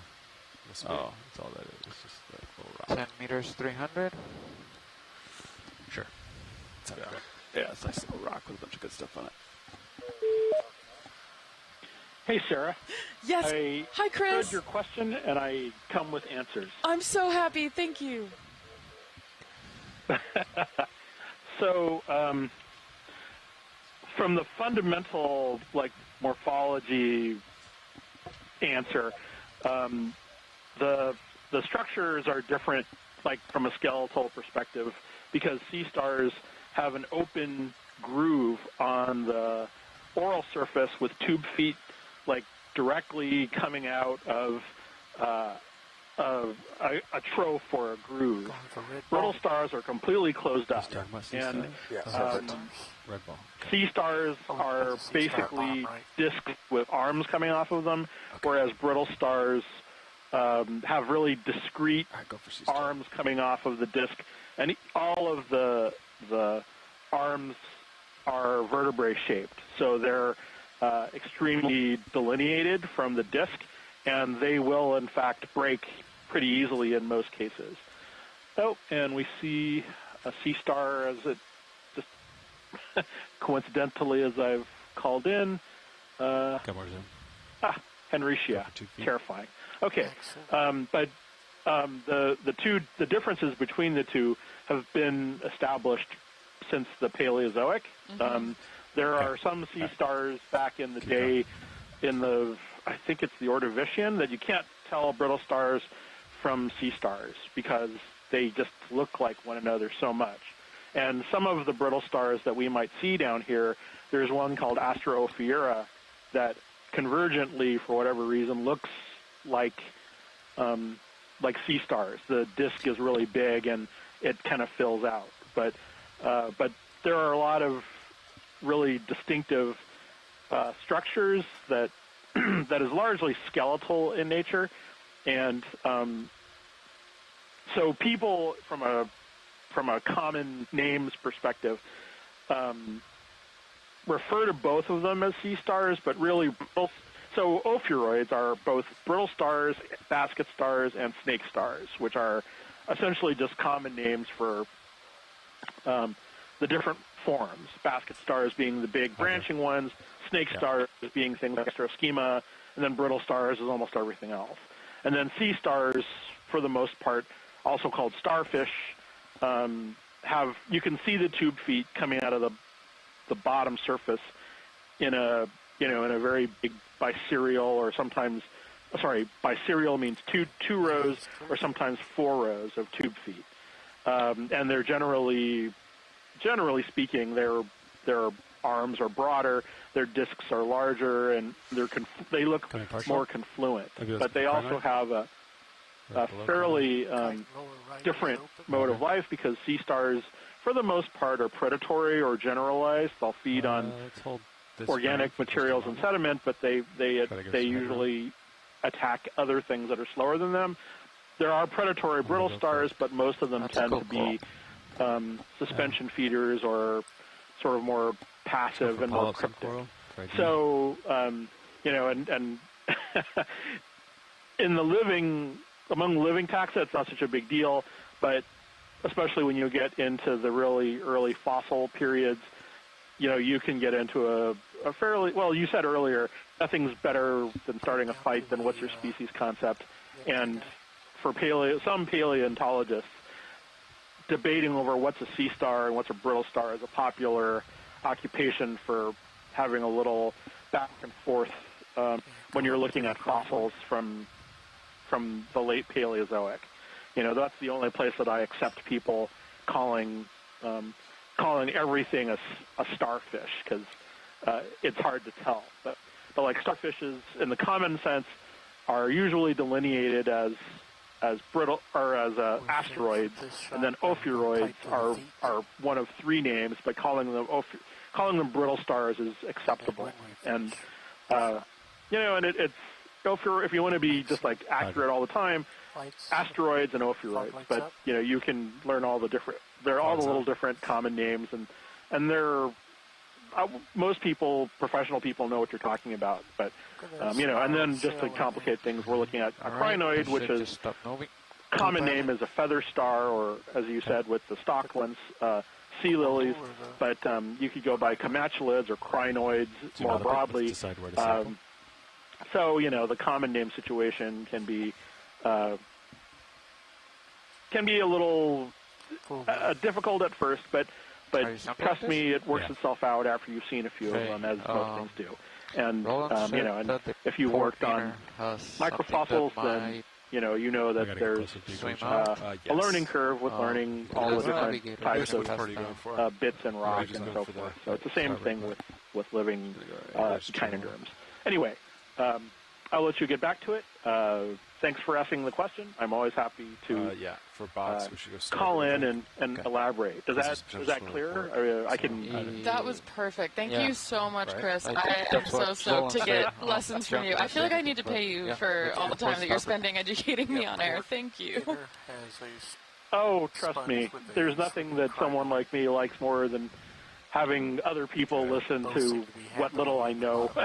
Brian, it's the best. This is my favorite game. Yeah, well, one of the things I also mentioned is that white sea star that we passed, when I said it was terrifying, the reason those are terrifying is because they're so nondescript. That's a genus of sea star that there are 60 different species. What? They're present in cold and shallow waters, and they don't all look exactly alike, but they look enough alike that they're extremely complicated to tell apart. And not to disparage my ophiuroid colleagues, but I'd much rather work on ophiuroids than have to work on Henricia if I had to. But that said, I'm going to describe a new species of Henricia at some point in the near future, so I should probably be nicer to myself. But anyway, and there's a whole bunch of other stuff that makes them difficult. I've seen the molecular tree for Henricia, and it's ugly. So anyway, thank you. I'll talk to you later. Thank you so much, Chris. That was great. Yeah, we're take care. Bye-bye. Thank you. Bye. On both cameras. That was I'm sorry, you were about to say? Oh, no, just thank you. That was awesome. Oh, okay. I'm so stoked. Bye. Yeah. Center. Bye. Bye. Stopped. All right, that was great. And now I took notes on that so that in future live streams I can say asteroid or ophiuroid, and I can explain the difference to the crew if they weren't watching about sea stars and brittle stars. That was so helpful. And now it looks like we are doing a collection on a type of paramercid that we have not encountered before. Is that right, Brian? Not on this expedition, yeah. Awesome. Very cool. This dive has been, in terms of, I don't know, I guess it seemed a little bit less dense in the beginning, but it's been really exciting with all these new observations and interesting collections that we're able to make here. And this has got predatory tunicates on the bottom. Chitons. I'm so used to saying predatory tunicate because we don't say predatory chitin. You should be able to draw out. Watch that. It's got a lot of them. Is that there, right? Port minute. Elbow up on port minute. Oh, hitting the light. I think you're talking camera, not the. Sorry. No, you're good. And then before we leave, I've got some Zoom requests too. Okay. It's closed. Oh, no, it's open. Oh, it's open. Yeah, it's open. The stick might fall. We'll see.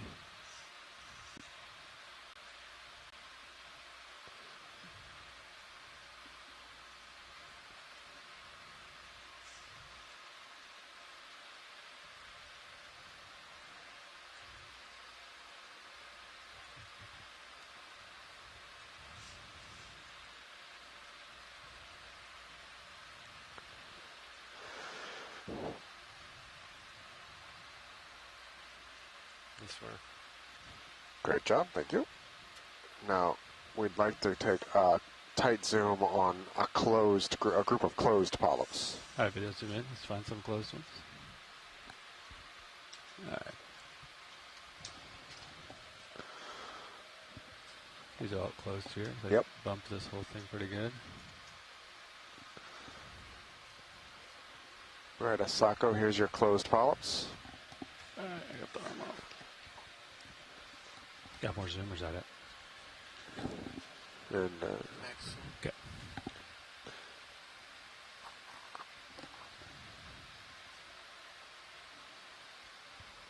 Something crawling on there. Ooh. Yeah, looks like another scale worm there on the right. We've also seen some amphipods darting around.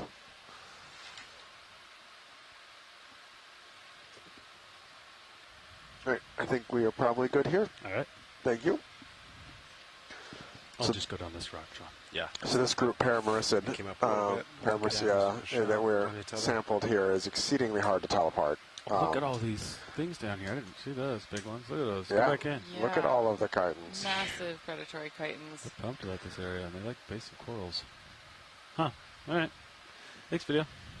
I'm going to keep going down this rock. Looks like there's a bunch of large corals.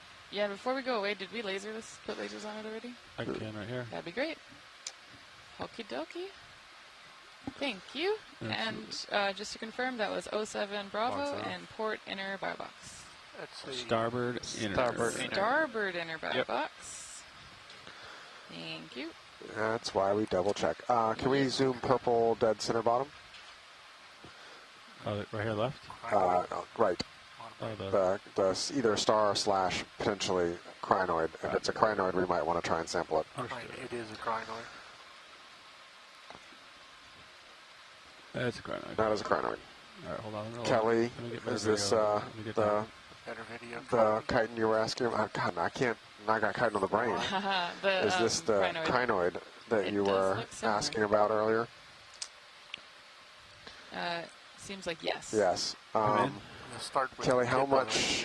It's going to be exceedingly hard to pick up, and I'm afraid it'll lose arms if we suction it. So, should be. 5. I guess suctions are only shot here, but we might shed a couple arms in the process. So yes, we'd like to suction this, please. Roger. All right, putting camera up. Try to set it up before you're rolling.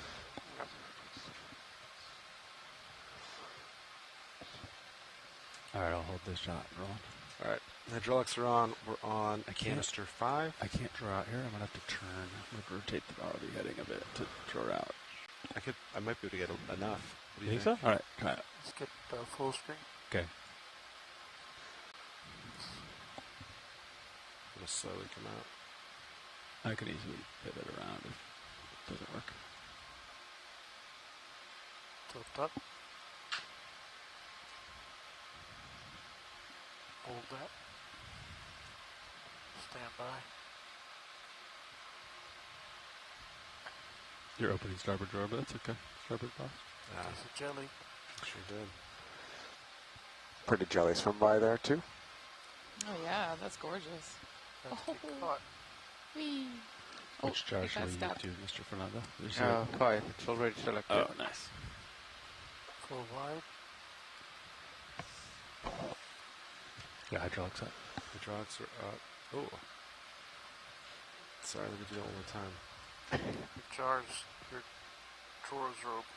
Yeah, I understand well.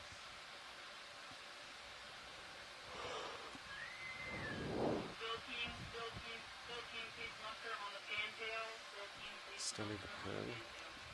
Let's try that one more time. All right, we're going to try not to lose all of its arms here. Sounds good. We're going to see what we can do here. Just gingerly. Just ever so gently. I'll work on that drawer again. I'll hold that. I bumped you a little bit, but...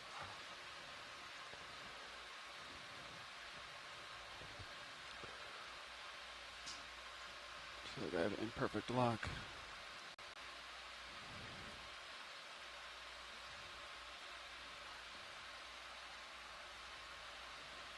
All right, go back.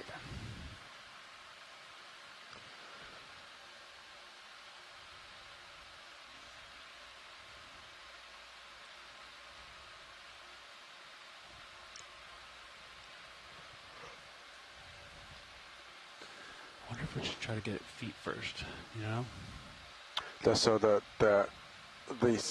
Siri and the central disk are the priorities. The arms will likely come off at least one or two, but as long as we get the central disk, we're in good shape. Yeah, so mouth and butt first, since they're next to each other. Okay. Disc first, maybe that's the better way to say it. I think that would be the better way to say it. 700. 1,000. Cancer 5. Oh, beautiful. Oh, all the way. Oh, it is zoom out. You gotta zoom out. He's too far. Good escape. And this is one of the swimming varieties. Good to know. Apparently. Yeah. I'm still going for it. Okay. You still second? Yep. Where'd it go? Talk to me. Talk to me. Top right. It's where you see it right there in the foremanip. Are you second? Yeah. Sure am. Keep second. Okay. Talk to me. Raise this up. I got it. What up? Talk to me about tether. You're fine. Yeah, you're good. Oh, you missed it. There Oh, fantastic. In the jar. Well, not in the jar yet. In the tube. Off. Right In there. the jar. Yep. Got it. And it looks intact. Nice work, Wow, great work, pilots. That was really, really hard. Let's try auto XY. Oh, no bottom lock here. Char light on. It's really moving around in there. Wow. Did it lose one of its arms? At least one of its arms? After the jar. Hard to tell. Yep, looks like it I mean, lost an arm it's not in there. attached, but it's in there. Yep. Sorry, buddy. Is that in a position for you to extend? Okay, so that was I'll start 08 slow. Bravo and canister 5. They're going to want to see that purple coral. I have a suspicion. You suspicion right. Alright. Ooh, look at the purple on the back of that sponge. Nice.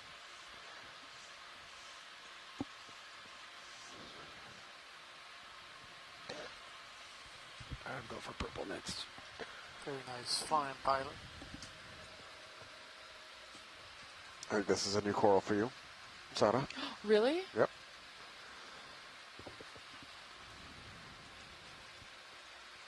Thanks for all the help, guys.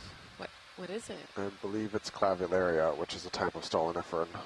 Wait, really? Oh, growing on a sponge. Wow.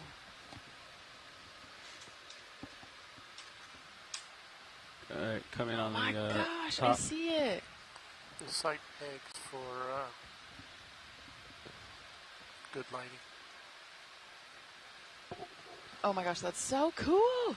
So stoloniferan is a type of octocoral that grows out kind of like in this like encrusting form. Quality and it's purple. Roger. Oh, it's so beautiful. Brian, we're going to do some dynamic light here. Yep, sounds good. And there's actually some interest in collecting a piece of this too. Great. Okay. And just so while we're doing this. Oh, sorry. Away, right? No, go ahead. Go ahead. No, it's just actually potentially I might be able to reach this with the arm roll. Okay. Do you get more zoom rolling? Tilt up. That's max. Max zoom, aye. Very cool. So while we're getting beautiful shots of this stoloniferan coral, just wanted to highlight that part of the reason we collected that crinoid that the pilots did some amazing piloting and maneuvering to catch. Thank you so much. Is because this might be Bog's 100. A genus that has never been seen in Hawaii before. So we won't know until it is analyzed, but it's likely that this is what's called a range extension for this type of crinoid, which I think was identified by Kelly Markello as a pentametrocrinus.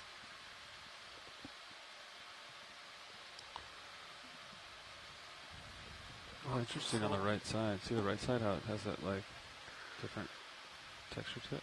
Oh, yeah. Instead of individuals, it's like a solid. Maybe is it too far out there, Sean? I can't get behind it. I can get from the side though. Cup coral. Or down, maybe. Hold this shot. That's beautiful colors right now.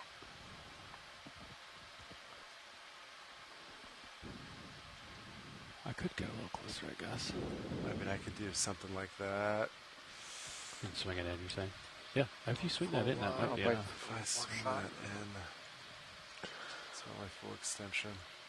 I can't get the angle too light. To the shot first. Yeah, I think you're just lighting the shot right there if you turn it on. So move it out, roll. Just for this shot. Yep, it's out. Tilt down. You have to get put that at the top of the screen. Let me kill lasers. So we've got some beautiful hemicrales and paragorgias here, growing side by side, and then we'll take a sample of this clavularia here.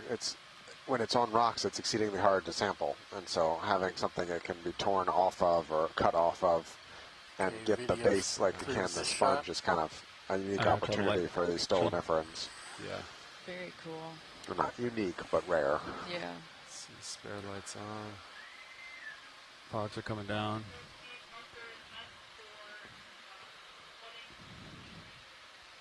It's possible we're too far out, though. So when you swing it in, we'll find out. Looks like the paragorgia is also growing out of the sponge as well, right? Or right next to it at the base, yeah. I don't really swing in anymore because I think I would just hit it. No, I think you can. Yeah, I can? Yeah. Oh, yeah. You want to turn the lights back on and verify? Yeah, look. Swing it. In. Bring it in. Yeah, but I think it's... Yeah, keep going. Keep going. In. Keep going.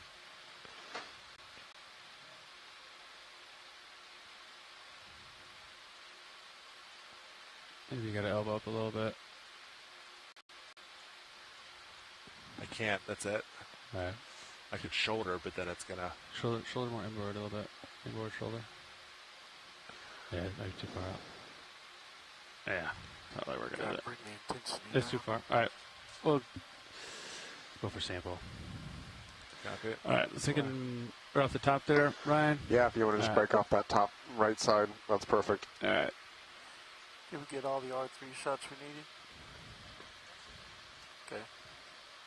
Sorry, I'm not listening to Survey 2. Survey 2, you good? She said yes. Alright. I might have to move closer. It might just be... Yeah, I'm gonna go with my gut. And then I can't open the drawer. I'm gonna try to reach it. Then I can open the drawer. Okay, while you're here then, I'd like to try to get one more shot showing the layer on the right. Where are you going to the starboard? Yeah, I guess we gotta go starboard outer. Starboard outer. I'll try to trim this top chunk off here of this dead sponge. Right there. See where it gets skinny? So the sponge gets a little skinnier? Oh, actually, this is now. Go ahead. So, video had said that the sample in the port inner bio box might swim out. Is that the case? Like, we don't want to open those two? There's a slight risk that it will swim out, but I'm okay opening it and giving it a try. But it's not a primary. The primary objective for that sample is the swimmer. So, the swimmer is not the primary objective. So if it swims out, it's fine. Copy. So I think if pilot is comfortable, he'll go to the starboard, and then the next one we might, if there's something to sample, we'll go into the port bio boxes.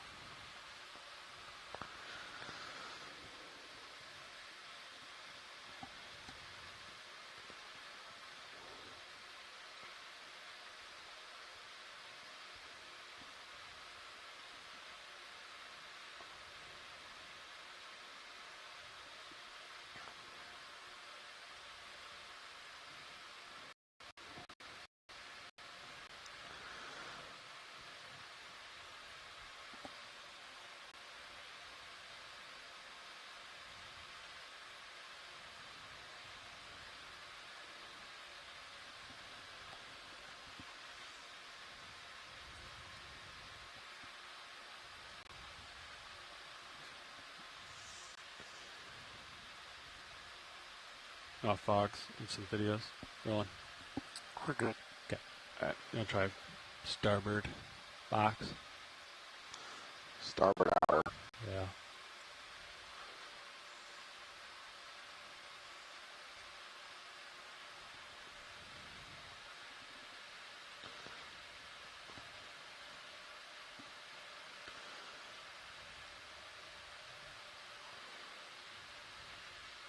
fogs might help you. Fogs are on. Bring a swing arm in and point it down if you want. I just gotta.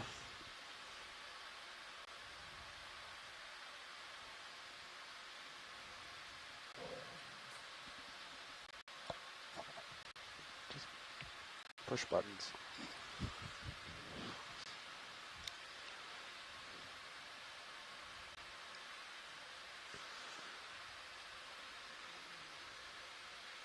Do you want to zoom out on Mini Zeus so you can see your joints?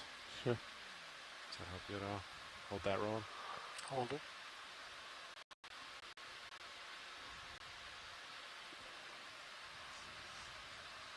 I feel like it wants to. Might fall in the wrong lot. It's pretty far in there. Can you turn the jaw just a little bit? Oh, It's there you good. go. Perfect. Nice. You're good. Nice work, pilot. Good work, pilots. Okay, 09 Bravo and starboard outer buy box. Alright, so. That's a tough one to reach. Another one in a while. Alright. Yeah. Alright, is there anything else we need to see here, or are we onward and forward, kind of? I think we are onward and upward. Okay. Onward and slightly upward, given the gentle slope, maybe. Well, upward. Actually, I'm going to change my mind. Can we take a Niskin? Absolutely. Yes. All right, Nav, let me know when you're ready for Niskin. Hold on 1 second. That was... Survey 2, are you getting ready for a Niskin?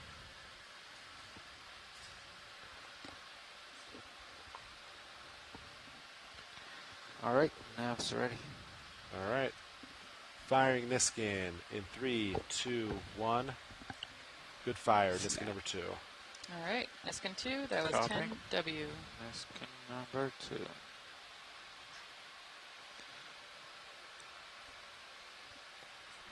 All right, hydraulics come down. Hydraulics off.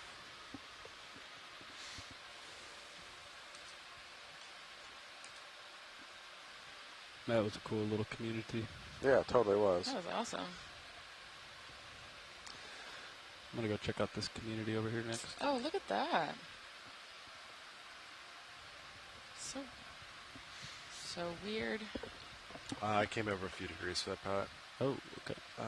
What was our last travel? 300. Okay.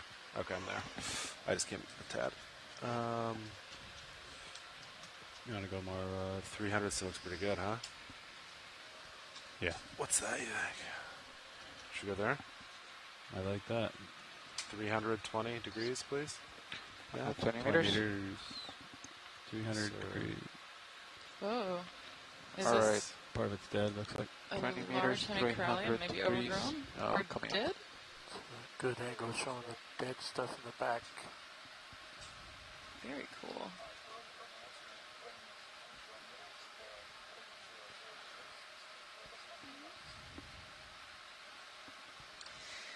Oh, Brian, I've changed my mind on karst again. I think we're back in basalt. Well, in theory, or in possibility, given what we have discussed about the potentially two different volcanic events here, Yeah. in theory there could be igneous layers overlaying carbonate here. Yeah, or I'm wondering if there's even like, I don't know, potential intrusive flows that then were erupting into water and forming these pillows. I don't know if that ever happens, but definitely could be, yeah, igneous over carbonate. And I think that might be why we're getting so confused. Huh. Yeah, but it's so cool. Interesting rocks. Yeah, look at these. Yeah, look at these like pillowy, basalty features. Oh, Valsback looks igneous. Yes. Push in on Sirius. Center up on Sirius. That's so weird. Co-pilot. Sure.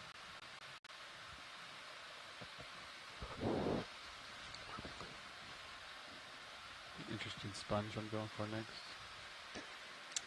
Val's also noting that it's really hard to tell apart sheet flows, so like lava that flows in big sheets, and carbonate, like those reef kind of terracey features that we've been talking about. So she's been on the fence the whole time, which is why the rock discussion has been kind of continual just a little during bit this more entire dive. before I come to you. Hey, Levi, can we zoom purple bottom right as we approach the sponge? Yeah. Just a quick one's all I need. All right. There, you can snap purple, and then you see more of these feet of these. Yeah, look, more predatory chitons. Yeah. They're everywhere. Yep. All right, that's Victorgorgia. Victorgorgia! So this is what I thought the stolen efferents were from a distance because of the purple. Totally, and I think I told you that Victorgorgia is the most common purple thing you'll see. So. Oh, cool. All right, that's all we need on the Victorgorgia. Thank you. Roger. Now we can go look at sponge. Roger, sponge. Is a Walteria sponge? I'm not sure yet. Okay. Approaching, I thought it was something else, but now that we're getting closer, it does look a little Walteria-esque. Serious out wide. Come back into the brittle stars on top. And there's 3 predatory chitons. Oh my gosh, they're the dominant, dominant fauna here. Yeah, they're only predatory chitons. Maybe a little there, be advised. All right, I'm coming to you, but if there's a heave, I might tug on you. Come in.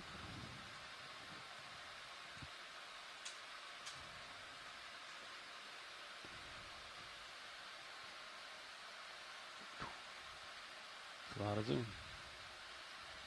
Like, it's interesting that the brittle star's like the end of it, not the big, you know what I mean? They're always at the end of it. Yeah, they want to get as high as possible. The floor is lava. Bump, bump. Oh my goodness. Wow, I didn't get anything. That's all I got. I thought that was pretty good. You got me, Brian. Oh, I'm so sorry. I was chatting about rocks. Can you say it again? I said, for sure. I don't heard. repeat it Now now. I'm proud. The floor is lava. There you go. Hey. To himself That was a somewhere. good one. Found it. Yes. All right, so I think you're right. I think this is a Walteria. All right, thank you very much. Yeah. Let's look at the lower center. There's probably a shrimp in there. There always is. Good shrimp.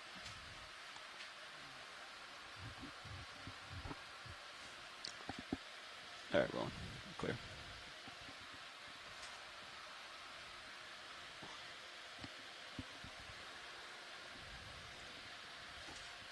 It's definitely a strange growth morphology.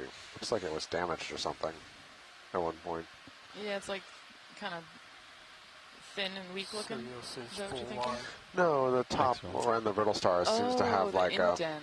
yeah. Yeah. Huh. What's your altitude? We see that in forems when they grow in sediment and hit like larger grains of sediment. Yeah, what's this tiny thing? Come in. They'll grow into stuff and then turn, but I doubt that's what happened over here. Oh. What did you say? Solitary hydroid. Oh. A little A micro. normal sized This is a hydroid? solitary hydroid. Not a mega one. Yeah, not like Not the the giant mega one we mango. saw from dive 1. All right. Yeah. Oh, it's so pretty. Oh, little guy. Little guy.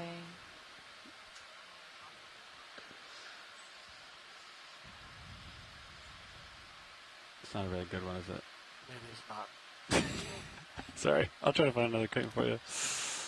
Well, it's not very photogenic, that one, right? All right, I'll try to find a good one for you. The ones that are lifted is the ones we need. You have a light flickering. I don't know what it is. I thought I saw something. Yeah. Port side. Port. Do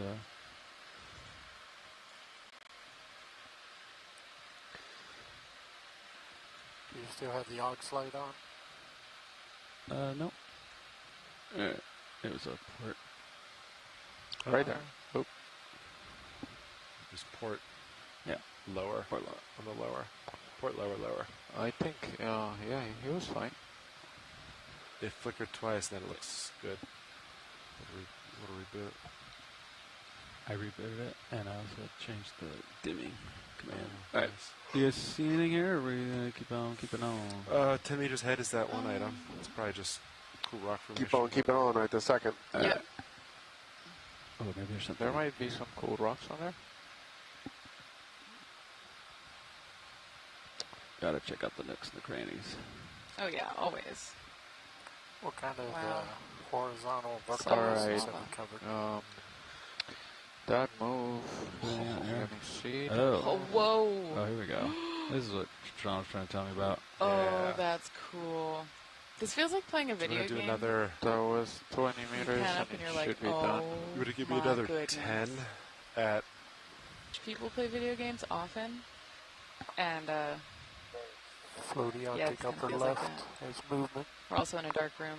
You on it, Roland? Go. Watching a TV. Oh, what's this? What is this? What? Eh? Is it a what?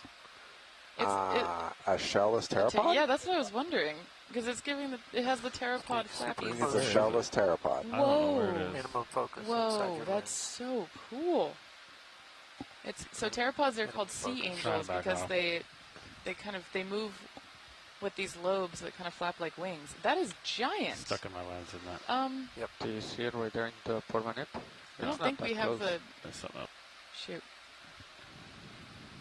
Something on the rock. It's a flat top, huh? Bottom Yeah, of the no rock. kidding. Got a clear tube poking out. These are like, yeah, basalt steps. I'm looking for Yeah, the. I don't think I've ever seen one. Yeah. I'm pretty sure that's what that would have been, is a shellless pteropod. That's what I it don't looks recall like. I've ever seen one. I mean, if we see it again, maybe we can get another good Oh, view on snap. it. See if this is a chitin. Oh, look at that. Okay. Oh, it's got a mouth open. Yes. Yes. That's. Oh, so cool. It's 50, As I 100. land, it might Oh, close. that's crazy. What is happening? It might close as I land. Brian, what's happening here? It's waiting for food. It's an ambush predator. So it's opened its, not mouth, but it's opened I'm and touching raised the its ground foot. now. It might freak it out. And that's some other part of its foot. Oh And my gosh, going under the shell? Yeah. Oh, And whoa, whoa, Nice. whoa, whoa, That's whoa, whoa, how whoa. it catches its food. That's so cool. Oh my god, the blog that Chris Moss sent over Wish I had it centered. had a, Yeah, like, but that was a excellent. description of this, but that It's still pretty good. Whoa, Now whoa, you know what we need to do. whoa. That was a great behavior catch for an organism we've all What if you not seen too much. blow a little bit of water on it? That was so cool. I blew it. That Is was there way another- off center. There's another one on the right the that's right. open. Oh. See it? Oh yeah, there's another one with the mouth open. Second opportunity. No way. Oh my gosh, there's multiple with their mouths open? All right, we got to keep it in the center rolling this time, okay? Copy. Do you need a brown paper Go, bag go, to read go, it? go, go. Maybe. Fox. They're all the way. Okay. These are so cool, Brian. In. Oh, and there's another one of the stolen ferns Give on me the zoom. corner. Gone. Give me doom. You get that food, buddy. They Oh don't my like gosh, that this with is the so zoom. cool. That's max zoom. So All right, blow on it, Sean. the blog that we got sent says that these types of chitons, like you were saying, raise the There's flap 6. on the front of its body, and they wait for Copy. small, Copy, Bridge. Move prey complete, to thank wander you. underneath, and then they flap it down on them and catch them that way. Obviously, I'm not sure if this one does the same thing because the article we got sent was about shallower water predatory chitons, but it's kind of like a mouse trap that they use to catch them and eat It's them. like an old Tom and Jerry mousetrap. Oh, it's so cool! So we're trying to use a little wash from the slurp here Go to Get it to slap. to see if we can get it to close while we're looking at it.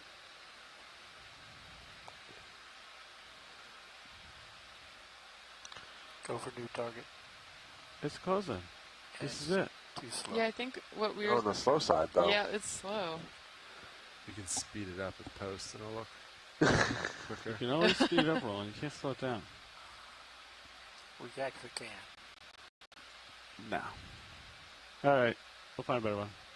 That was cool. There were some on the overhang to the left. Yeah. I don't know if they're open or not. I don't know if they're Forget what open. you have there. What do you have here? Whatever you want. Look down. One of the ox. One ox. There goes the water. Go, go. You got it, buddy. Interesting that they closed. The first two closed when D2 landed. Yep. But these are not responding to the water. I wonder if the water flowing isn't triggering, but the pressure wave of a collision trips its nervous system a different way to cause it to close. Yeah. All right, zoom out. Let's give it a bump.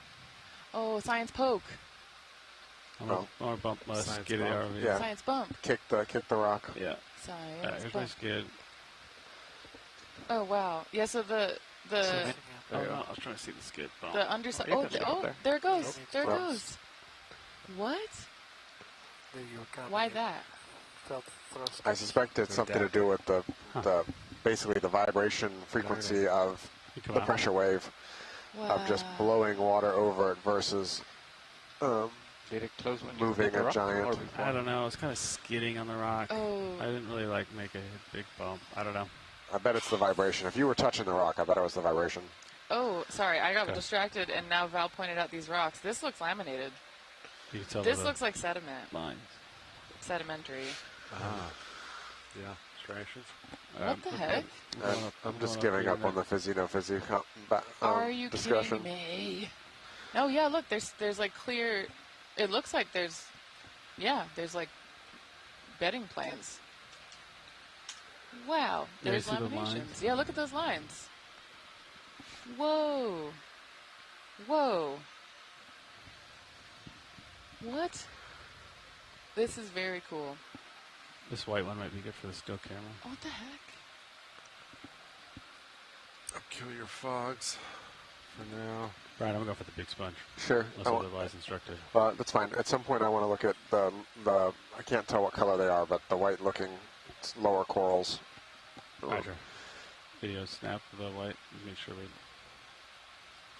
Oh man, I thought predatory chitin was going to be the thing that blew my mind in this portion of the dive, which it is, but the laminated rocks are a close second. See if they're interested. It's just a crinoid. No, big crinoid. Oh, big crinoid. That's different. That is different. Do you want me to go down and check it out, or is this good? No, this is good. All right. Just splash it. Okay. All right. I think you wanted the white, and then I want the big sponge. Ooh. And when we do big sponge, could we also linger a little bit at the rock base just to get a view of those laminations? Fogs are off. Fogs are off. I'm going to land and get a close look at these white ones here. Sponge death assemblage in the corner. I don't see chitins up here. What the?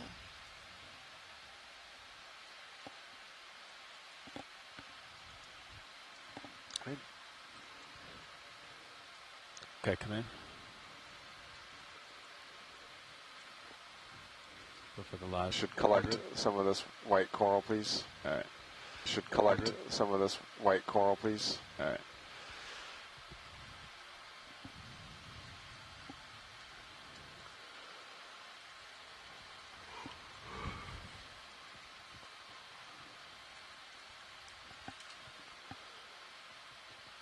I could get a small piece and put it in a jar, or I go for the port bio box. Go for the port bio box. I'm not too worried about the crinoid swimming out, and if it does, it was bonus. Is there one you'd rather have here? No, any of this stuff is bigger one on the right fine. Whatever you think is the easiest to collect, it's all the same. All right.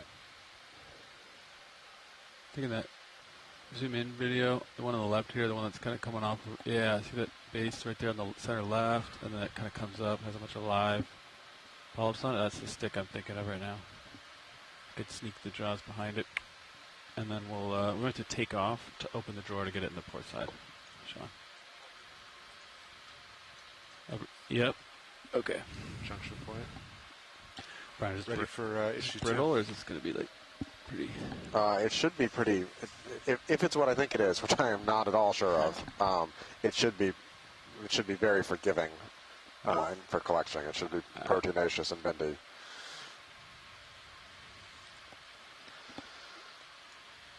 Or just like grab a whole bunch of it down there. That's fine too. I'd rather more than less. Let's go zoom in on mini Zeus. Make a decision.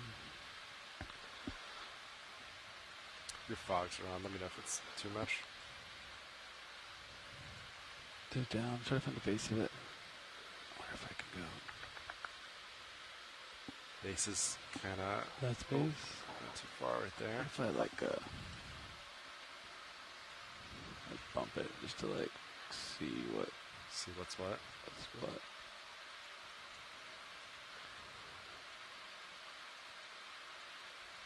See that? See how that almost looked like. One looks like a just honestly, broken off. this looks, judging by how everything moved, it kind of felt like this is. No, maybe it's not what I thought it was. How is it still alive if it's like brittly? Oh, they're brittle. So it's a corallid. Oh. Okay. Yeah. Oh, that's interesting. But it's not breaking up either, though. Like, that should have shattered up. Did you ever see the family guy where he tries to get the frog out of the... Sure have. You kind of get the energy right now. I'm trying to tip it over. I'm trying to, like, flip it up on its side so I can grab it. Well, that's not what I thought it was originally. Yeah, it's not anchored anywhere. You want that whole piece, Brian? That'd be perfect. All right. All right, your port side's ready. Yeah, unclear if I can get all the way up or not here. How am I going to get this? Well, it's stiff, but it didn't shatter, so maybe it's a little... If you just kind of get it, you try to just little on your fingers and see if it stays. If it's not too brittle, maybe it just kind of hangs on. But then you have to, like, take off with it, just like... Yeah, so I'm thinking if you could draw it... Good thing is there's a couple of options here.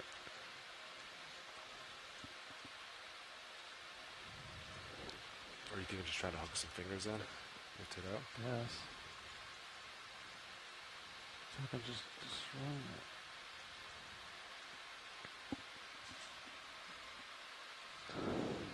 All right.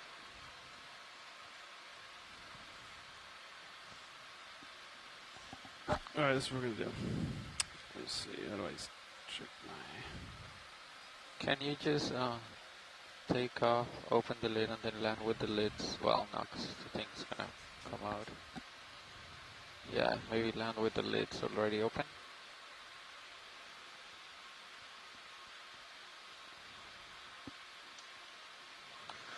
Yeah, the other option here is now that we know it's a corallid, we know it'll break up, so you can slurp pieces of it is another option. Okay. There's another one we can grab with some crumbles. I'm just going to cradle, hopefully come up, hopefully get in the port. If that doesn't work, I'm going to go for a more favorable one up top. That's my plan. I'm going to try to cradle like a bunch of this. Your port is full, isn't it? No.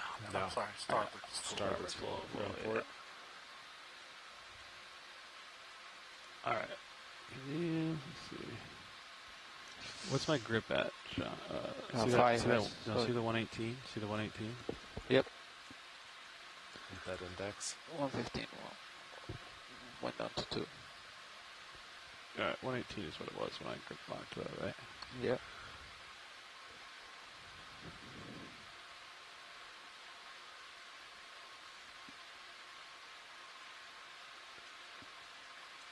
It's creeping in, isn't it, the jaws?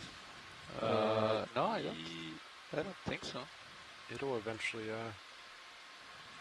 Alright, you want me to try to open? Or do you want to lift? Oh, honey.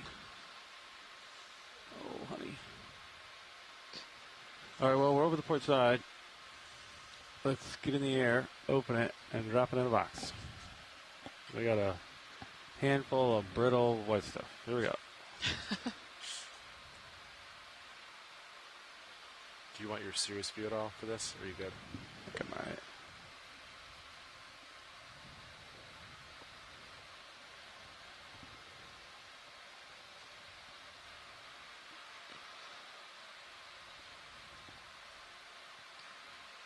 Wow, there's so many of them.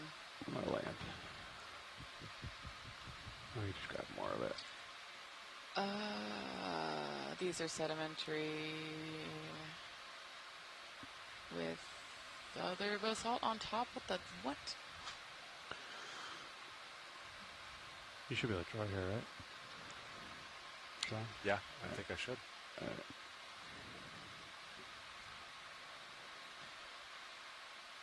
And it sinks, so we get most of it out. Okay, drawer. All right, we got to go to outer. Is that correct? That's correct. Stop there.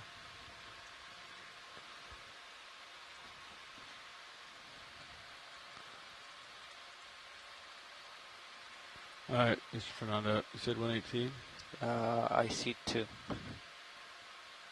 I don't think it changes until all right, here we go. Tell me 155. 114, 13, 93. Perfect. All right. 8. All right, do you want more? Nope. Or is that enough? That's plenty. That's perfect. Okay. It really crumbled, huh? Yep.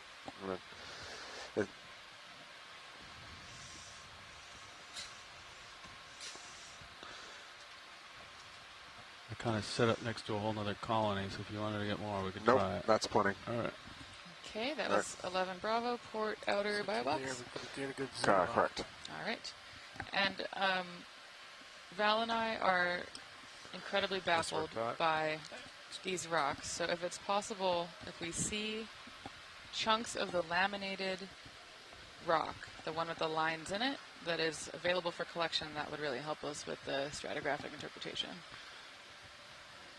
Well, sure.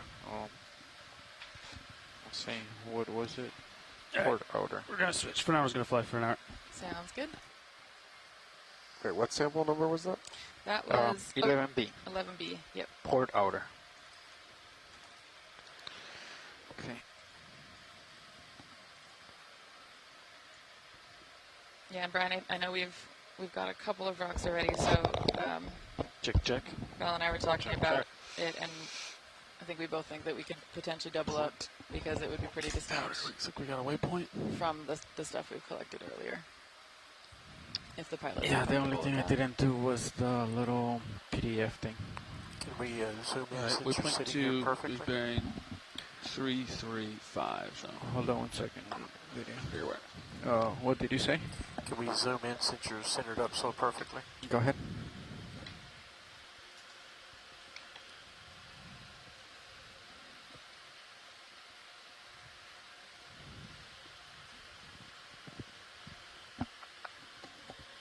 Looks like we have jar 1 and 2 remaining.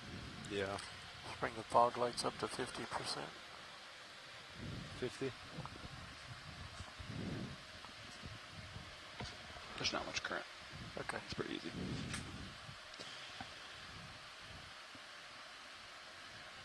That was some crumbly stuff, wasn't it? Oof. I feel like it's just crumbling in the jaws.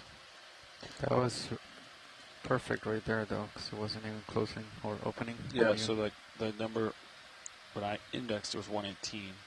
So when I opened the jaws, I was at 114 to make sure that it was going to open, if anything, just a little bit.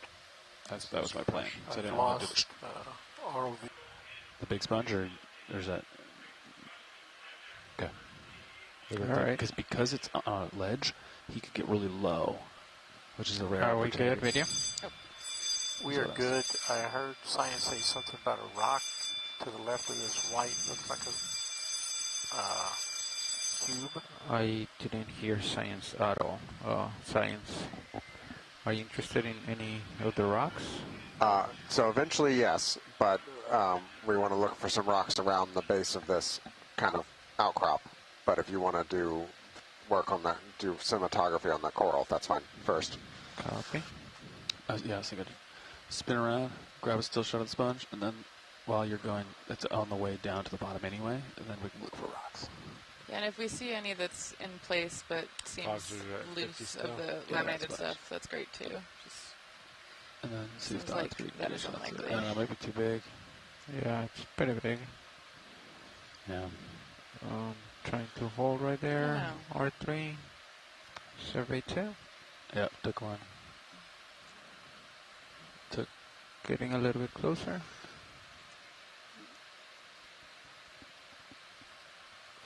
Survey 2, if you want fogs, they're at 50% right now. Roger. Alright, sinking a little bit.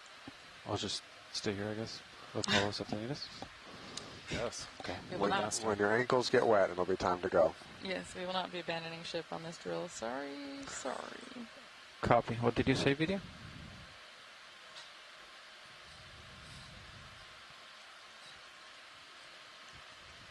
Copy. All right. Keep moving up the hill, or?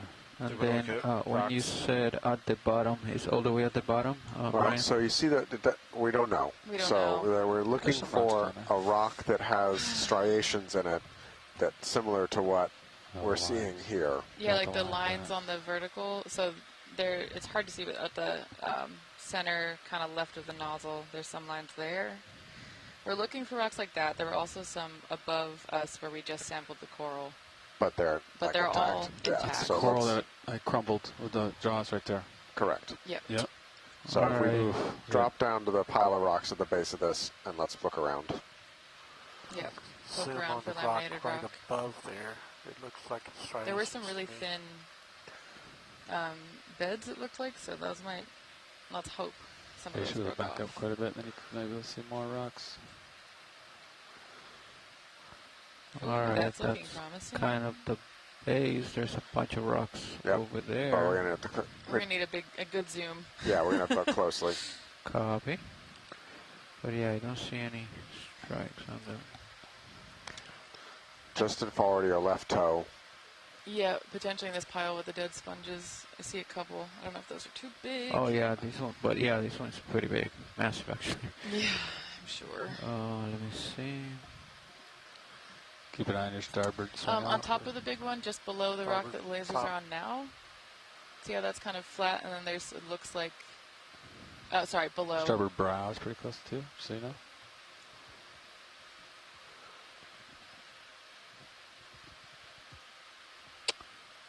Alright, so from here, which one were you talking about? Okay, so from here, if you go from the bigger rock that your right laser is on now, the starboard laser, if you go down, or across one to the circular rock, and then down to the angular, kind of flat-looking one. Do you see that one? 15 centimeters to the right, 5 centimeters down from your lasers. You're now, on the right. Now 20 centimeters right at that level. Keep going, keep turning, keep turning. Hey, Bridge. Sorry. Keep turning. Now settle. Right laser, just one below. Yep. Next rock down. Watch these. This is that one. Message from the bridge. They want you to report. Okay. For the drill. Sounds good. Okay, so you want us to try to get this one. See if it moves at all? Hold on. Or you can do zoom in. Go ahead. You stay here for a minute. Yes, could you do a zoom in? We'll Great, stay Brian here. and I are Brian, gonna we'll stay swap. here. We'll stay here for the rocks. We're going to do a swap out for the report. All right. Yeah, that looks good. What about the size, co-pilot? What do you think? Well, we don't really know how far it goes. I would have to... I would say if it's kind of that size, that's okay. Unless it has a large undercarriage. All right. I would take the jaws, close them, and then nudge it, and see if it moves. And you might have to nudge some of the other rocks out of the way before you get the jaws in there. Also, where are you going to put this? Because you got... we can double up on a rock box with these. Yeah, They're I think distinct enough. this one is different enough, hopefully. Yeah, there's also, if you want to try zoom in, there's one other one I see, kind of if you look just below that giant accumulation of sponges on the right side of the screen, kind of like center right. Alright, I think I can still, hopefully I can still reach without moving, so let me try this one first. Watch lead, are you depressing pilot when you're saying that? Because they may not be listening to you. Yeah, I can hear her. I can hear her. He was suggesting that you look at another one. Well, we're gonna try this one, and then, or you rather me try the other one? Is that other one a better sample? No, this one that we're on now I think would be better. Copy, if alright. it's okay to try. I'll try this one then. Following you out. Copy. Stopped. Alright.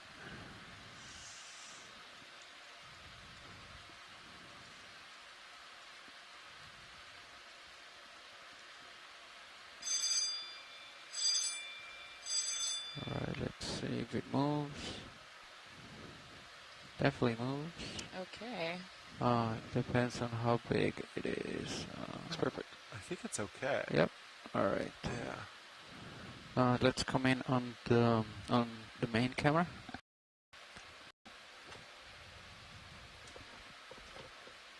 And then do you just want to go with the one without the lid? Just go starboard? Sure.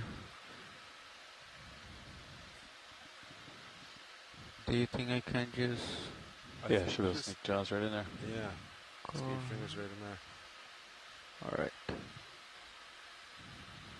Maybe put the small narrow jaws on the backside because it's a narrower window. You know what I'm saying? Yep. Want to zoom in on HD2? Hold on.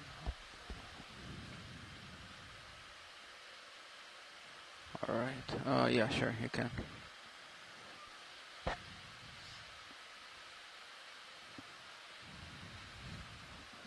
That's good. Thank you.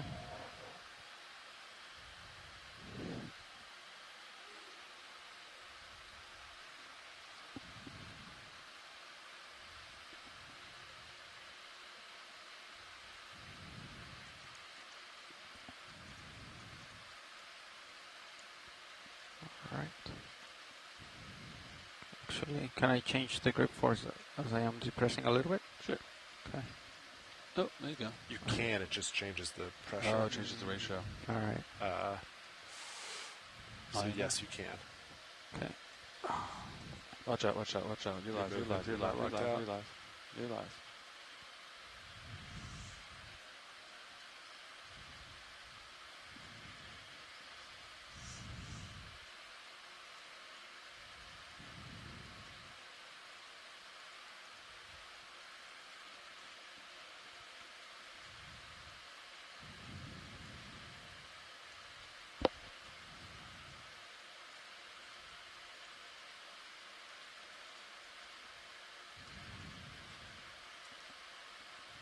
If you rotate the jaws a little bit, go clockwise, yeah, there you go. Let me just nudge some of that out of the way if they're in your way. Wow, we're kicking up a bunch of baby jellies, or small jellies. Should be able to get it in there though. Yeah.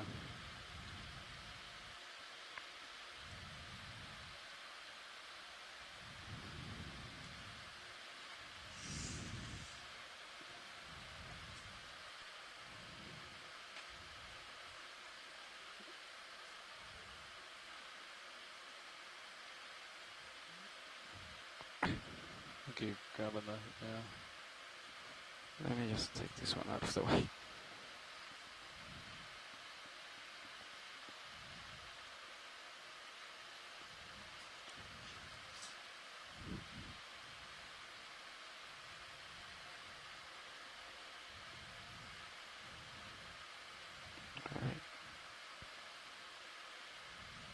All right. Hey, let's come back in video. There you go. There you go, straight shot. Did you break a piece off it? No, that was a dead sponge. Dead sponge. All right, there you go. Ooh, yeah. Can we give it the good rock twirl? See if we're right and it's laminated.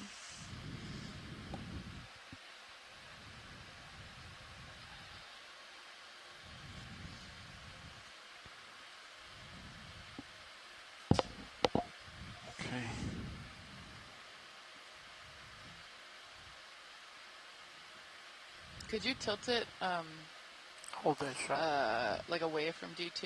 Like, don't want to see the bottom of it. Yep. Or just the side, mostly. Oh, yeah, so you see the lines. Yep, looking for lines. I think I see them. Just want to... Yeah. Yep, this looks great. Okay, thank you so much. Yeah, this is good. This is good.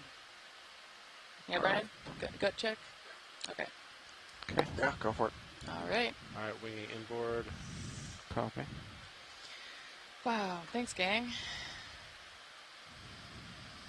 Stopped. This is such cool geology. Yeah, let me drop a target. 5 or 6.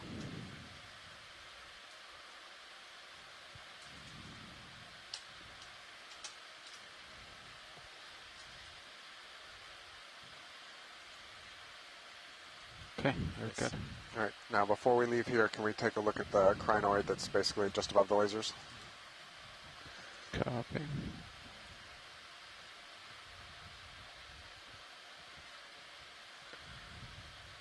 .12 geo, and that was in Starboard forward, right? Yeah. Starboard rock, yeah. Yep. 12G, starboard rock. Okay. Forward. You guys get your water samples in the zone yet? No water sample? Did you mention anything about water sample? Science? Nope. I don't think we did. Copy. All right, and then you told me to do a zoom on the crinoid at center top. Center top. Okay. Let's go from here, video. I know we're pretty far. Sean, I have the next waypoint. Hypex says 335, but copy.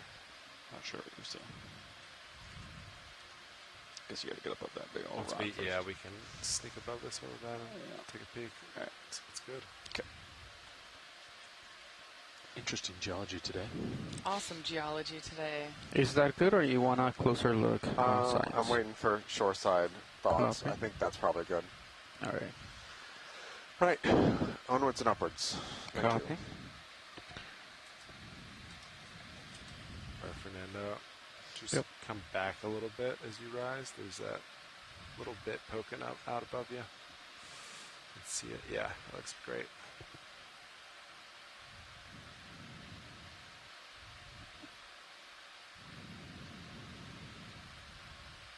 And then, yeah, let's figure out what next move is. Copy. Get above this little local high and scan with the blue view. Mini Zeus is looking forward.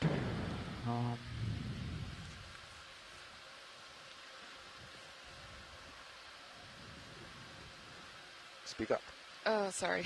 Don't just point silently. Speak up. I'm panicking. No, I'm just panicking about the laminated I see rock. something over here. I thought I saw more of those 25. kind of laminated exposures. I'll rotate a little that way. I don't know. Out in the This distance. is kind I of really the don't same. understand your use of the word How about panic. 320 nav? What do you think about that? Yeah. I Kinda say cuts panic when the I mean difference. Okay. really You ready for me to call cool, it? weird science Sure. thing that I Yeah. can't figure out. How many meters was that? And Knock or outs or panic. really cute. 20 is fine. Yeah, I think we definitely did. Yeah. 20 sounds great. I don't see 320. anything. Yeah. 320. Not actual panic. Bridge is RV nav.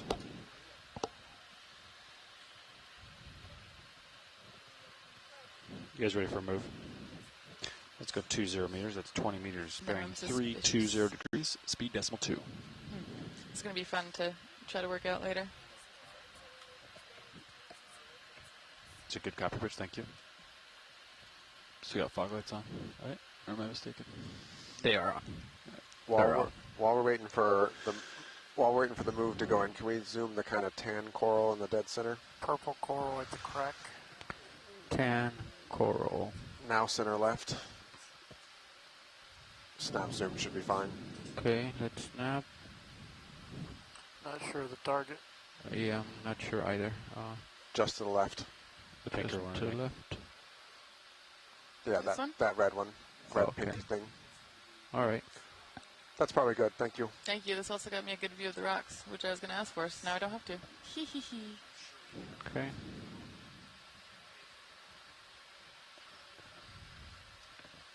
Wow. Fernando, watch your port tail. Yep. Great. Science is happy. Thank you. Copy. Sorry, brain short-circuited. Forgot to say science is happy. Yeah.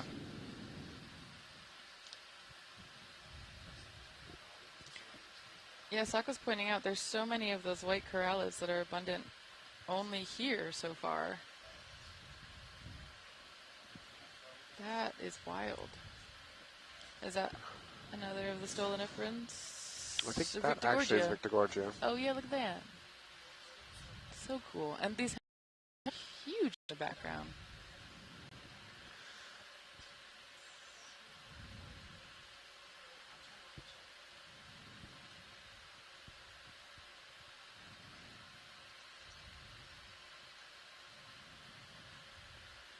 Let me know if I pull too much on the tether as I turn. Yeah, well, you know.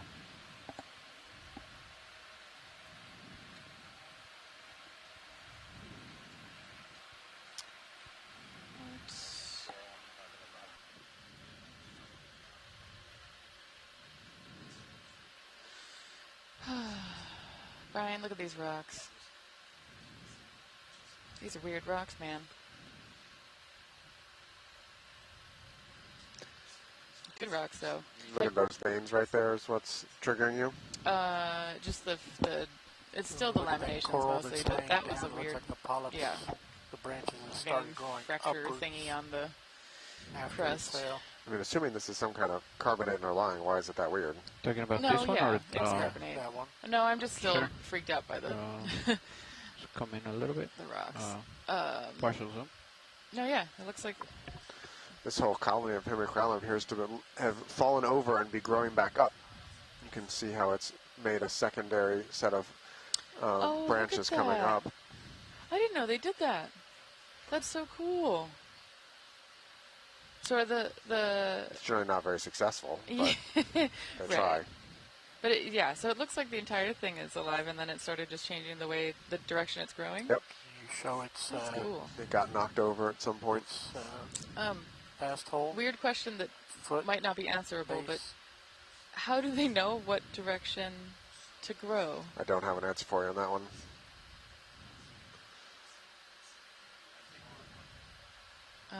Would love to know. I mean, probably the same way. I mean, I have no idea if it's the same way or not, but like plants know which way to grow as seeds to get the surface. Yeah, they know which way is up.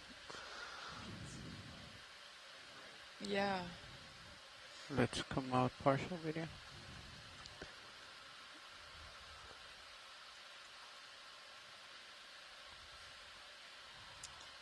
I just did a very fun Google Hey, of Bridge.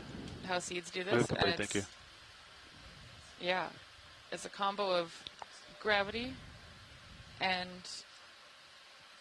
biology that helps them know which way to grow. Okay, tilting up.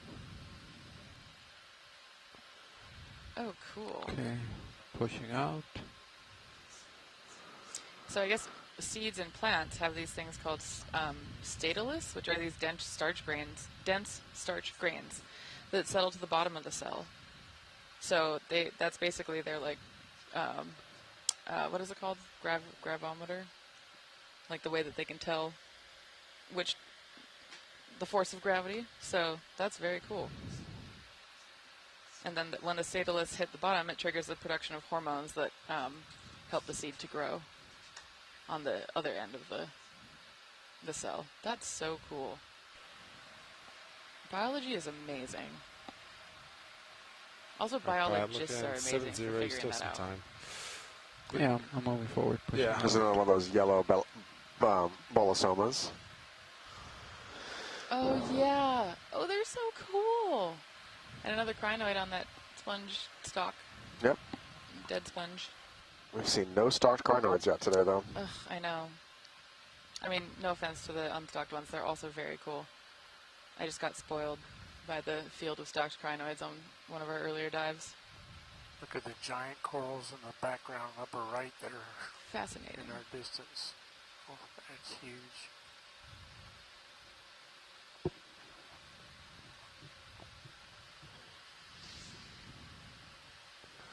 Oh, Kelly's pointing out that from a distance that looked thick for a crinoid, so it was actually probably a Brisingid star. That's a really big anemone there on the left. Oh, yeah. Oh, whoa, I thought that was a coral. Whoa. That's huge.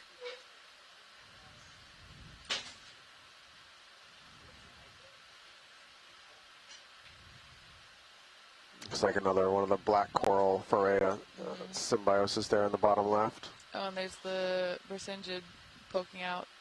Another Brisingid, potentially. That is a large anemone. Some partial.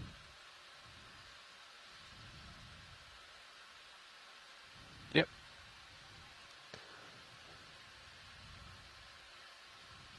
Stop right there.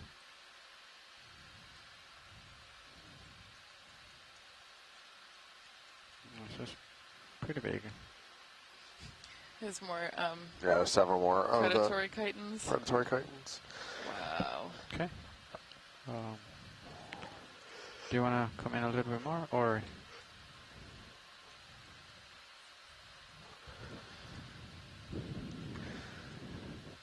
after this, we'd like to go back to one of the coral colonies to the right.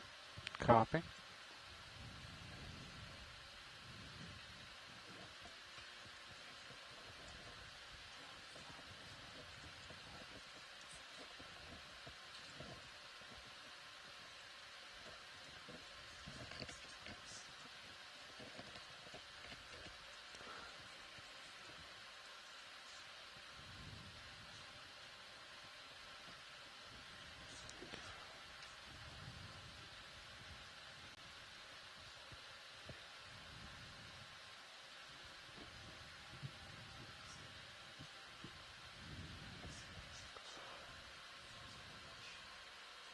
All right, science is happy with this, and I get run over by Siri. I want to go look at that other coral.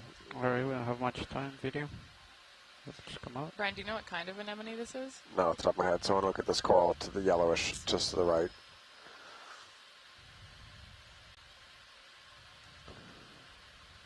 Okay. Let's come in.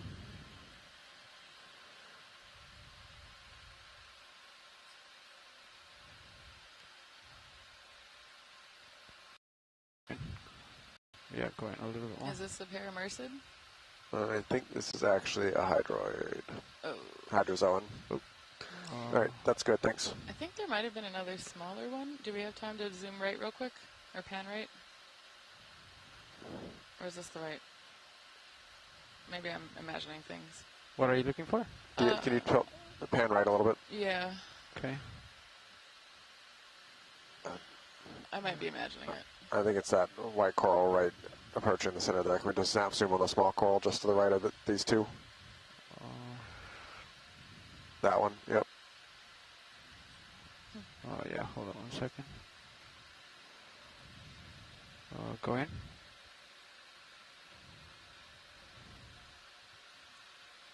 There's some kind of primnoid being overgrown by a zoanthid. Sorry. All right, thank you. That's all we need.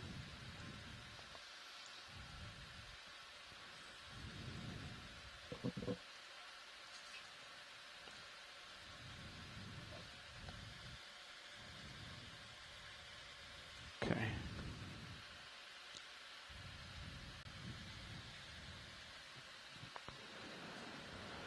Pushing out, co-pilot. Yeah, primnoid might have been. Yeah, copy that. I think I'm all stopped. Copy. That's a big mushroom. That's a big shroomy. So as you peek out there, I'll Cool. looking at your blue view and see what's next. All right. Oh, wow. There's a colony over there on the left. Yeah, the patches, like the way that these colonies are just kind of in patches on this part of the ridge are so cool. Yeah, we really need higher resolution mapping and current information to really place these on individual local boulders. Yeah. You want another 20? Having He looks like he does. a multi-beam on Sirius would be really cool. Let's do it. That would be so cool. 320 degrees. Yep. Sounds good. Bridges is RV nav.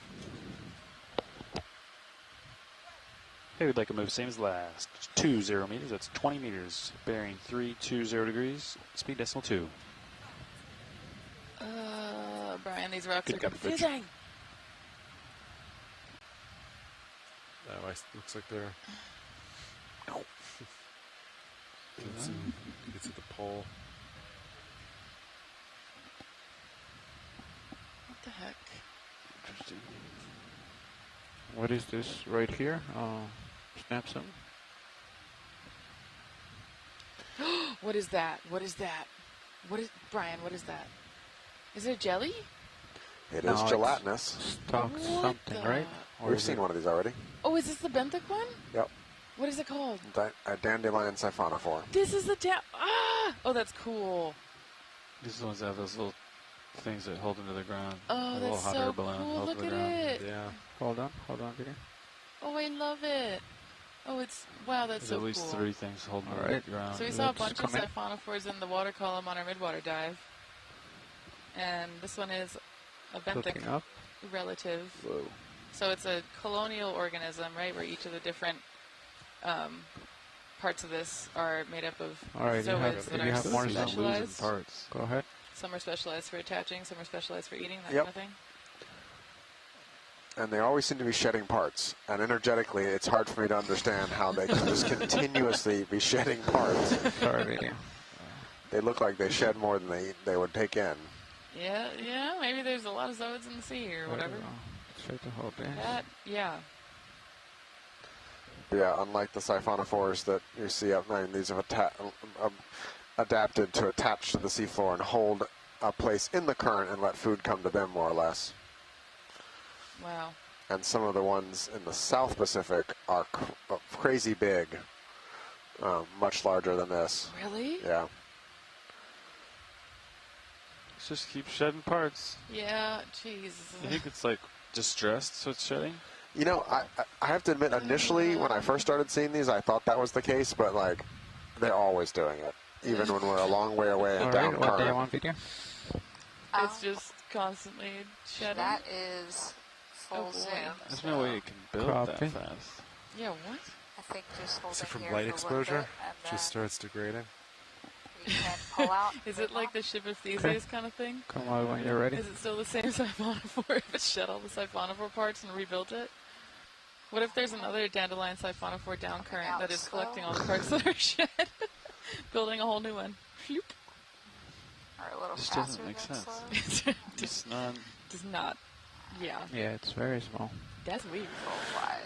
Okay, tilting up. It's not sustainable, you know. Coming back, co-pilot. Yeah, copy that. Cameras, set it right to 4.5 for reference, right there. And I'm coming to you. Blue views look pretty clear. Pointed in the direction of the gentle slope. Kind of looks like what we're seeing.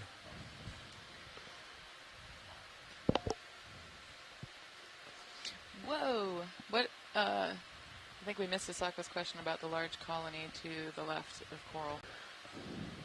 Now this is right now we're getting into some real hemicralium territory. Yeah, the weight in between. Yep, the weight in between the rocks. Hold right there. Glass sponge in there in the rocks. We Okay. can fly over the big coral colonies to the right. Let's come out. Well, and the view from Sirius is awesome. You can see a couple patches on Yeah. these, like, See how big the bases are on these things? When their hemicraliums start getting big and healthy like this, their bases and their stalks get super thick. wow. Hey, Bridge. I've only seen the Move is complete, thank you. smaller ones because of doing these dives, so this is massive. Sonar's getting a little close on that port side. Oh, that was just a... We don't need a long look here. I just wanted to appreciate the beauty and size of this one. All right, let's get a full specimen. Oh. You can come in a little bit to lose that. On the coral before we fly away. Yeah, sure. Thank you. So that's it, and then that's the Beautiful. base. Got it. Thank you. That's showing 10 centimeters between them. That is large. Okay. I Coming think that's back. a meter tall almost. Yeah, something in that range. Wow. Probably more, even. Well, maybe a meter wide. More than a meter wide. Yeah.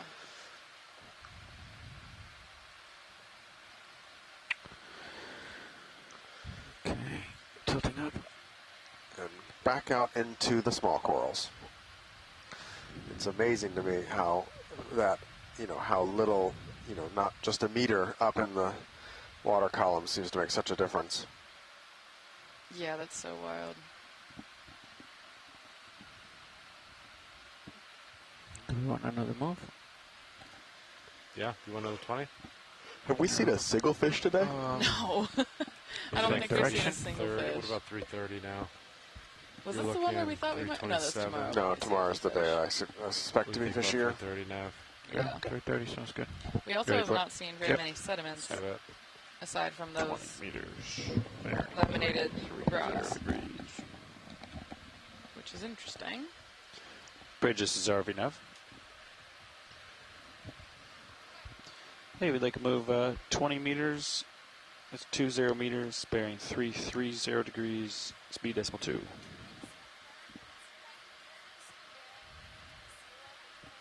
Good copy, thank you.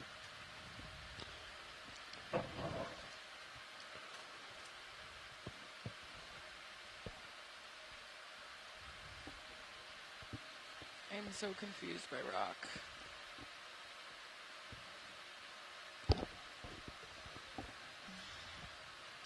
Looks like another Paragorgia here with its associated astroschema C star, Roberto star. Partial zone. Say flyby.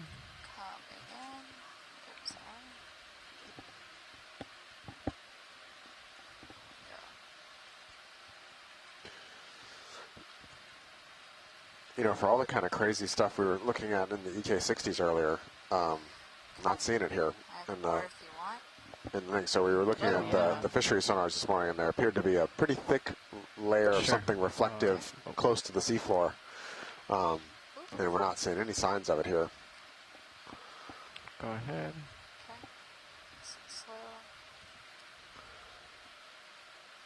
You were much better at reading the EKs than me, Brian. Well, clearly not, because I'm kind of wrong. Well, I was going to say, I mean, what else could cause signals like that other than maybe the deep scattering layer or large amounts of biomass? I mean, that should be mostly it. All right. All right, coming out.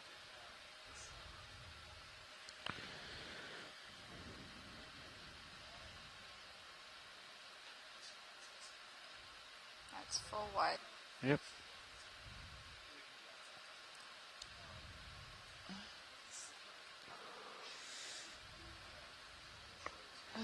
These rocks are making me crazy because some of them look like they're like, I don't know if uplifted is the right word when it's Resume here. star, bottom right, bottom left, excuse me. Yeah, some of them look sedimentary, some of them look like pillow basalt, like right here. And they're in these vertical kind of ridge lines. I'm going to have to take Val's advice and draw it out later. Will I figure it out? Probably not. But at least it'll help me sleep at night. Fish? Fish. Oh, Fish, Chaunacops. fish. Can we look at Chaunacops just off frame, bottom left first? Fish. Oh, what is right. Chaunacops? Bat. What is it? But what? Okay. It's a grumpy fish. What do you want to know? It's Tell the me about fish. fish. It's the grumpy fish. It's grumpy fish? It's grumpy. It's a little anglerfish. Super grumpy. Anglerfish? Everybody thinks it's so cute they can't stand it. It's so cute, Brian. And this is. I also think it's cute. You want me to come in? I don't understand why. Hold on. Do not understand the obsession with these things. Oh, it has little feet. Oh, its fins are like little feet. I get it now. Oh, it's a sea toad. It's called a sea toad. Also sometimes called a coffin fish. Why? That's right, let's metal. come in. Why? Coming in. Why? Oh my gosh. There's pressure. Yeah, Who names these? it's pretty far. It can't That's get fine. much. That's okay. Oh, look at its Yeah. feet. Look at its feet. We- Oh, Yeah, it you looks, want to like a come in hold. even more? it looks Go ahead. unhappy. Oh, it's Said- deflating. We said it was grumpy fish. Oh. Mr. Grumpy Gills. Oh, he's... Hey there, Mr. Grumpy Gills. You can see its lure right between its eyes there. It's short, Oh, but that that's little white puff ball is its lure that it'll flick and try and attract food. These are what's he doing? Oh, he looks big. He looks small. Does it inflate to try to look bigger and scarier? I don't know.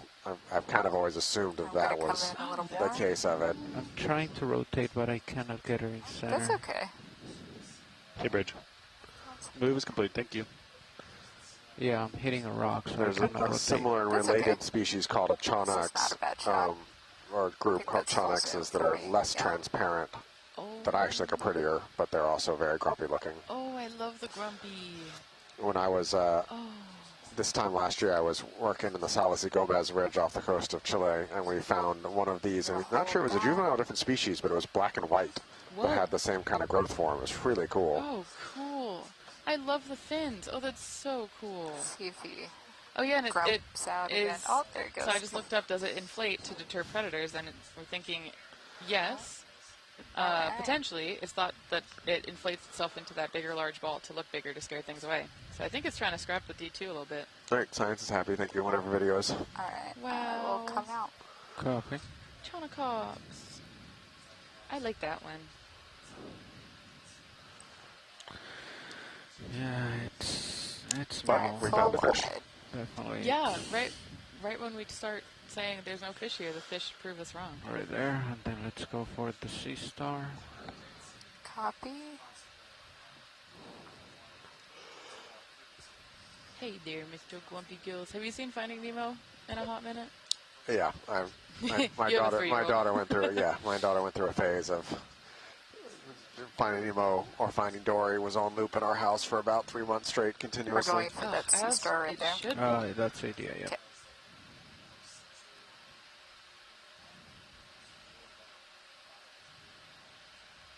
I just rewatched Finding Nemo last month, and I realized I think I still know almost every line from that movie. That was one of my favorites growing up. All right. I will say, as my professional opinion of marine biologist, they really nailed the attitudes and behaviors of those different fish species. Same here. Same thing right here. I cannot rotate much, so that's okay. That's fine. Yeah, I think we've seen this one on the stuff. Iris. Yeah, you can come in a little bit more if you want. It's an asteroid. I learned this from Chris Ma. Sea star, not brittle star. That is full zoom. Copy. Right, that's probably all science needs. Thank you. Alright. Perfect. I'll just hold here for a few seconds and then we'll go.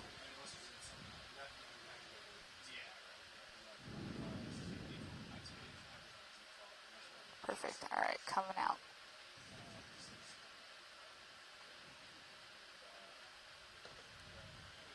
There's lasers. And full wide. Copy. All right, so pushing out co-pilot. Okay, wow, great view of grumpy fish. Yeah, Brian, Fernando, I'm about right above you. I think I'm about to stop. I don't have room to move. Did you say anything of science? Your personification of fish. What? No, we're good. Oh, no, we're just talking about anything. Okay. Not that fish is like Brian. Sorry, ignore us.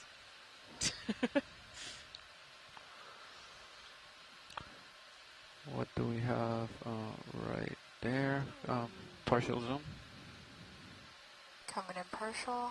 Are we dead center? Okay, yep. I see what you're saying. Oh, beautiful. Baby hemicorallium? Yep. All right, let's come out. They have a cool way sometimes of growing in little cracks and holes and filling them up completely. Oh, that's awesome. And they leave like just a quarter-inch kind of gap all around the edges of the crack.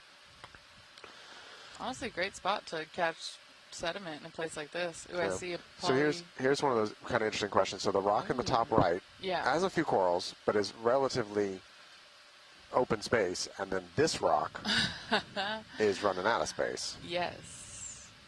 And is this rock basalt? It looks like there are columnar joints maybe on this. Yep, so we got a whole bunch of hemicoralliums, a few paragorgias there hanging on that rock, and then the next rock is same composition plus white corallid, but more or less very bare compared to that little rock. Yeah, and is this where I pull out the line you hate?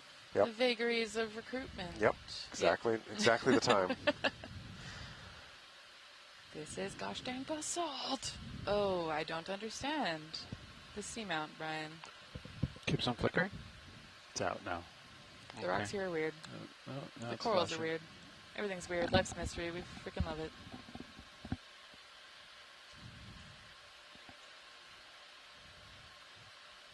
Or to quote Snoop Dogg, dang nature, you crazy. All right, have you seen those? See a little bit more current up here. That's what we're going to do. You can see it right there on the screen. So that's coming probably northeast to southwest, yes? Yep. Okay. Thank you. Yep. Okay. Thank you. All right, gentlemen. Do you want another move? Oh, yeah, I'm still looking 330. Copy. What's that look like for you? So, yeah, there's some stuff up here. There's Untitled Chapter, more maybe. stuff up So there. we're going to do like 340 this time? So, like, that's probably putting those two. Actually, yeah. 340? Yeah, I think Phil 340 should be good. Okay. Can we zigzag bearing for the target 340? Interesting. Copy. Do you want to rotate or do you want to stay in that heading? Have we seen the little Bridges red are we thing at now? the bottom? Can we zoom bottom right coral before we get too far? Yeah. Yes, I'd like a ship move, please. That's 20 meters, bearing 340 degrees. I'm gonna turn on the lasers, which I don't see right now. There you go. So, are you talking about this coral right here, or did I miss it? Nope, yes. There, perfect. Just snap zoom. Okay. Snap zoom. Hold on 1 second.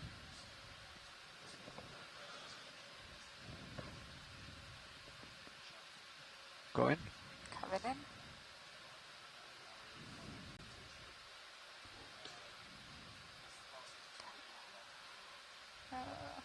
There we go. Yeah, it's... That's great. That's probably what I need. There's something out to the left in the red in the crack that I can't tell what it is before we leave. Can we look at that? Yeah, I thought maybe anemone. So is this all right? No, this is a Chrysogorgia. Chrysogorgia. Same family. Chrysogorgias are so metallogorgias are like kind of they expand out in one plane, right? Correct. And then Chrysogorgias do more of like a radial. Yep. Yeah. Okay. Awesome. They both have radial. If you look closely, they both have radial structures, but the plane of the polyps is multi kind of corkscrewy on these. On the Chrysogorgia. Yep. This is a tube anemone? You are correct. Yes. Trying to rotate. I think I have so a little cool. more. Go ahead. Okay. We saw so many of these on the Yorktown dive. Obviously, very different route. Well, this is a Cerianthid, and I think that anemones we were seeing on there are true anemones. Let's come up. That's good. That's all we need. Thanks. Yeah. Cerianthid is the one that has the two different types of tentacles? Two different tentacle sets, yep. Awesome. There's a set of mouth tentacles, and they're tubed, usually. And they're what? They're in tubes. Okay. Oh yeah. All right. Cerianthid. Right, when I said anemone the first time, you said, no, it's a Cerianthid. And I spent a while going, what is a Cerianthid? Sorry, Via. I'm like... It seems like you're getting pushed a bit. Am I actually rocking back and forth on a rock? That's all right. All right, let's hope we can hold right here, at least for a good, nice shot. And then when you're good, you can come out.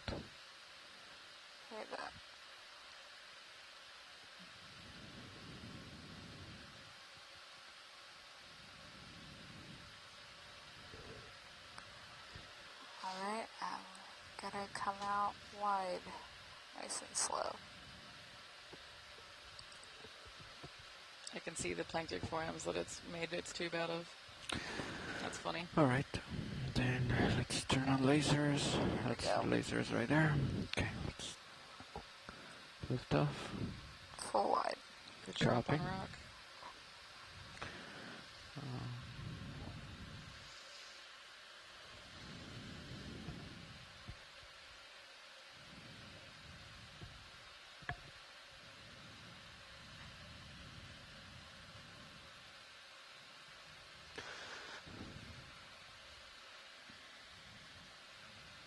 I want my rhino chimera. I know, you thought that we would see one a couple dives ago. You did. There's a fish. I caught one quick glance of one, I think on dive one or three. Ooh, Cuscu? No. Halsor. I just throw out names. Is this a Halsor? Yes. You got them. Took you two. Got on the second one. Thank you. All right, come in a little bit more if you can. Okay. Oh, although it's picking up speed. Yeah. All right. Letting it go. All right, let's let it go. Yeah. You saw us coming. Yeah, it's good I hadn't seen it before you pointed it out. You're going to see another star on one of those boulders up there. Maybe. Maybe I'm projecting. About dead center now. I see a star right there? Yep.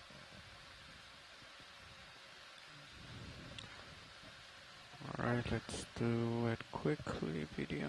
Hold on 1 second.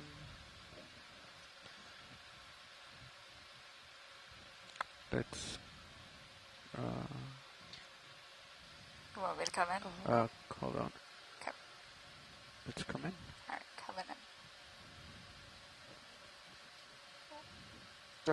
Nice. And when Brittle star. Yeah, All brittle right, star. that's good. Thanks. When we're done here, could we actually zoom out and then look? All right, let's come up. As we were zooming in, there was a really great view of kind of the cliffside. So if you Move turn thank you. starboard, about How wide? I don't know, maybe 90 degrees, a little less than that, and just look down the edge of this hillside. If we could get a wide view of that, yeah, that is awesome. Okay. Thank you. This is going to be really helpful for the geology later. Copy. All right. Thank you. Line up with you, co-pilot. And then I just heard the ship just stopped, right? Awesome. Yes. It's been stopped for 2 minutes now, probably. Copy. What's this right here? Close zoom.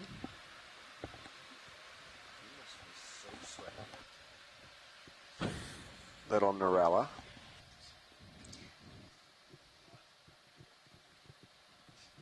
Bobby's flying. Coming out.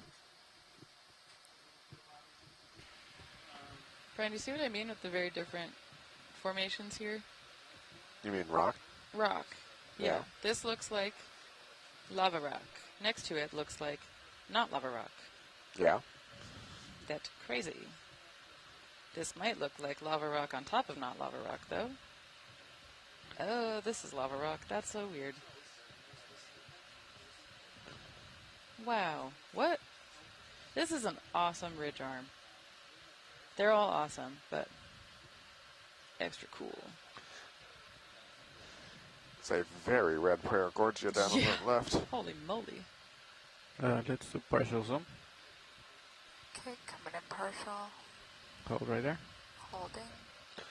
Little stoloniferin, Yeah, line of stoloniferins in that, really in have that crack too. A good angle to it. Yeah, that's alright. I'll come in wide. I can tilt down as we go over it. You can go past the skids and Sure.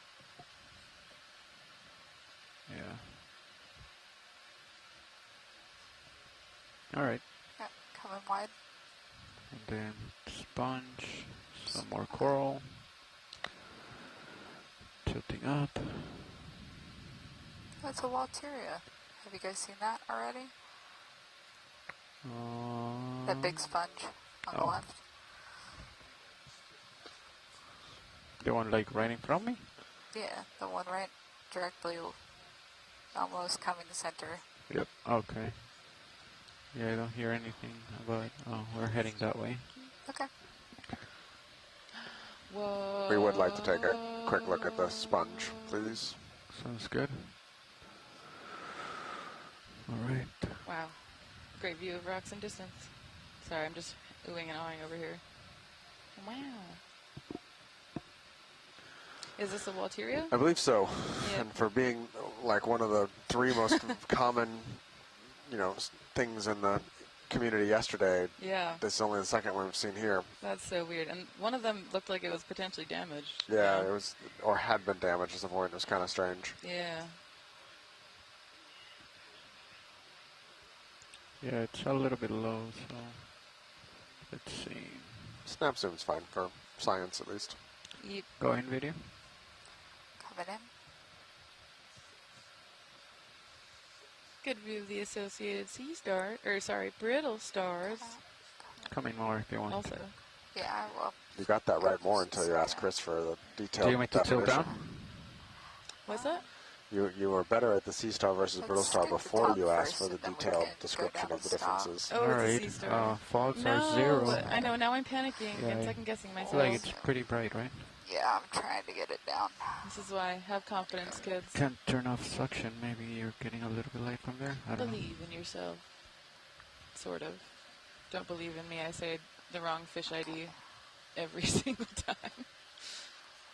Yes, sea star. That's as good as that's gonna get right now.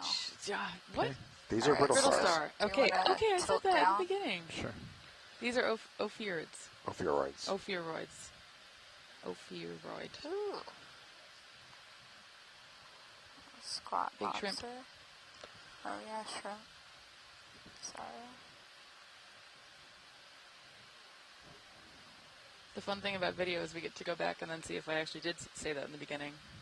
And I probably didn't. Who knows? I'm going to come in a little more to look at the base. You want to center at the base? Yep. That's full zoom.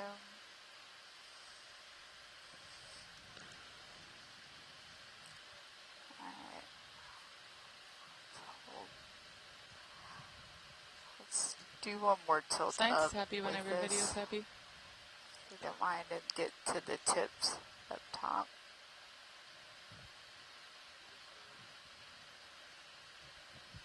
Oh yeah, you can see the shrimp inside perfectly right there. Great view of shrimp. That's cool. All the way to the tippy top. There we go. Okay. Hold there for a second.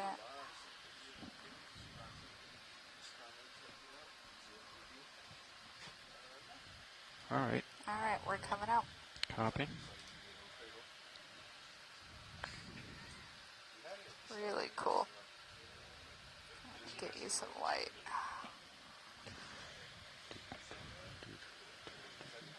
It's full wide. Copy. Oh, look at that rock formation. That's cool.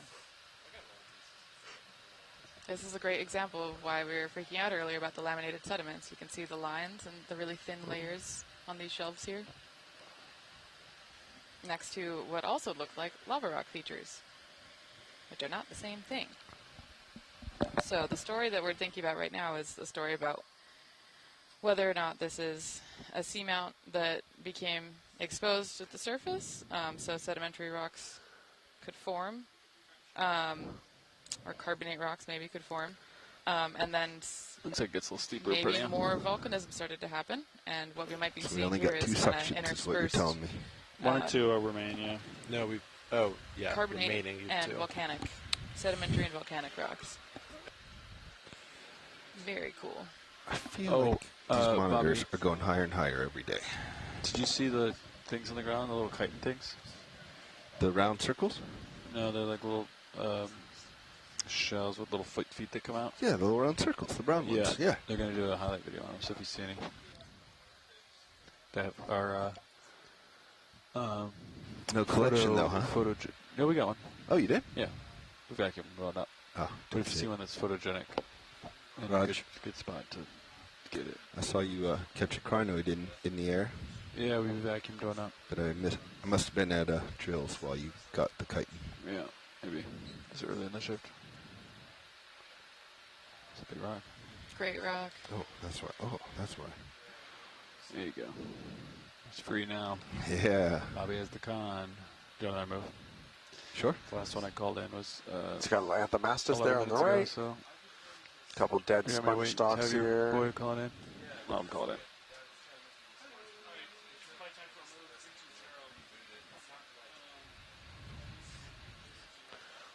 I say this in sarcasm. I know it's not true, but I just saw all the striations on those rocks and just thought they might be glacial scratches. Oh, that's how you know that you're from the east. Did you go to school in the Northeast? No, I went PhD, but no, I didn't. There you go. But I didn't do any geology in my PhD. I did all my geology in undergrad in Charleston, South Carolina, which we don't have any glacial scoured rocks there. Right. We do have glacial scoured continental shelf you can see in sonar data, though. Oh, that's cool. Watch leads, Pilot. Hi, Good Pilot. afternoon, Bobby. Hey, we've all been trying to watch along when we've been off shifts today, but I'm going to rely on you to kind of call out what you want to see in the remainder of this dive. I think it's probably about an hour and a half, I think. Hour and 5 minutes by my count. But sounds good. Thank you. And so, welcome, Bobby. No specific targets. We've been seeing a lot of the pink and red corals have been the majority of this dive. Is that a Victor? That might be our third Victorgorgia there, so we can take a snap zoom on purple on the top right. Go ahead, video. Coming in. Yep. Yeah, about how much time do we have left on bottom when you get a chance? Nice. You can go full if you want it. Full zoom. That's full Nice. zoom. I don't know. Sorry. Looks great. Thanks. Just whenever you have an estimate. I'll try to get Dave in the chair here eventually. And yeah, we're already heavy on samples, so. That we are. Roger. We Oh, doubled let's up come on wide. rocks, on a rock box even, Bobby. So. I think the name of the game is make tracks for last hour and see if we can see a transition. Is that the Fish. halosaur? That is a halosaur. A halosaur, not the halosaur, maybe? I'd be shocked if it was the same one. Yeah. You fly, buddy. Fish number 3 of the dive. Nice. Just when you said there's no fish. Yeah, I was going to say, I heard on comms that we had not seen any fish. Yeah, well, since I said that, we've seen 3 fish in the last 15 minutes. Well, now I need you to say octopus or whale or something, right? We have not seen a Dumbo at all There we this entire expedition. Yep. No. All right, let's leave it video. Octopuses. Nope.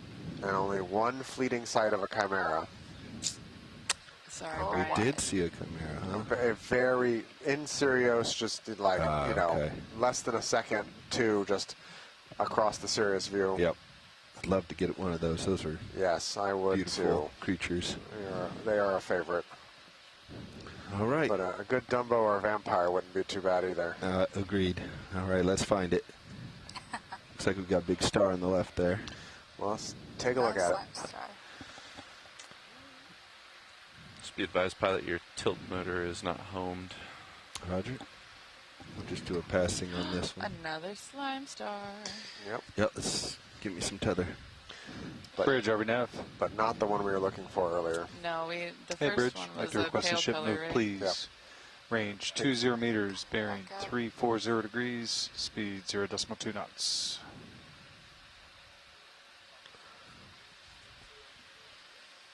Can we zoom yellow coral coming center, please? We'll have to Good zoom time for from me, here. Bridge. If that's all right. Yeah, that's fine.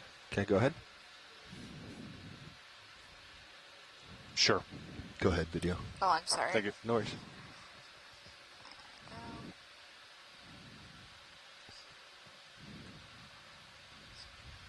Partial zoom.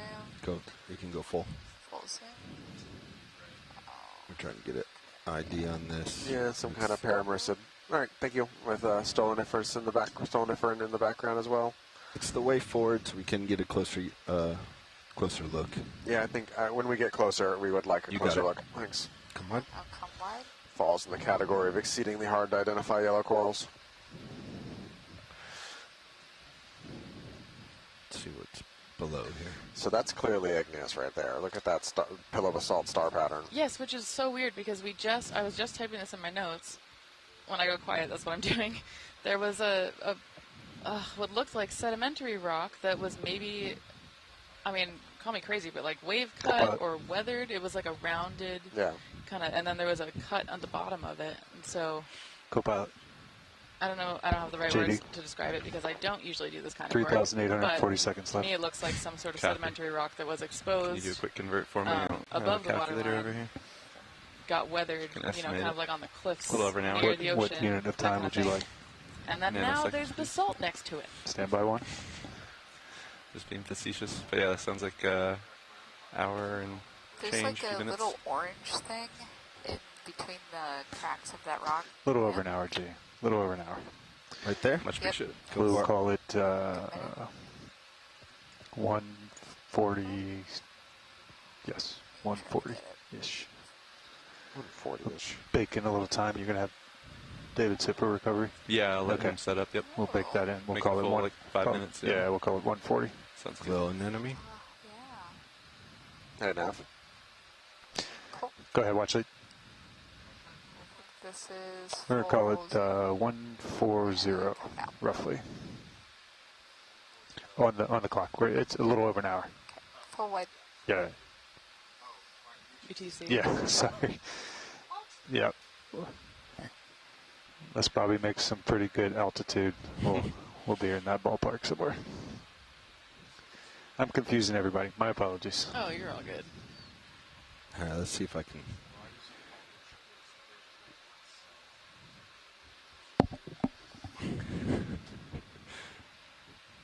Brian, are these yellow corals potentially paramercids again? Almost certainly. And they're overhanging into this area where the current is kind of flowing through a little bit, or downwelling. All right, we'll get some. Well, given imagery a of little this bit of a while we're- curve, Oh my generally it gosh. curves into the current. So I would expect that would be current flowing up into it. Oh, cool. Oh, yeah, I see that curve now. Also, this basalt feature. Ah! Yes. So this this is a great, you come down and get all great this view of the different types of basalt we're looking at. wonky On the left, land, pillow rock basalt. formations. On the right, columnar jointing basalt. Both types of lava. Yeah, go ahead. Good. All right, coming in. Pillow basalt forms underwater, though. Wow. So this is some paramericids with stoloniferous corals on the rock behind them. How do our colors look, video? I'm a little hot. Coming down. What about the spread of colors? The red, blue, green. Survey 2. Yeah, super tight on like polyps would be awesome. I can try to get super tight. Great. Thank you. Coming up into the dark. Great. Excellent. Go ahead, Bridge. Good copy. Thank you, Bridge. All right, Bobby, I think we're good. Thanks. Roger. Video, let me know when you're clear. I'll come left a little bit, get that star. Yeah, go ahead. Go to the left to get the brittle star. Yep. Iris down so we're Nice not and so slow. hot. Oh, that's a weird damage feature. Yeah, agreed. Holding here. Slight tilt down. If I have any more. I feel like when we've seen damaged corals, they tend to have the tissue kind of slipped off of them. Yeah. Or chewed off. Holding there. This looks like a cut. Hold there. And once you're ready, video, let me know. Alright, I'm gonna zoom out slow if I can.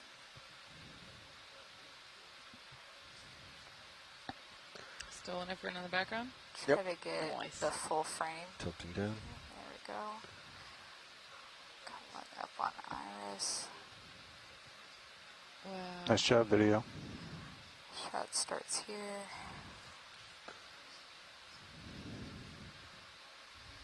Alright. I think we're good. Roger. Moving on. Very cool little corner of the world over here. And out. Oh, there's your columns. Wow. Okay.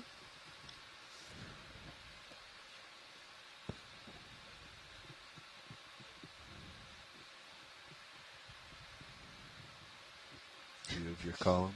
There's your columns, and potentially on the left, there's your laminated carbonate rock. Clearly, you just need a jackhammer.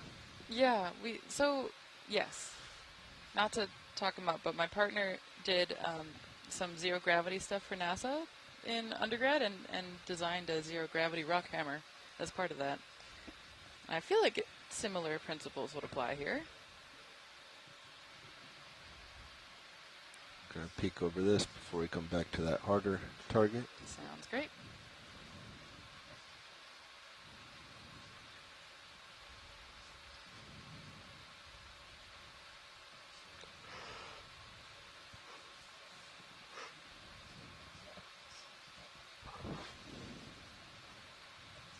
Okay. Whoa. Heading back.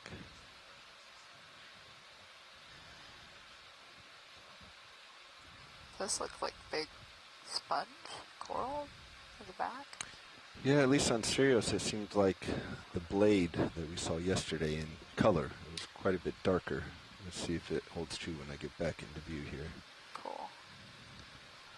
Coming up with you a little bit, pilot. Oh, wow. This is a cool wall with really large anemones. Now that it has light, it's showing the same coloring. Yeah, so we've got Paragorgia, Hemicralium. Yeah. Oh, I thought it was dark black when I was first coming around. A couple big anemones. Yeah. Growing on the Hemicralium? Yep. Wow, cool.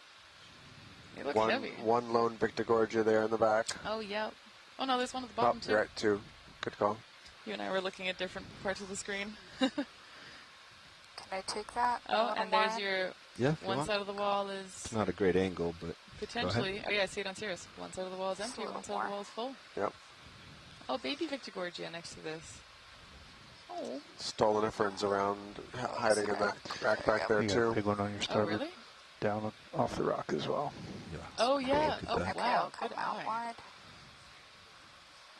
Stand by still. Oh, sorry. No, it's good. I got it in the top left. I don't need to jar up. go. Holding that. Got enough light there? Okay. We'll leave the fogs off. All right, coming back to left. Since we're clear. It's pretty pirouette, Bobby.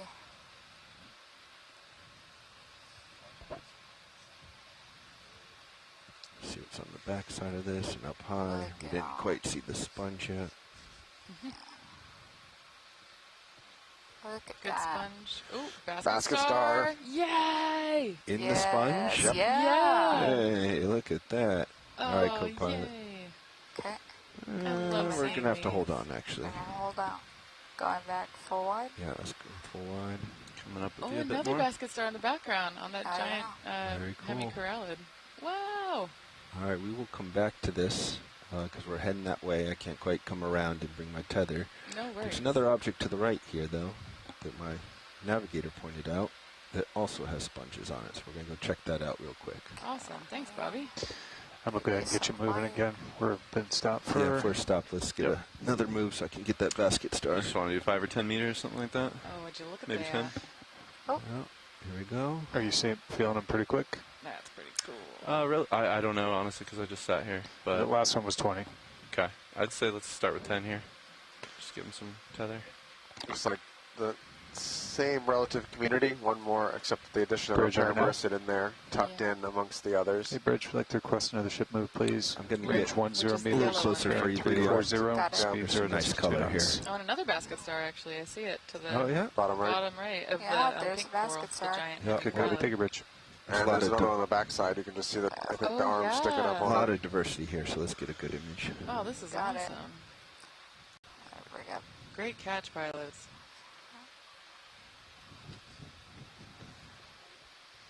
Let's get this nice wide shot. Oh, squat lobster. What's the squat lobster that's on the hemicorallids? Just get my toe. Precious corals. Take a look at it. They don't have no the toe looks good. single species I associated. don't think so, no. Whatever. Or at least not that I'm aware of. Brian's been telling me that he can sometimes identify the coral from a distance just based on I see the it squat close up there. lobster. I think I just saw one of the Who closed up? of the predatory the kite polyps? Yeah, when you landed. Look like right at the Maybe. base. Maybe. at the base. So give you a here, little fogs. Does that help? Yeah, that did. so there's Go ahead. clear signs here. These are competing over space, That's about 50%. which is hilarious to me, given how Why don't we take out much the space scoop, there maybe? is out here in general. I'm gonna To go make this rock for specifically, you can the see anemone first. the Paragorgia has kind of defended a right there, perimeter closed up. around it. Oh, for- yeah. Whatever the heck that is. Because corals will battle over The dark space one? and use No, just that tentacles or little sweeper tentacles right there. to battle other at the corals base. nearby. Yeah, I don't Are know you what it is, but Yeah, Is it's that the pretty. chitin? It's Could be. pretty common in shallow Wanna water add to see to that. the basket star? Oh, that's or I can try, we yeah. could go up. I can't quite tell with the depth of field That's here easier. exactly how much is. Are they all on the same line or what here? But I I think love they're having actually these seeing perches with these one toe on them. It makes it so flexible to somewhat maneuver. competing for space here, which is unusual. Pro Oh, move to that's recognize so that. cool. Squat lobster at the basket It's star. kind of like how trees. We're going to bring the fogs up a little bit. When you look up Yeah, at a go canopy ahead. of trees, the trees that are different individuals aren't touching. It's about Looks 70, exactly 80. the same. Yeah, oh, that's so Massive cool. basket star there. That is a Yeah. massive basket I'm gonna star. come into the basket Yeah, star. go ahead. Great view of squat lobster. There we go. Do you know what kind? Immunida, I think. Stay with this guy for a little bit. Oh, basket stars are so beautiful, but also so confusing. They're like fractal arm arrangement. No, Makes it it's so just hard to my figure head out what's corrected. what. Yeah. Head back. Yeah, come on back. I think I have a little more zoom. Yeah, it was just my auto heading. That's full zoom. Yeah, I think that's You like to Immunida. drive with it? Awesome. Just for these. Yeah. I take everything off when I'm driving. Yeah. But once I set, get joy lock, auto head, you know, I Yeah. don't have to maintain a push on the heading turn.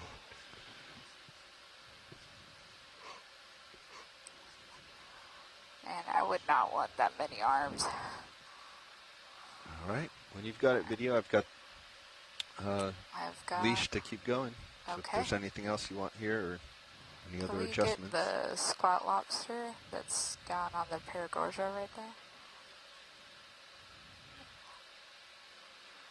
Or it might be Go ahead. a bubblegum coral. Okay. Perfect. Hold there for a few seconds. I'm trying to see if I see any worm tubes in the hemicorallium. There's a, I think we generally call it parasitic, but we don't really know for sure if it's a parasite or a commensal, but worm that burrows into the skin on these things and and then the coral grows skeleton over them, and there's all these skeletal tubes you can see on the little one we collected yesterday. Actually had extensively. We didn't look at that in the lab yesterday. Oh, that's awesome. Up into port for stills. I was also seeing some hydroids growing over the part that didn't have the hemicorallic tissue on top, so the bare stalk with 2 amphipods in them, which we also accidentally collected an amphipod yesterday, and it has been used for science. Thank you, amphipod. Good copy. Thank you, Bridge. See if I can come up a little bit more, get just the tips. Yeah. Can we go to the open? There we go. The open polyps on the left when we come out. Okay, coming up and touch the polyps as we get closer. Down. Oh, looking down 60 degrees. There we go. I've lost my perch. Go ahead and zoom. I think it's time to move on. Okay. Oh. These ones? Yeah. Just as we... This is the paramercid? Yep. Nice. Get a nice view. Time to move on. Gorgian red. Go. Yep, let's keep going. Awesome community. All right. Bye, Rock. Enjoy your fight for space. All right. It's full wide.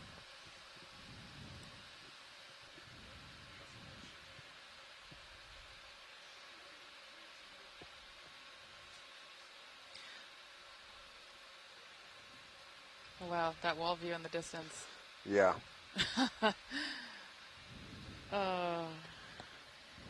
Fogs are down. We say this every dive, but it really is like I can get fogs for you too, Pat, if you hiking want up to a follow mountain that. in the dark with a flashlight and no map. Coming up with you. You've never been there before. It's just every turn is a surprise. It's pretty cool. That's a little higher than I thought.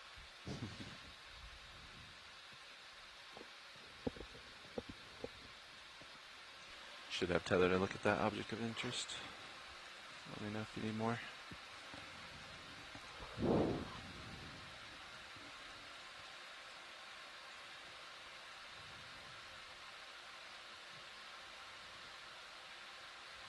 Tether's looking good.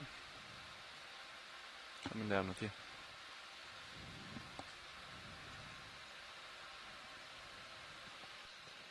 Yeah, I agree, Asako. I don't think I've seen any Acanthogorgia yet on any dive. Yeah, I remember you tried to teach me that one, and I just had to Google it because I don't think we've seen it, so it hasn't been. It's another yellow one. It's hard to tell apart, but yep. Huh.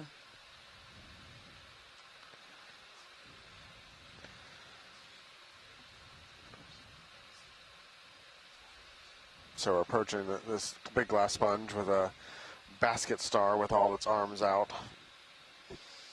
And it looks like a munopsid squat lobster hanging out there, potentially in there too. Oh, very cool. Not sure if that's the right squat lobster, but... It's kind of a weird growth form for the hemicorallid to the left. It's a little bit longer, yeah. Huh. Yeah. There we go. Can you add a bit of fog? Thank you. All right, go ahead, video. All right. Zoom while I get coming in. stills wrapped. That's partial. These brittle stars, or basket stars, excuse me, are close relatives to a lot of the brittle stars we've been looking at. Okay. They can fold up in a tight little bat ball, or they can put all their arms out here in a feeding posture like it's doing now. That's only fogs 50.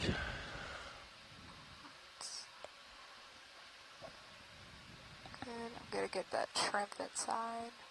And there's a shrimp hanging out there on the basket star central disk, seeking some shelter in all the basket star's many arms. Neat view. Yeah, I got you. If you look at there on the top right of the image, you can see where the basket star has lost one of its arms and broken off. And it looks like a couple others are regrowing in that same area, so something probably took a chunk out of it. Right there in front of it.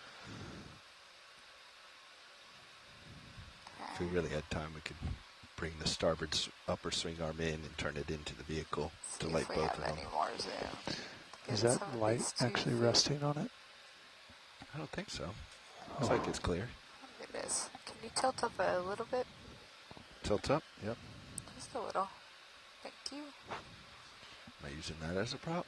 I can't tell. It looks pretty damn close. It's pretty cool. You could use What's my top side? mini zoos to see if it was actually rocking it. I'm going to look at the arms for a little bit, and then I'm going to let it go. I thought it was my right toe. It could be the right arm. I can't tell. They're, yeah. I'm going to come wide. All right. I think it's time to carry on. Yep. I want to see if it moves anyway. Right. Yeah. You're my eyes then as it Back comes up. off. Yeah. Nope. Did not move a hair. Yep. You had clearance. It was my toe. Sweet. Oh, let's bring fogs down and get that coral view. Oh, that's so cool. Yeah, I don't think I would have been strong enough to hold you there anyway. All right. Thanks, Watch Leads, for letting us take a few video images there. We are moving on. Sounds good.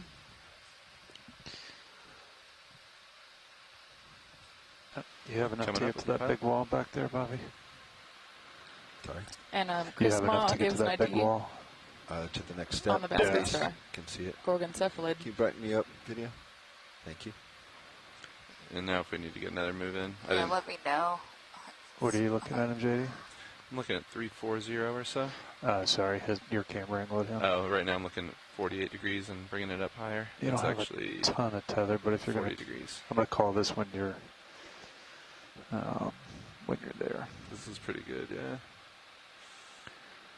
I mean, I think let's call it in. Yeah. I'm not hearing any call-outs from science. We've seen the keep moving. basket stars and stuff, so let's Roger that. keep You moving. want? I gave you 20, and then I gave you 10. Wow. Another 20? So now we're getting the big sponges. Bridge RV nav. Pilot 1, Bridge, quick request request. another Towards ship the move, bottom please. right. Range Enter the 20 snap zone. meters, bearing 340, speed 0.2 knots. What are you looking for? Watch Fuzzy gold coral coming got center. it. Let's get a snap. Are you playing the Good copy. Thank you, Bridge. Paramerced or Count the Gorgia game? Oh. No, I'm playing the new Chrysogorgia game. New Chrysogorgia. Oh. This looks like a Neridogorgia, kind of, but Yeah, not. It's in the same family, but it's a different bushy Chrysogorgia that we haven't seen yet. Oh, cool. All right, that should be good. Thank you. Roger. Bushy Oh, there's Chrysogorgia. a native rank. And actually, is that Militaris? No, You so break the pink thing? Yeah, that pink thing's a native rank, I think. Coming Right down to look underneath. up. in the back. No, looks different than when we collected, but similar. Oh, it's a nudie? Yep. I thought it was a mushroom Oops, I'm coral. It's all good. I'll come out of it. Yeah, just hold it. We're a little bouncy. Oh my gosh. Oh, I think that might be right, Asako. I think that might be a strange Rodano. Oh, cool nudibranch. All right. You can go in a little Oh bit my more. I'm still gosh. bouncing a fair amount. Okay, I'll come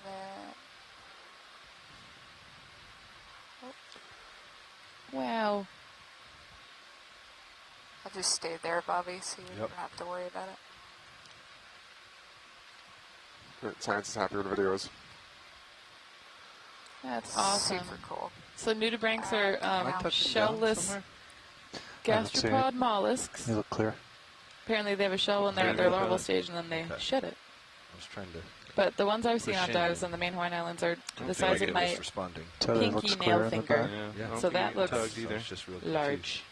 Could be current pulling the tether a little bit. I don't know. I was pushing. Thought I was pushing forward enough, but Yeah. didn't seem to be closing. Another big basket star there. Mm-hmm. Really pretty rock. That move was at 340. Definitely the highest. It sure was, JD. Highest diversity and abundance we've seen yet. Yeah, this is so cool. Another one of those white corallids coming in here.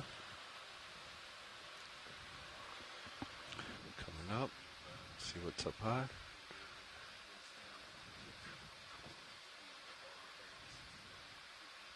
Victorgorgia.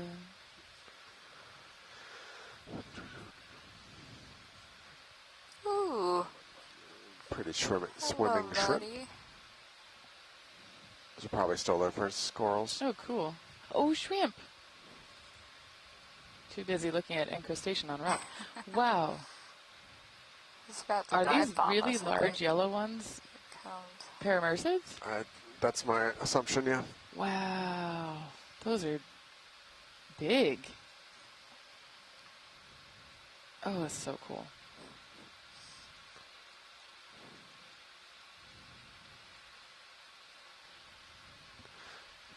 Can we check out one of the yellow fans and take a pick on which one of them in here? Go ahead. Okay, coming in. Ooh, good squat lobster too. Oh my gosh. So this is big. Trying to find focus.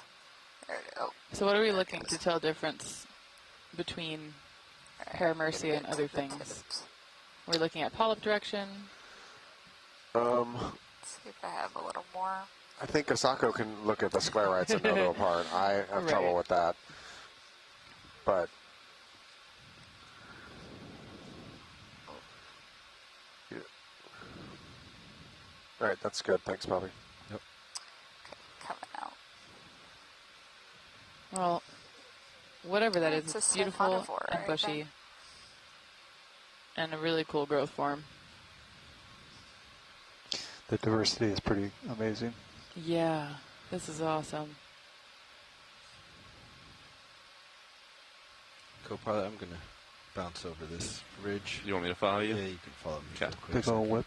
Yeah. Oh, cool. It's I think that's what I'm hitting is a welling of current. There's all these fans, and then that one bamboo whip. And then I just can't make any more forward. Funnel a lot of right these, there. most of these creatures don't have common names down here too. See the current. It's just ripping. That's as far as I was going, co-pilot. Yeah, oh, cool view. Yeah, I was blowing the tether pretty solid a second ago.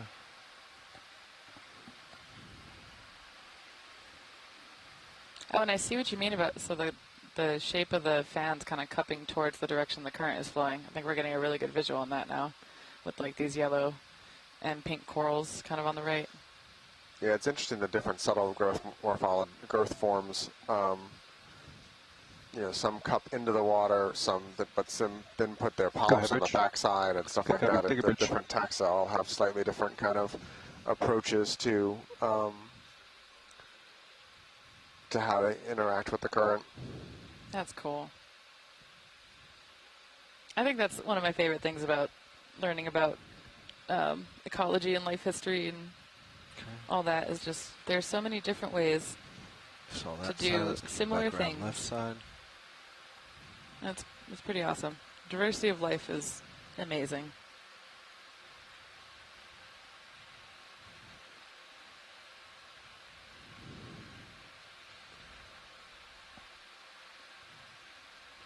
Oh, and Asako gave us an answer on potentially how to tell apart paramercids and anthogorgids. Though I think this probably works better for her than me. Apparently, Acanthogorgia has really visible spiny sclerites, so kind of like how we've been seeing on these bamboo corals on this dive and previous ones. You can see more of the internal skeleton of the coral kind of poking through the tissue, or it's just kind of a little bit more obvious, looks bumpier. Versus paramercids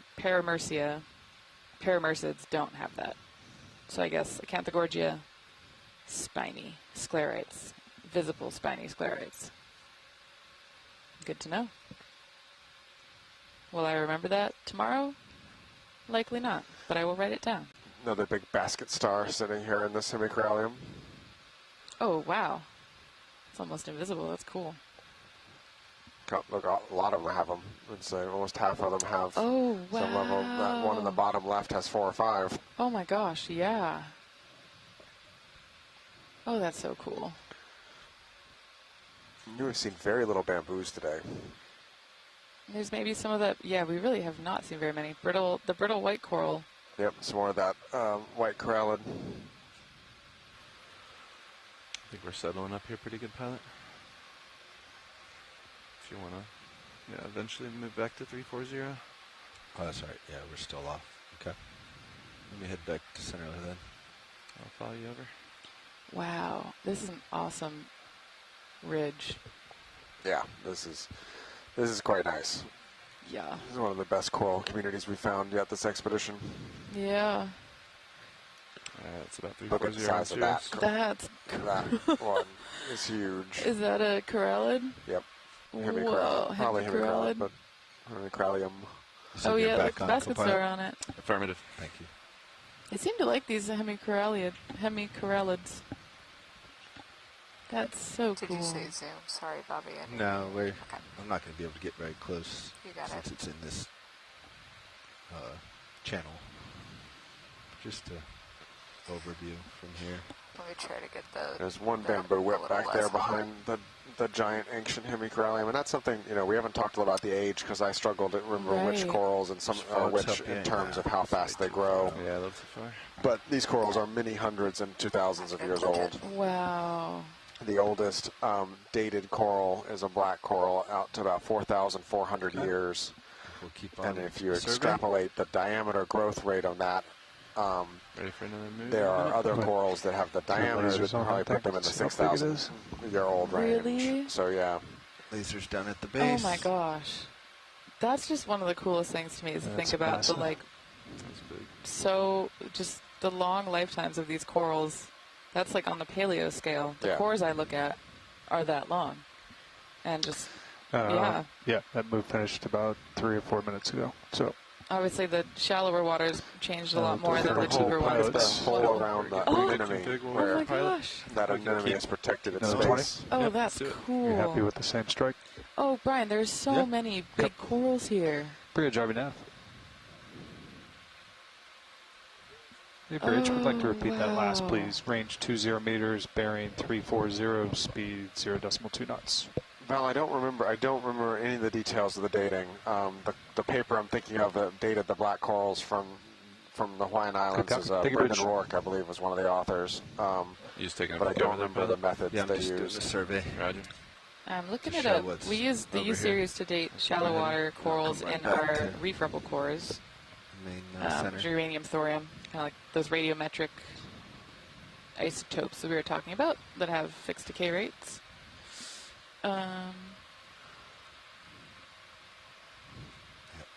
Also wanted to be able to go uphill. Oh, it looks like Rourke did radiocarbon. Cool.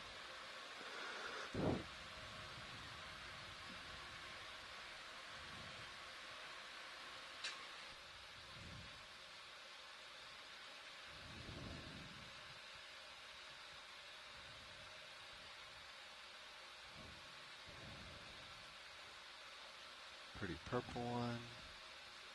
Yeah, Rourke 2009, radiocarbon age dates. Interesting, but cool. I guess uranium thorium is quite expensive. It's longer time horizons, yeah? Yeah, you can use it for older stuff, I'm pretty sure, but it also, the reason that we use it to date coral pieces and reef rebel cores is it has a higher precision than radiocarbon, so the error on that is like, I don't know, plus or minus 5 years. Oh, wow. Okay. Yeah, versus radiocarbon is what, plus or minus 50 oftentimes to 100, depending. Here's in the bamboo whip. We're just commenting. We've seen few bamboos, but I think we've only seen whips today. I haven't seen a branching bamboo yet. Yeah. Oh, I'm just still blown away by the idea of these corals being thousands of years old.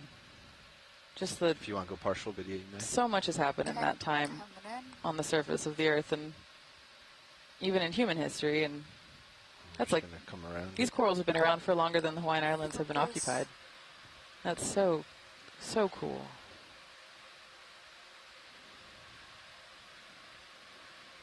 And yeah, especially special to think about as we're up here in Papahanaumokuakea, which in Hawaiian tradition we view as the Kupuna Islands to the main Hawaiian Islands, or the ancestors to the main Hawaiian Islands, because these came before us in terms of that volcanism that created the island chain that we now live on. So seeing these kupuna corals in place on this kupuna island that maybe was once above the surface, but is now again below the seafloor. I don't know, that's special. That pops really nice on that back background. Yeah. That black background. You turn this, yeah. Nice.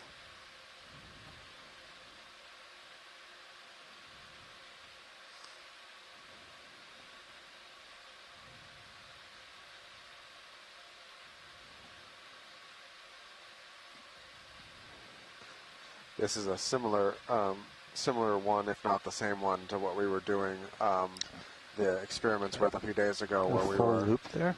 Gently poking the coral and watching the response and how long the response took to propagate through the coral in terms of polyp response. So we poke one end, and the polyps would all respond, but in a wave-like fashion, moving from the touch point down the length of it. Question, but I didn't want to interrupt the footage. Let's go on the loop, please. Sorry. This loop's a little strange. Yeah, good copy. Thank you, Bridge. Looks like maybe it broke off at one point. Yeah. It was attached. I don't think it's took off in a different Did direction. it grow into itself? Kind of looks like it must have grown into itself. Oops. Wrong way. And then trying to, rubbed against it enough, not a point that it reattached is the only thing I can guess, but that's weird. Huh. Good eye there, Chris. Yeah. All right, gonna come right back around this and let it go.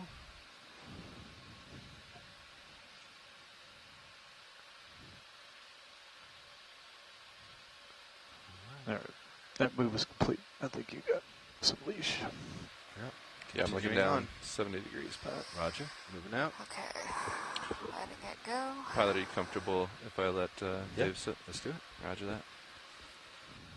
I'll get above you, nice delta. Wow, great shots, everybody. Push it back out along this ridge. Oh, a lot more of the white corallid that we collected earlier. Yeah. I'm just amazed at how plentiful everything is here. Oh my gosh, seriously.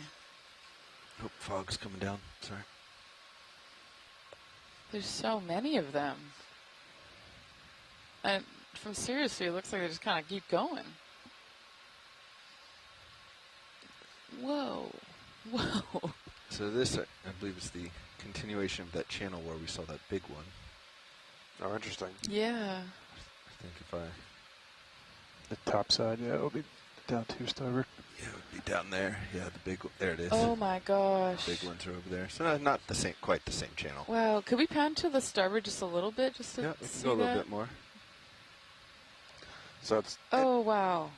In 2015... Thank you, Bobby. That's great. In 2015, at the start of the Capstone project, which was the last time actually, I guess that's Ocean Exploration had a dedicated project here in the Pacific Islands. I think you're good. Yeah. Only 6, I think it was 6. It's something like less than 10 of these high-density deep-sea coral communities were known. And we find them frequently now. I think there's 50 or 60 that have identified now throughout the Hawaiian island chain. Oh, wow. But really, that's only in the last 10 years that we've realized how common these type of environments are, but they're so different. Each one has different communities, different levels of abundance. It's pretty and a pretty amazing stands out with all the white change in how we understand these ecosystems now, or the abundance of these ecosystems. No kidding. But yeah, that's a really nice Victor Gorgia standing out in the field of the big white. Come back to port on this tower. And these giant hemicorallids, this is, wow, this is so high density. Tethers on your port. I just can't believe how, it just goes to show how important ocean exploration is, that, it hasn't been that long since you started doing this kind of work. Ooh, that was weird. Was that a fish? That's a fish interrupt ocean exploration grant. Don't have a clue yet. Siphonophore? What in Squiddy? the world? What are you? It's right on the lens. Oh. He's right inside you. arm? Who just dropped the tentacle? Yeah, what? Okay. That was weird. Anyway, back to ocean exploration, man. I feel like a squid just challenged us to a duel or something and just dropped its glove in front of us or something. Seriously. It's kind of coming to scrap. Oh, what's up, my brothers? Wow, these are so beautiful. Yeah, I mean, just going back to thinking about the importance of ocean exploration and how, like you were saying, we didn't know the abundance of these high-density communities until just a few years ago when you started doing these expeditions out here. And it feels like every dive on this expedition, we found new species, we've seen, like, weird ecological phenomena, we've seen new behavioral observations, we've come across these high-density communities in places that we may not have expected to have them.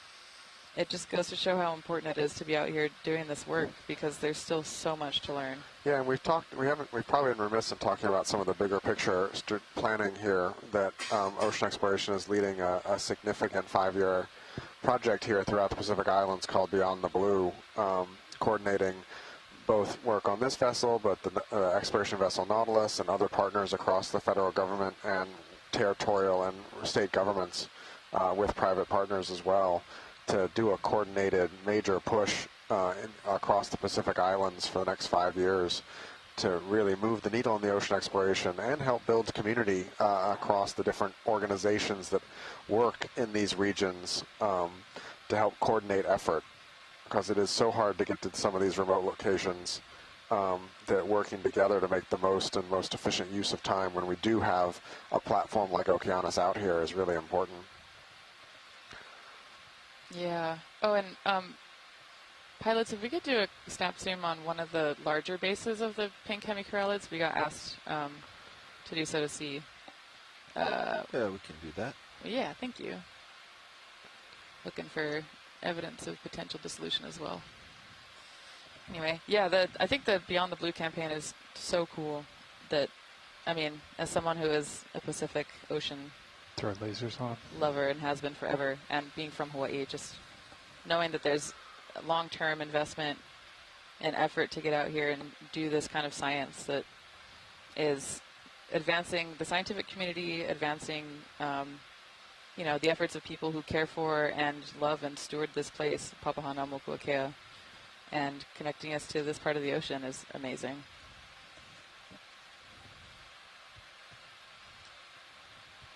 Lauren Anthony has joined us from the chat and asked for these zooms on the bases. Lauren, do you mind putting some more information in the chat about what you're looking for and why?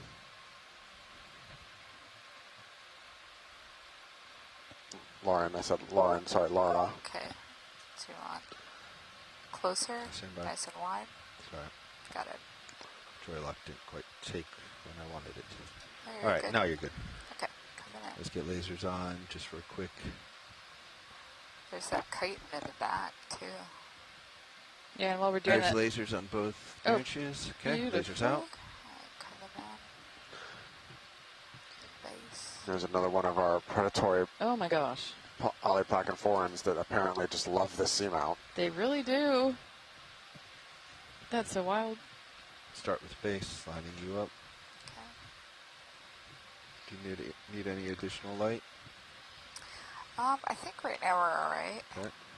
And Val Finlayson pointed out, and I absolutely agree, that another really important piece about doing this long-term expedition to these places is that these places hold so much knowledge about the history of life, the history of the planet, right? I mean, just in this one dive on this expedition, in the last couple hours, we've talked about the history of seamount formation, the history of the growth and subsidence of islands in this part of the Pacific.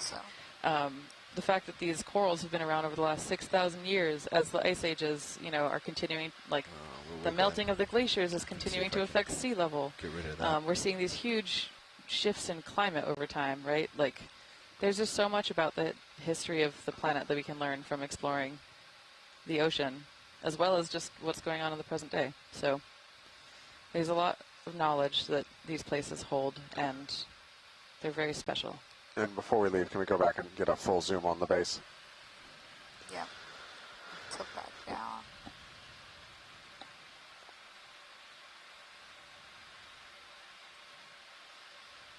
We're looking for dissolution on the skeletons of these things. Oh yeah, that's cool. And Laura's saying that they're using this to try to get a relative depth of where the magnesium and calcite saturation depth might be in Papahanaumokuakea. So you want fogs, Olivia? Yeah, I do. There's a. You want 50? Yeah, 50's good. Basically, when you get below that depth, you can see more dissolution of like. That's 50. Sandbag. Yeah, you're good. What's it called? Calcite organisms like these hemicorallids, because there's not as much available. Those come out a little bit. Yep. I just don't make people sick. What's it called? Bobby, I think they were good on that one. Can we look at the other one that's right here? Yep, you got perfect. Perfect. Yeah, so basically when you get below the calcite saturation depth, it's harder to build a coral skeleton for the coral. Go ahead, full zoom. When you're above it, it's easier, Full zoom. just because there's more available, like, elements, I guess is the word, around. Cool.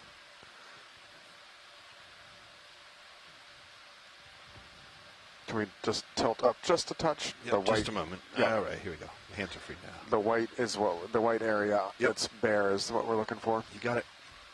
Fogs are still at 50 video. Gonna come up. There you go. There we go. All right. I think that's great. Thank you, Bobby. Awesome. Thank All right, you. I'm gonna come out. Okay. Better angle of that chitin. I know I was slipping a bunch. It's still pretty hidden. Yeah, it's... All right. Can we fire a Niskin here, please? You bet. We can. Firing Niskin. Well, they're doing a Niskin. I'm going to see. I've heard that we're doing the chitins today, so let's see if I can get a better angle on this. Do you want to go in? Sure. Go ahead. I'll come in, yep. And so, co-pilot, just make sure you check with all stations before we take that Niskin. Sure. Are we ready for water sample? Full in, or is this good? Science is ready. Yeah, Science is ready. For it? Yep. Okay, Nav's ready. Okay. Resetting That's Niskin. full zoom. Firing in 3, 2, 1, fire. There we go.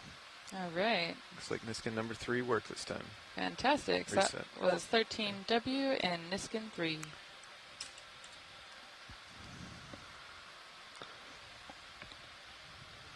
All right. When you're ready, video, I think we can come wide. Come in wide. Got the Niskin, got the image. Let's carry on. I'm going to let you push out a little, then I'll call another. Fog's coming down. Yeah, sounds good. I've seen all this. You can call it in. Go. Bridge RV Nav.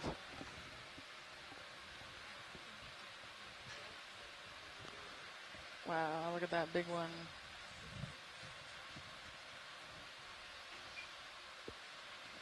Bridge RV Nav.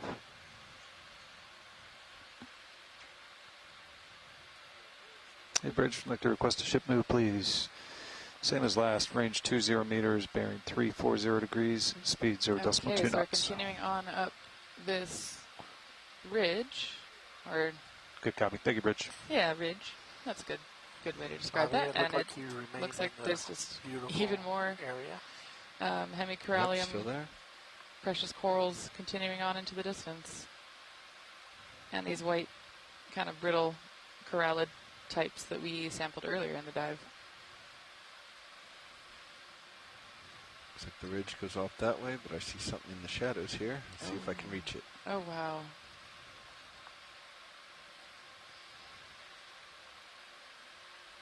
It's going to be out of reach. Oh, it's Yeah, so looks like cool. give you a little more tether. Similar. Yeah, this looks pretty similar. Oh, fish. Cool fish. Okay. Wow. We'll come back to what's to the right. Yeah, the spatial coverage of these corallids is so cool.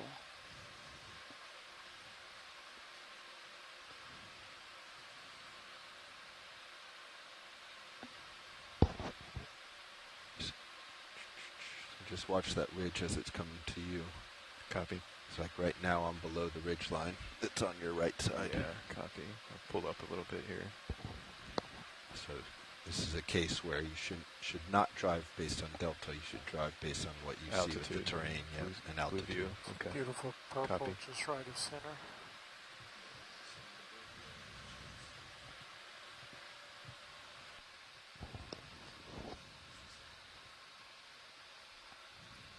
Wow, awesome.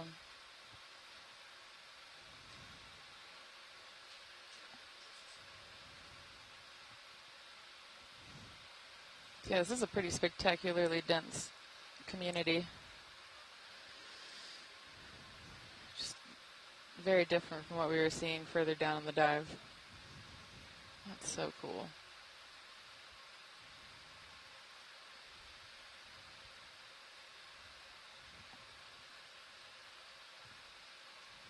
There's one Victigorgia in the distance, more of these big hemicoralliums with the big calcite bases that are super old. So these grow really slow, and they can be... This one here reminds me of a bonsai tree. It does look like a bonsai tree, Bobby. Workshop nav. Oh, and another basket star. Whoa, those are hard to see sometimes. Wow. These might be the most tree-like corals that I've seen in these parts of the beach. Yeah, I was when we and thinking about coming out to Papanamaku Kea, this exact kind of thing is something I was really hoping to see. Was these big communities of these giant hemicoralliums. I've seen videos from other expeditions of these out here, and they're just so cool. No, it's all right, Roland. Thank you. I can get it.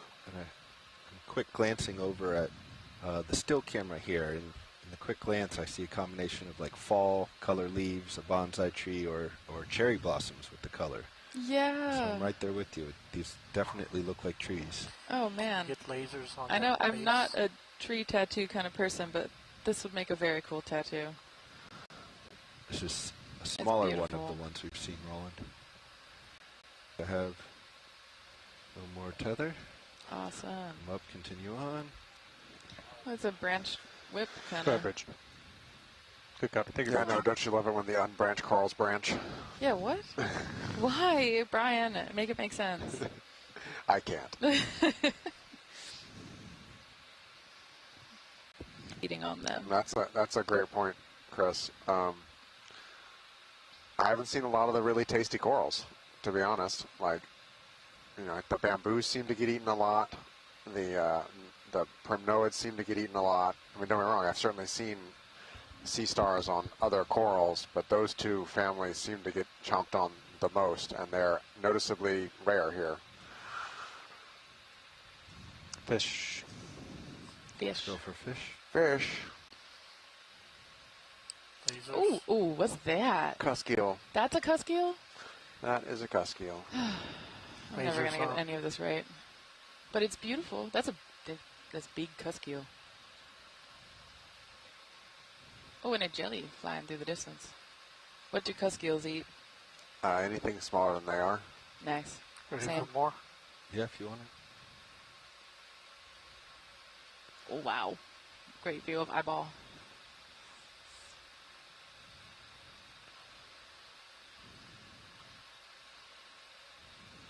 Let it go. Wow. Just the big hemicorallids keep coming. Yeah. Oh my gosh. It's like a forest of them. Full line. And these are all so big, they're probably, what, hundreds of years old? Many hundreds, likely thousands. Wow. I'm sure I've looked up the age studies on these things, and I don't remember which one's which, to be honest. Some of these I remember some octocorals are exceedingly hard to date because of the way they build their skeletons, so there's some who just like can't date, and I don't remember where corallids fit in that hierarchy. But wow. Sure, they are many hundreds of years old at a minimum. Oh my gosh. That's so cool. I think this might be one of the coolest things to me as a paleontologist, is seeing organisms that are this old. But I think I say that every dive. All the basket stars on this one. Wow. Oh, wow. Look at all those basket stars. Oh my gosh. Pilot, you want me to follow you over? No, I'm going to come back around this coral the other way. Copy. So our tether behaves. Yeah, I got you at about 82 degrees right now.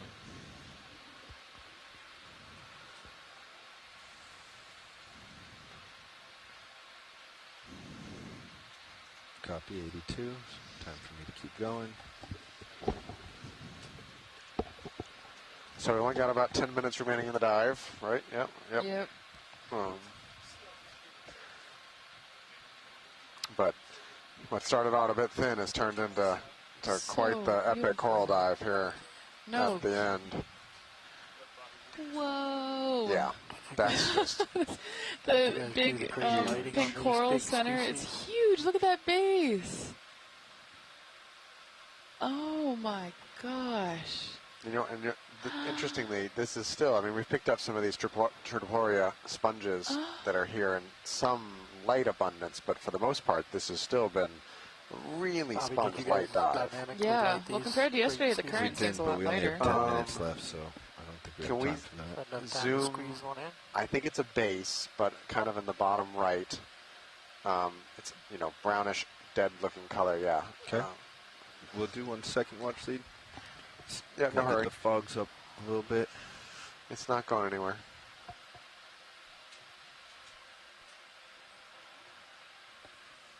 Stills, are you clear? Roger. All right, looking for the brown base. To the right here? Yep. Center?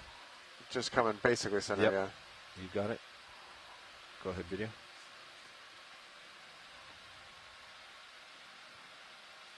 What are you looking for, Brian? Well, sponge stock?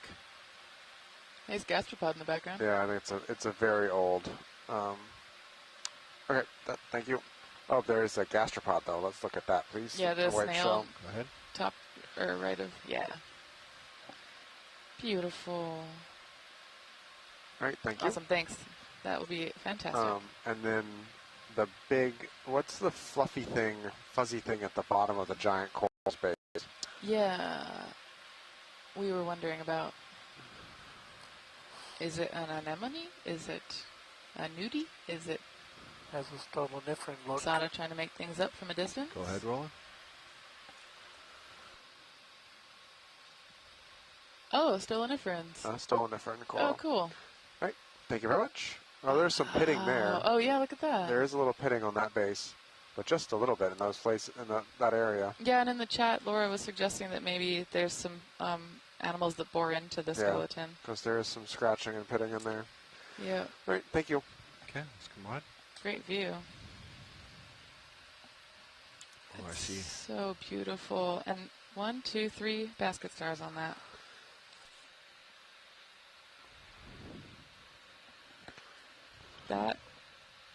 That old hemicorallium is just hosting such a diversity of life on it. And I'm sure all of these are. Pushing past the skids. Wow.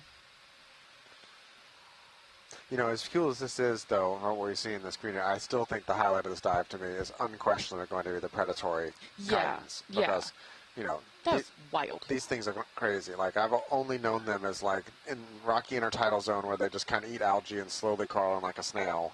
And I've seen them in similar kind of growth forms eating detritus in the deep sea. But the idea of one that sits there and ambushes and sets like a, you know, cartoon-style trap where it puts its mantle up high and just waits for something to find out and then collapses its mantle on it is crazy. Yeah. And for having never seen one in the deep sea and then seeing dozens of them during this cruise. So many. Today's dive has been crazy. Yeah, they seem to be like one of the more dominant parts of the fauna and parts of the dive. Like, what? I'm forward to seeing the one we collected in person. Yeah. Though this dive was so cool, I almost forgot about that. I'm not going to lie. You know what else has been oddly absent here? They got all their flat rock samples. Good with 20 I know, we've only seen a few. 3. Yeah. So this is, even for the level of abundance here, what's different is noticeable. Is noticeably absent here. Another really beautiful basket star sitting here on these hemicoralliums. Yeah. Yeah, they really seem to like them. Squat 100% in there too, maybe. Yeah, I want to swim on squat lobster in the back. Oh no, never mind. I was playing tricks on me. That's a cool shot with the 3 squat lobsters all on that one coral. Yeah, that's However, gorgeous. I'm not sure what coral they're sitting on. Sponge covered with something? Ooh. Yes. I'm just guessing. Oh no, I think you were. Nice, I think you're Bobby. right, Bobby. I think you were 100% Just right. saw some That's white zoanthid. stuff. Oh, heck yeah. Oh, the ROV pilots can do it all. They can fly. They can do science. We have wild guesses. We very much need you in the back row. You nailed that one. Yeah, that was awesome. I also have wild guesses in the back row, as you know. Nonsense. Should be finished that move with a couple minutes to spare. Wow. There's a whip. Nice. Sorry, pilot. I thought that was passed on to you that the one stopped. Oh, look at how that base in the back has grown to like a linear kind of fashion. Oh my gosh, that's so cool. Oh, it's so big. Oh, whoa. We'll go take a look at that for you, watch lead. Covering half that yeah, rock. I can. Oh, great view of the overgrowth there that we were just zoomed in on. This is something I don't quite understand about how these bases grow, because a lot of times you look at them, the tissue doesn't extend the whole length of the base. The tissue is often stops before it gets to the edge, but yet they clearly grow out as well. So I certainly don't understand the growth structure of the bases of these things. Yeah. If you want to lose that, you can. We got fogs at 60 video. Oh my gosh, look at that. Copy. It's cool and still cam. That's so cool. So this group of corals is sometimes called precious corals. It's a big group of corals with lots of things, because there has been commercial fisheries for these in certain places around Hawaii and Guam, and I think Japan as well, to make jewelry out of them, to use their skeletons and polish them to a jewelry making. White to pink. Go ahead. Wow. There's a little tiny urchin there in the bottom too. Again, there's a little cracking and pitting here. I don't see any tissue, so I really don't understand how these things grow when there's no tissue left at the edges. Yeah, and just thinking about the size of this, this is such a huge base on also such a huge coral. It's probably thousands of years old. What? We gotta look up coral growth later. Okay. Starting to move over you, pilot. Hemicorallium growth. Now.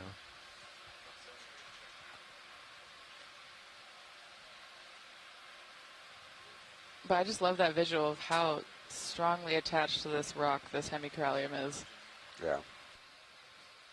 And it's like letting it get off and out into the water a bit. 1,000-year-old coral building for, another 1,000 years. Oh, for real.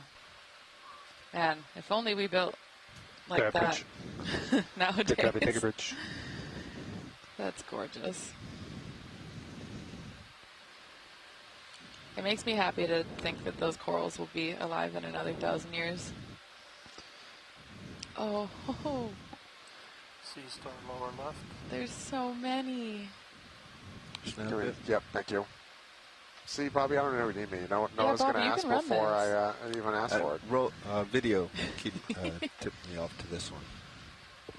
Oh, amazing. Thanks, video. Chris, C-Star. Yeah, he's on. There it is. Okay. All right, thank you.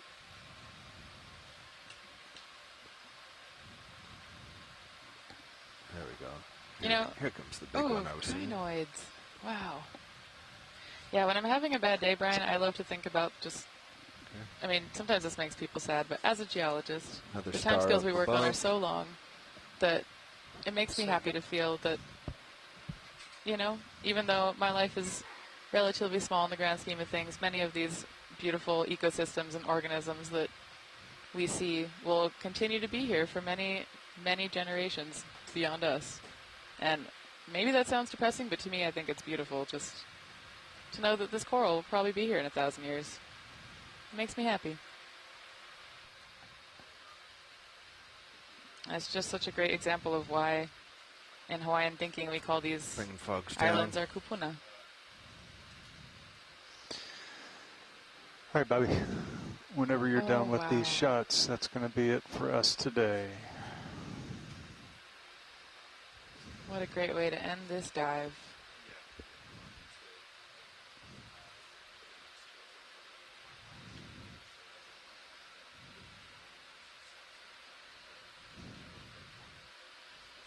Okay. Looks like Still's got it. Going to do one pirouette around this, and I think we're going to be done.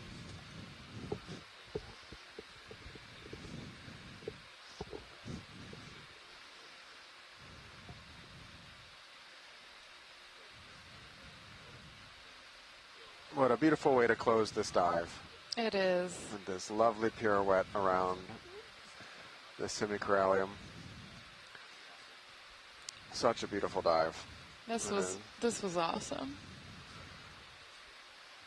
Oh my gosh. Yeah, just watch your tether there, pilot, with that 14. And as we leave the seafloor today, we'll recover the vehicles and then head to the other side of the world. We'll jump the date line tonight and cross into the eastern hemisphere.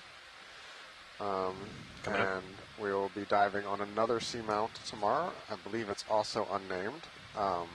It's pretty bumpy here, so we're going to... But in the eastern hemisphere. We're going to come up a little bit to get information. Are going to start bringing swing arms in. Be diving in the depth range we haven't seen yet this expedition. We're going to get all the way up to about 450 meters. So really different I'm going back type towards of you. benthic community potentially possible. Well into the area where the deep scattering layer can interface with the bottom. Well into where sclerotinian reefs might be. Keep coming up, please. Probably a lot more fish if I had to take a guess. So come along and explore with us tomorrow as we see what lives between 600 and 450 meters tomorrow on an unnamed seamount in the eastern hemisphere part of Papahanaumokuakea. Yeah, and before we go, I just want to say a huge thank you to the shoreside scientists that participated today and helped us with the science mission. Chris Ma, Chris Kelly, Asako Matsumoto, Val Finlayson, Laura Anthony, George Matsumoto, so many people Kelly Markello. Kelly Markello, thank you. Yeah, so many people were helping us out today with directing the mission and providing really incredible information, and we could not do it without them. So yeah, mahalo for a beautiful dive. Okay. That was absolutely. I think I just need to go stare at the ocean for a bit and process. So. And thanks to the pilots and the GFOE team for making all the technology happen too. Yeah, that was amazing. Have a good night, everyone. We'll talk to you tomorrow morning at the dive protocol. Yeah, aloha, ahui ho. Okay, up. Okay, good. Oh. We're fine. We're good. Okay. We're stable. Very good. Okay, those are up, and then stow. Okay, stowing uppers.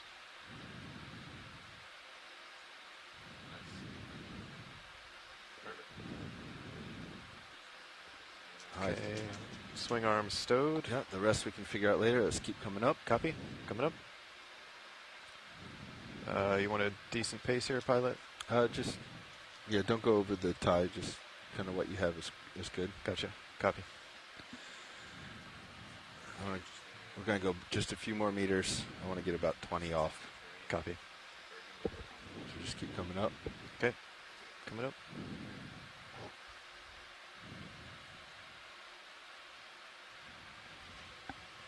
Okay. All looks well. Okay. I'm going to hold here. You keep coming up to our delta is about 20. Copy. As you do that, I'm going to back up toward you, so you'll tilt your camera down. Okay. Copy. Okay, that's about 20 there. Yep. Tether looks good. Okay. Lined up. Now I'm going to start changing my heading. This is going to start bringing the tether around. I'm going to push out as well.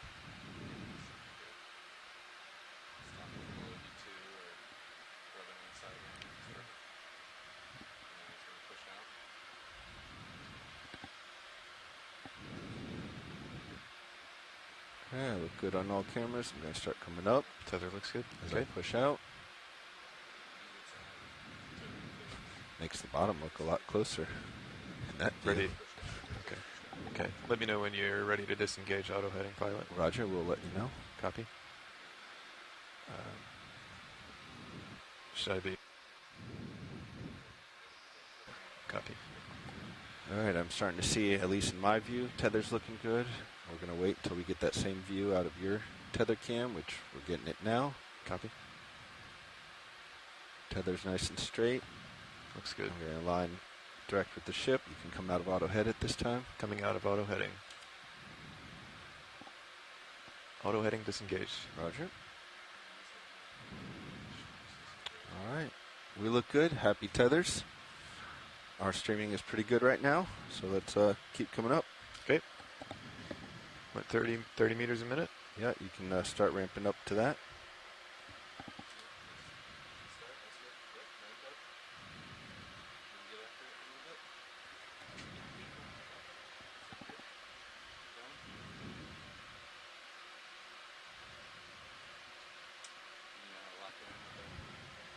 That's looks like 30 meters a minute, maybe a little bit high.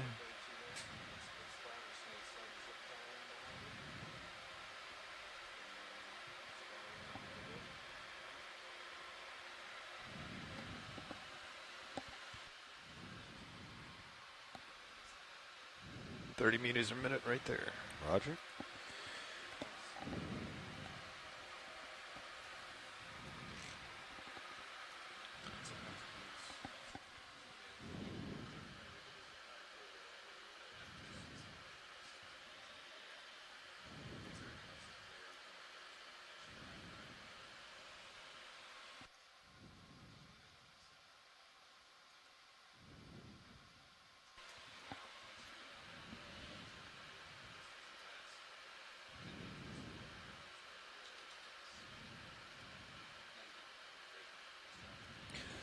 So same thing I told Paul. At this point, your highest priority is to make sure you stop at 50 meters water out. Right. Okay. Everything else can be dealt with on deck, but 50 meters. 50 meters on the box. 50 to 0 happens very quickly if you're not paying attention. Yeah, it sure seems that way. Minute and a half. So. All right, I might take my time trying to slow that down then. So co-pilot's biggest job is just to make sure that we stop at 50 meters, or stop at 50 meters so that we don't have a real issue. Okay. It's especially on dives with lots of blue water.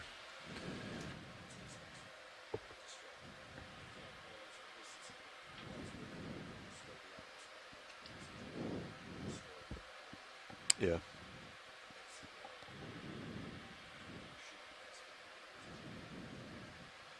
Yeah, makes sense.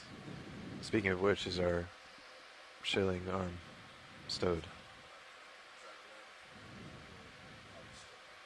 Okay. Copy.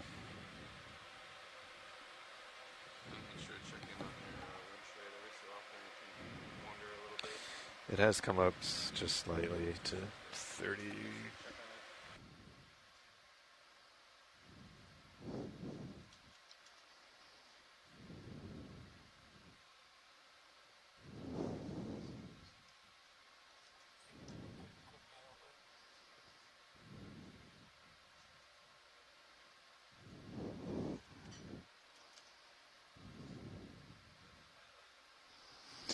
Right on time.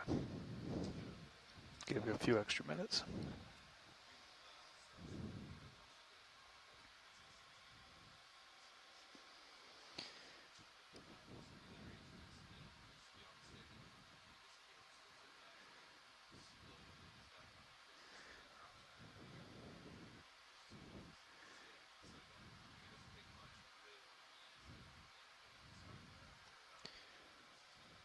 Do a really nice job of getting that partial and then just slowly creeping in while keeping it focused and in frame.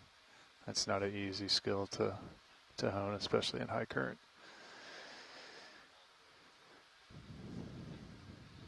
Levi does a nice job of that too.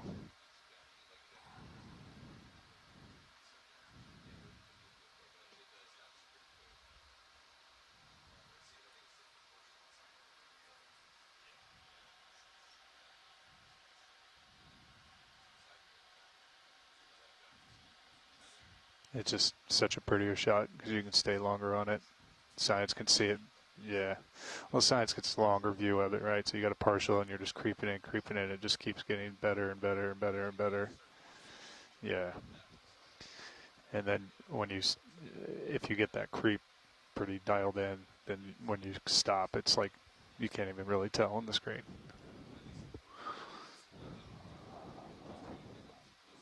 Yeah. I had one the other day I was really happy with, but they're hard, man. They're not easy to do.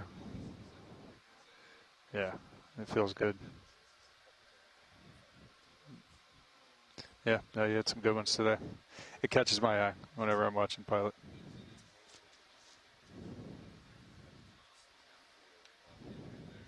Yeah.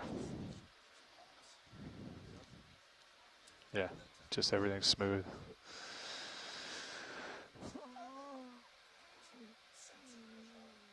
Yeah. Man. Yeah. Coming in like a house of bricks.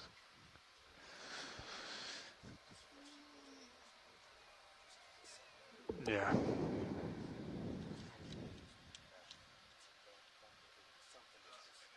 Yeah. Yep. Yeah, I had that tether tug the other day on the Yorktown because I just wasn't patient enough. And so every time I was out there, it's just, you can't necessarily see it up here, but you can feel it, you know, because you're just, to your point, you can't settle.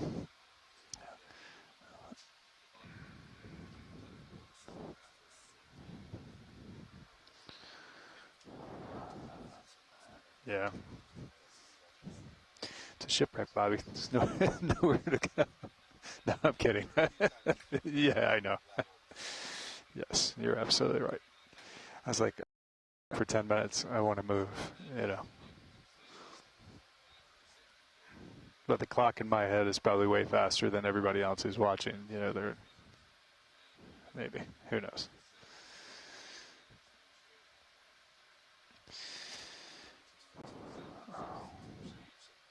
Oh, man. Yep. Feels like a lifetime. All right. Streaming looks good. Got a little forward way on.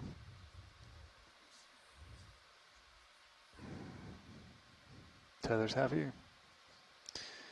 Vehicles are happy. We are coming up on time.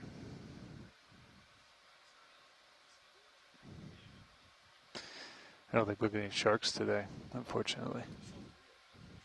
You think we'll get someone like we did yesterday? Wow.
Pilot, are you ready to get the Orion in its stowed position?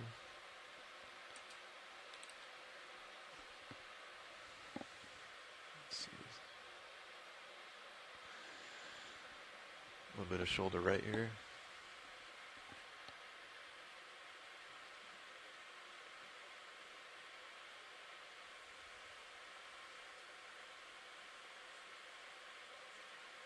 Oh, copy. Yeah. Yeah, I might leave him that way. Yeah.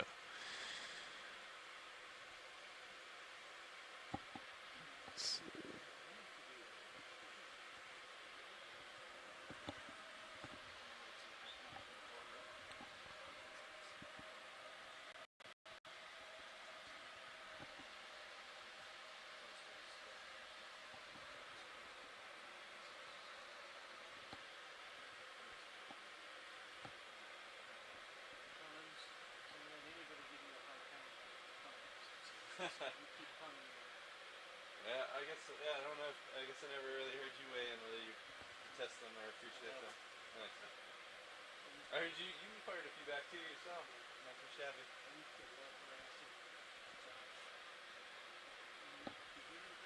Yeah, yeah, yeah. We did a few expeditions. Yeah, yeah. I think I tried. That's. I really don't think I started hunting until I came back, and I don't know. I think I started to do them on my own, but then Mars was around too, and we just kind of fueled each other. Yeah. And then knowing how much Josh hated it, we loved to torture him with it.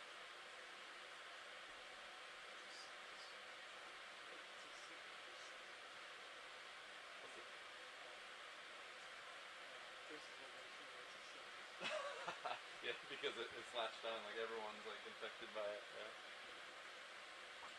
Well, I've seen it within the team. Like the team all, like most of the team other than me and Lars, like hated it at first. They said they did. But then What's our stow position, pilot, on this guy? Yeah. That's how we knew like we were winning them over slowly. Port rail. And now you hear Bobby like rattling them off every shift. Yeah, okay. I'll pull that up here.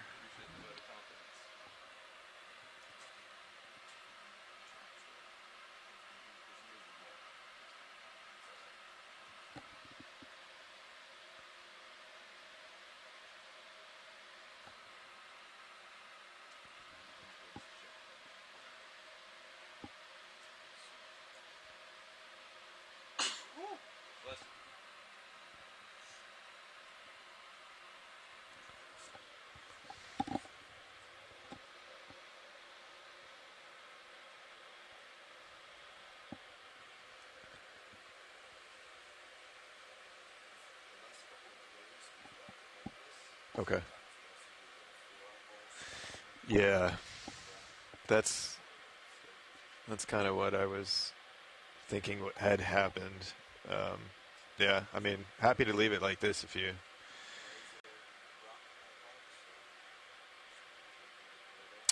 Right. Okay. Okay.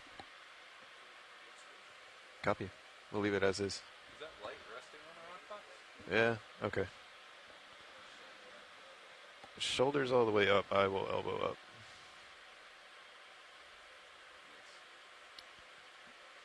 What do we think about that position? Good there. I'll try. Shoulder coming all the way up.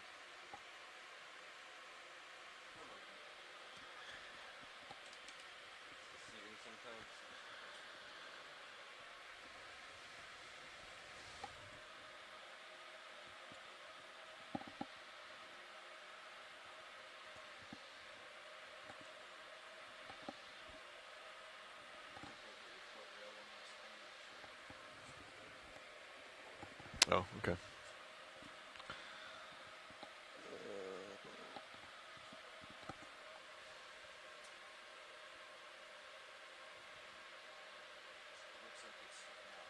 Yeah, it does. Okay.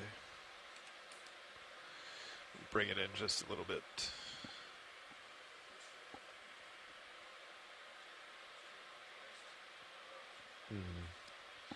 Yeah, so that's one thing.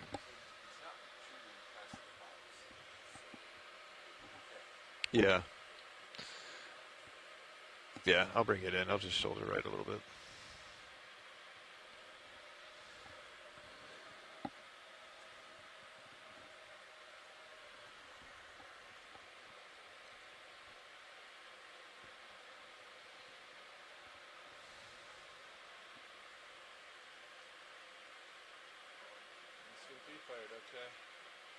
Yeah, that was nice to see.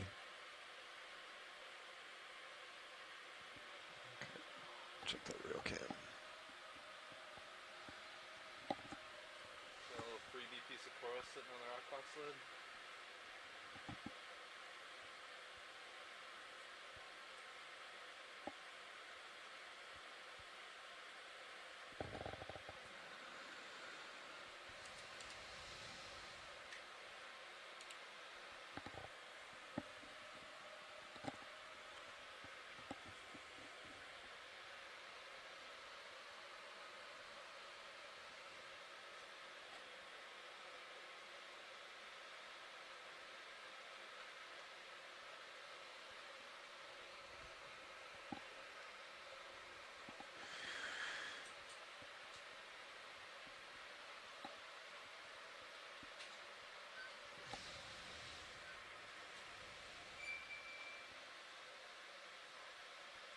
Chris, this was actually shut, I think. I think it was shut when you asked me to shut it already. I wanted it open. Oh, you wanted it open? Yeah, I was just trying to cancel. Oh, I thought you did that. That was the AC. That's Oh, what okay. I wanted.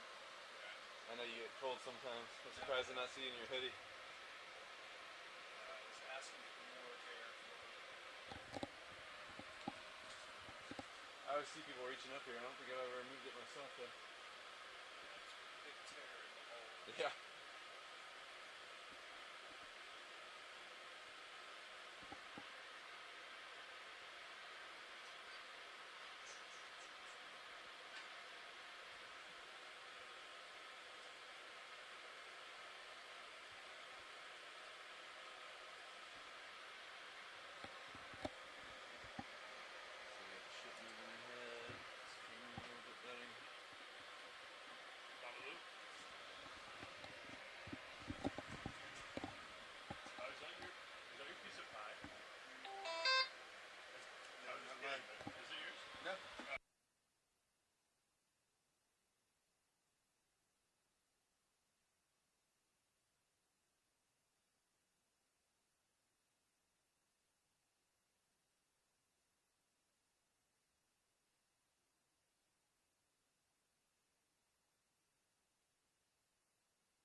Sometimes they've like waited like 30 seconds or more.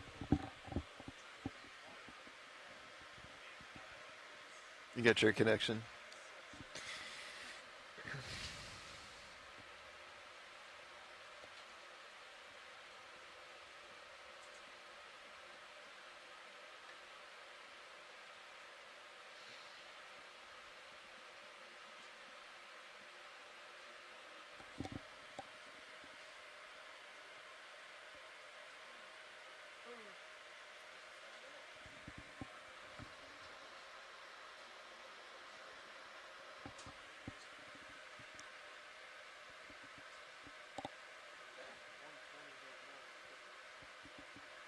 Speaking from experience.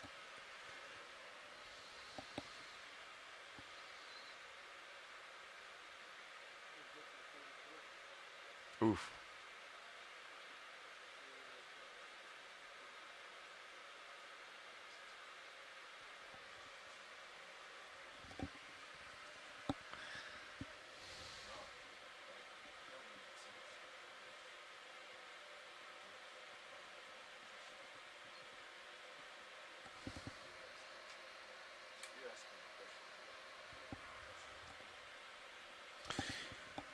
We do a lot of fisheries sampling using electrofishers, and that puts like 400 to 500 volts in the water.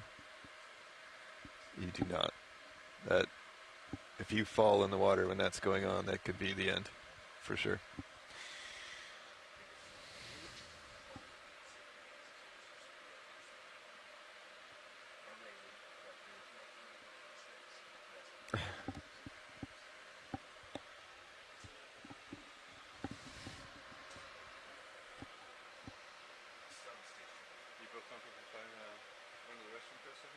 Yeah. Yeah, go for it, John.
Dev Super Pilot.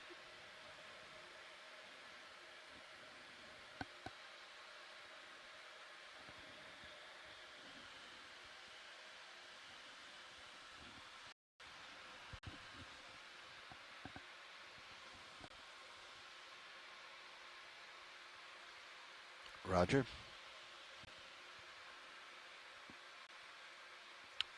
Thank you, Dev Soup.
Yeah, you'll need to twist this as well in order to move your handle.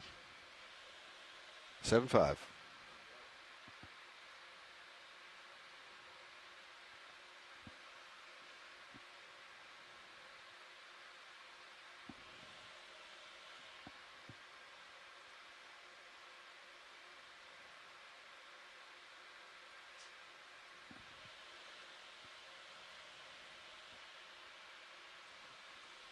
Copy, Dev Soup. 6-0.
Leave rotator on.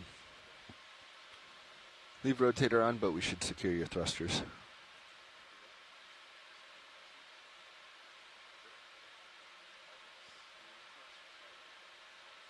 You can power them off as well. Dev Super Pilot. Control room is ready.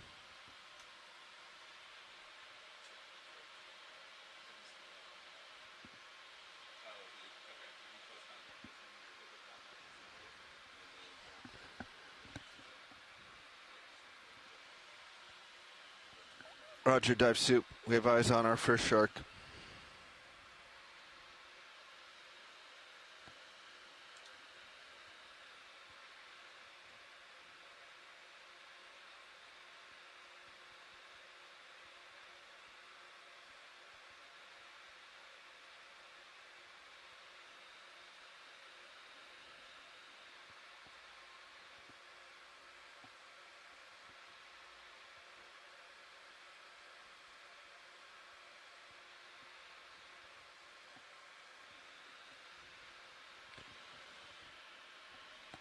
If you want to take control of pan and tilt and try to find them, you can.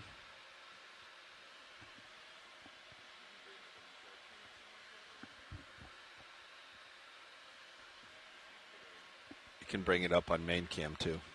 That's all right. D250, all is well.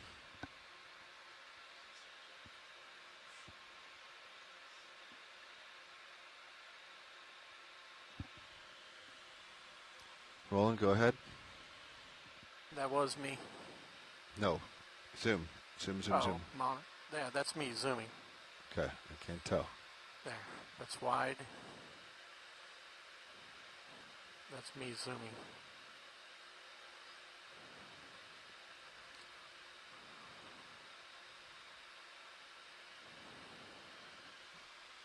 D243, all's well.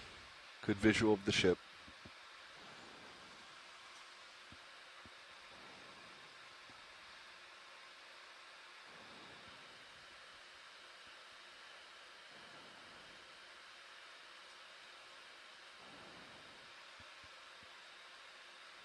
I think I was zooming on HD2.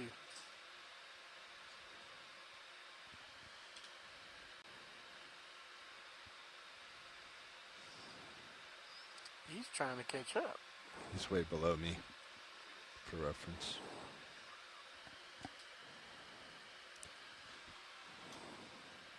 D230, all's well.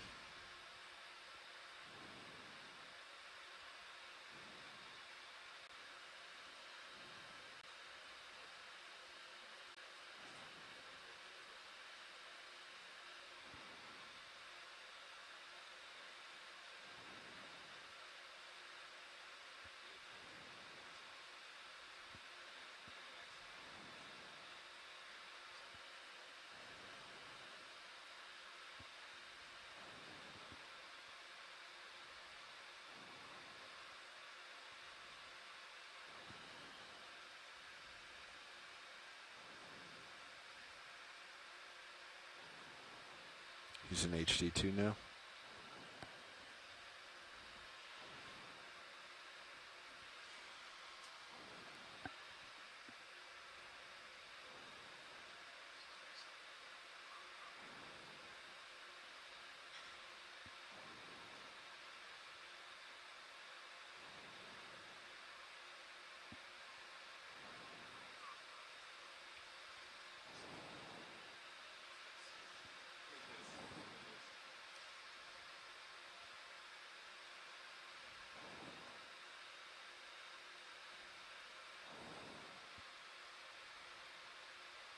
The second one. There's two of them.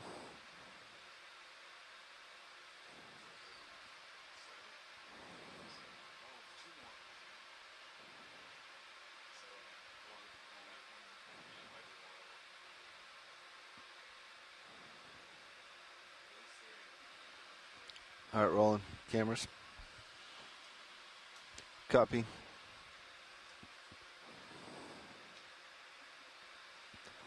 Pilot has visual.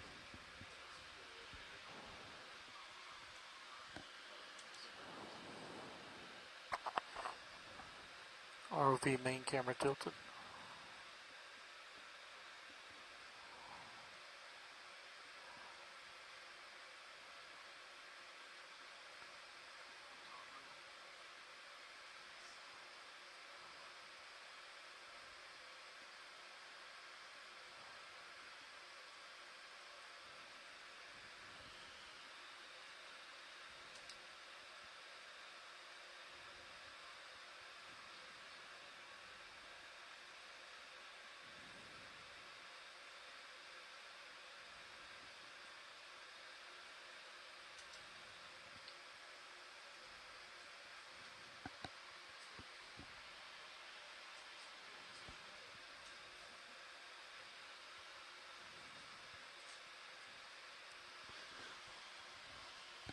Zoom as you want, rolling.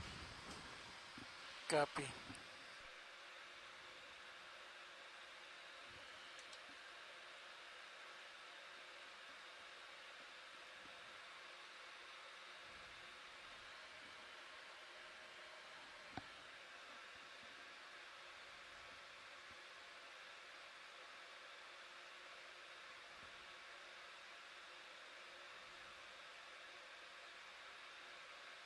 Roger.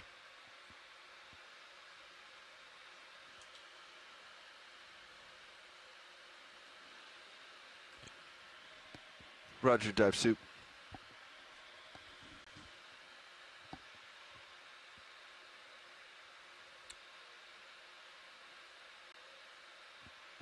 Pilot's backing.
CPHD is clear.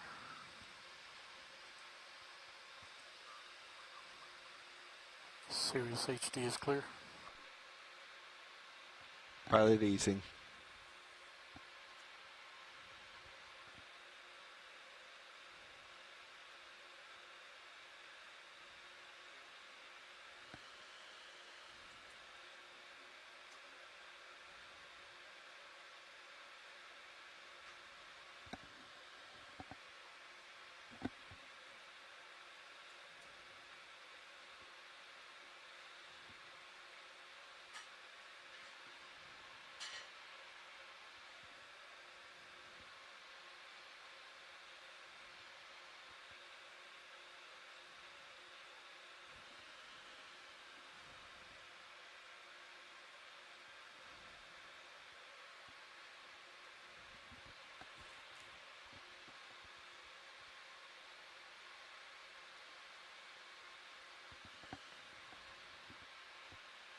Roger, thank you.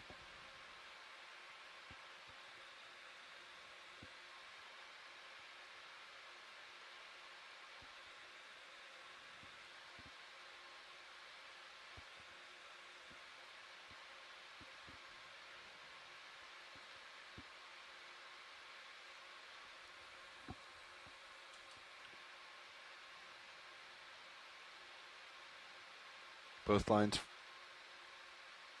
free.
Okay, pilot, looks like you're just about tight on the line. If you can go ahead and lock an auto head and inverse the ship.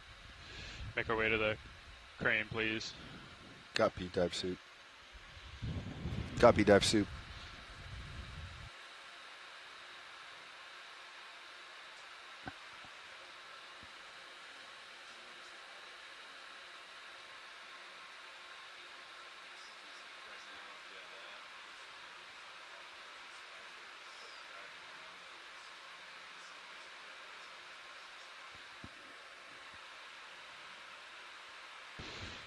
Looking good, pilot. I think straight back from here.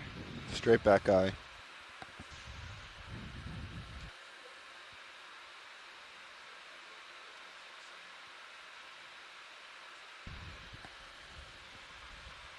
Maybe ease on that just a little, pilot. Till the slack's sucked up, and then we can have you bump to surface.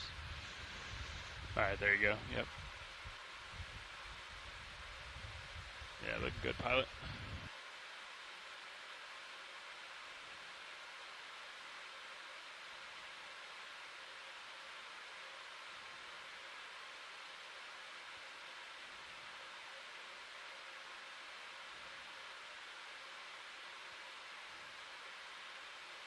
Looking good, pilot.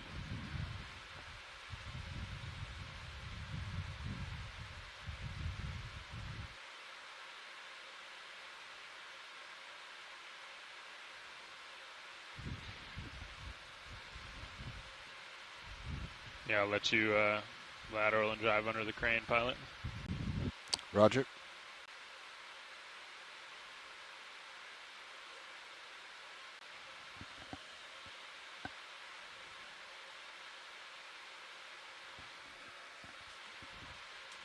Coming up. Yeah, nice turn.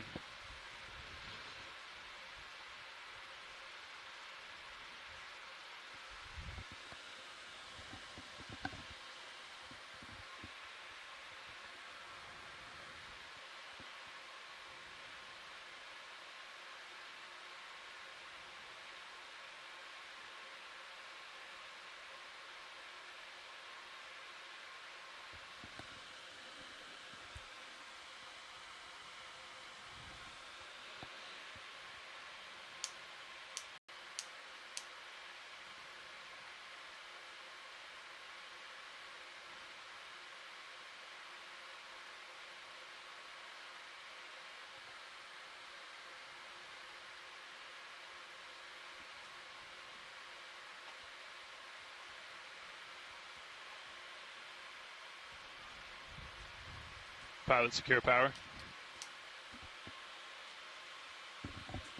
Deck hangar E-stop. Winch, knife switch. Knife switch. Power meter read 0. Roger, vehicle code.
Winch, let's go ahead and shut down the HPU. Just hold off on fans, please.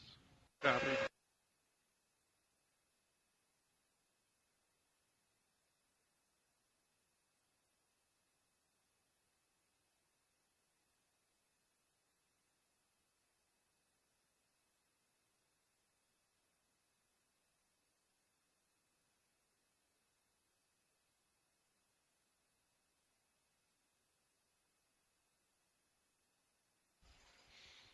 Nice work in there, pilot. I don't see a coral on the rock box. Roger that, Dive Soup. My nav says the pie is very good. Understood.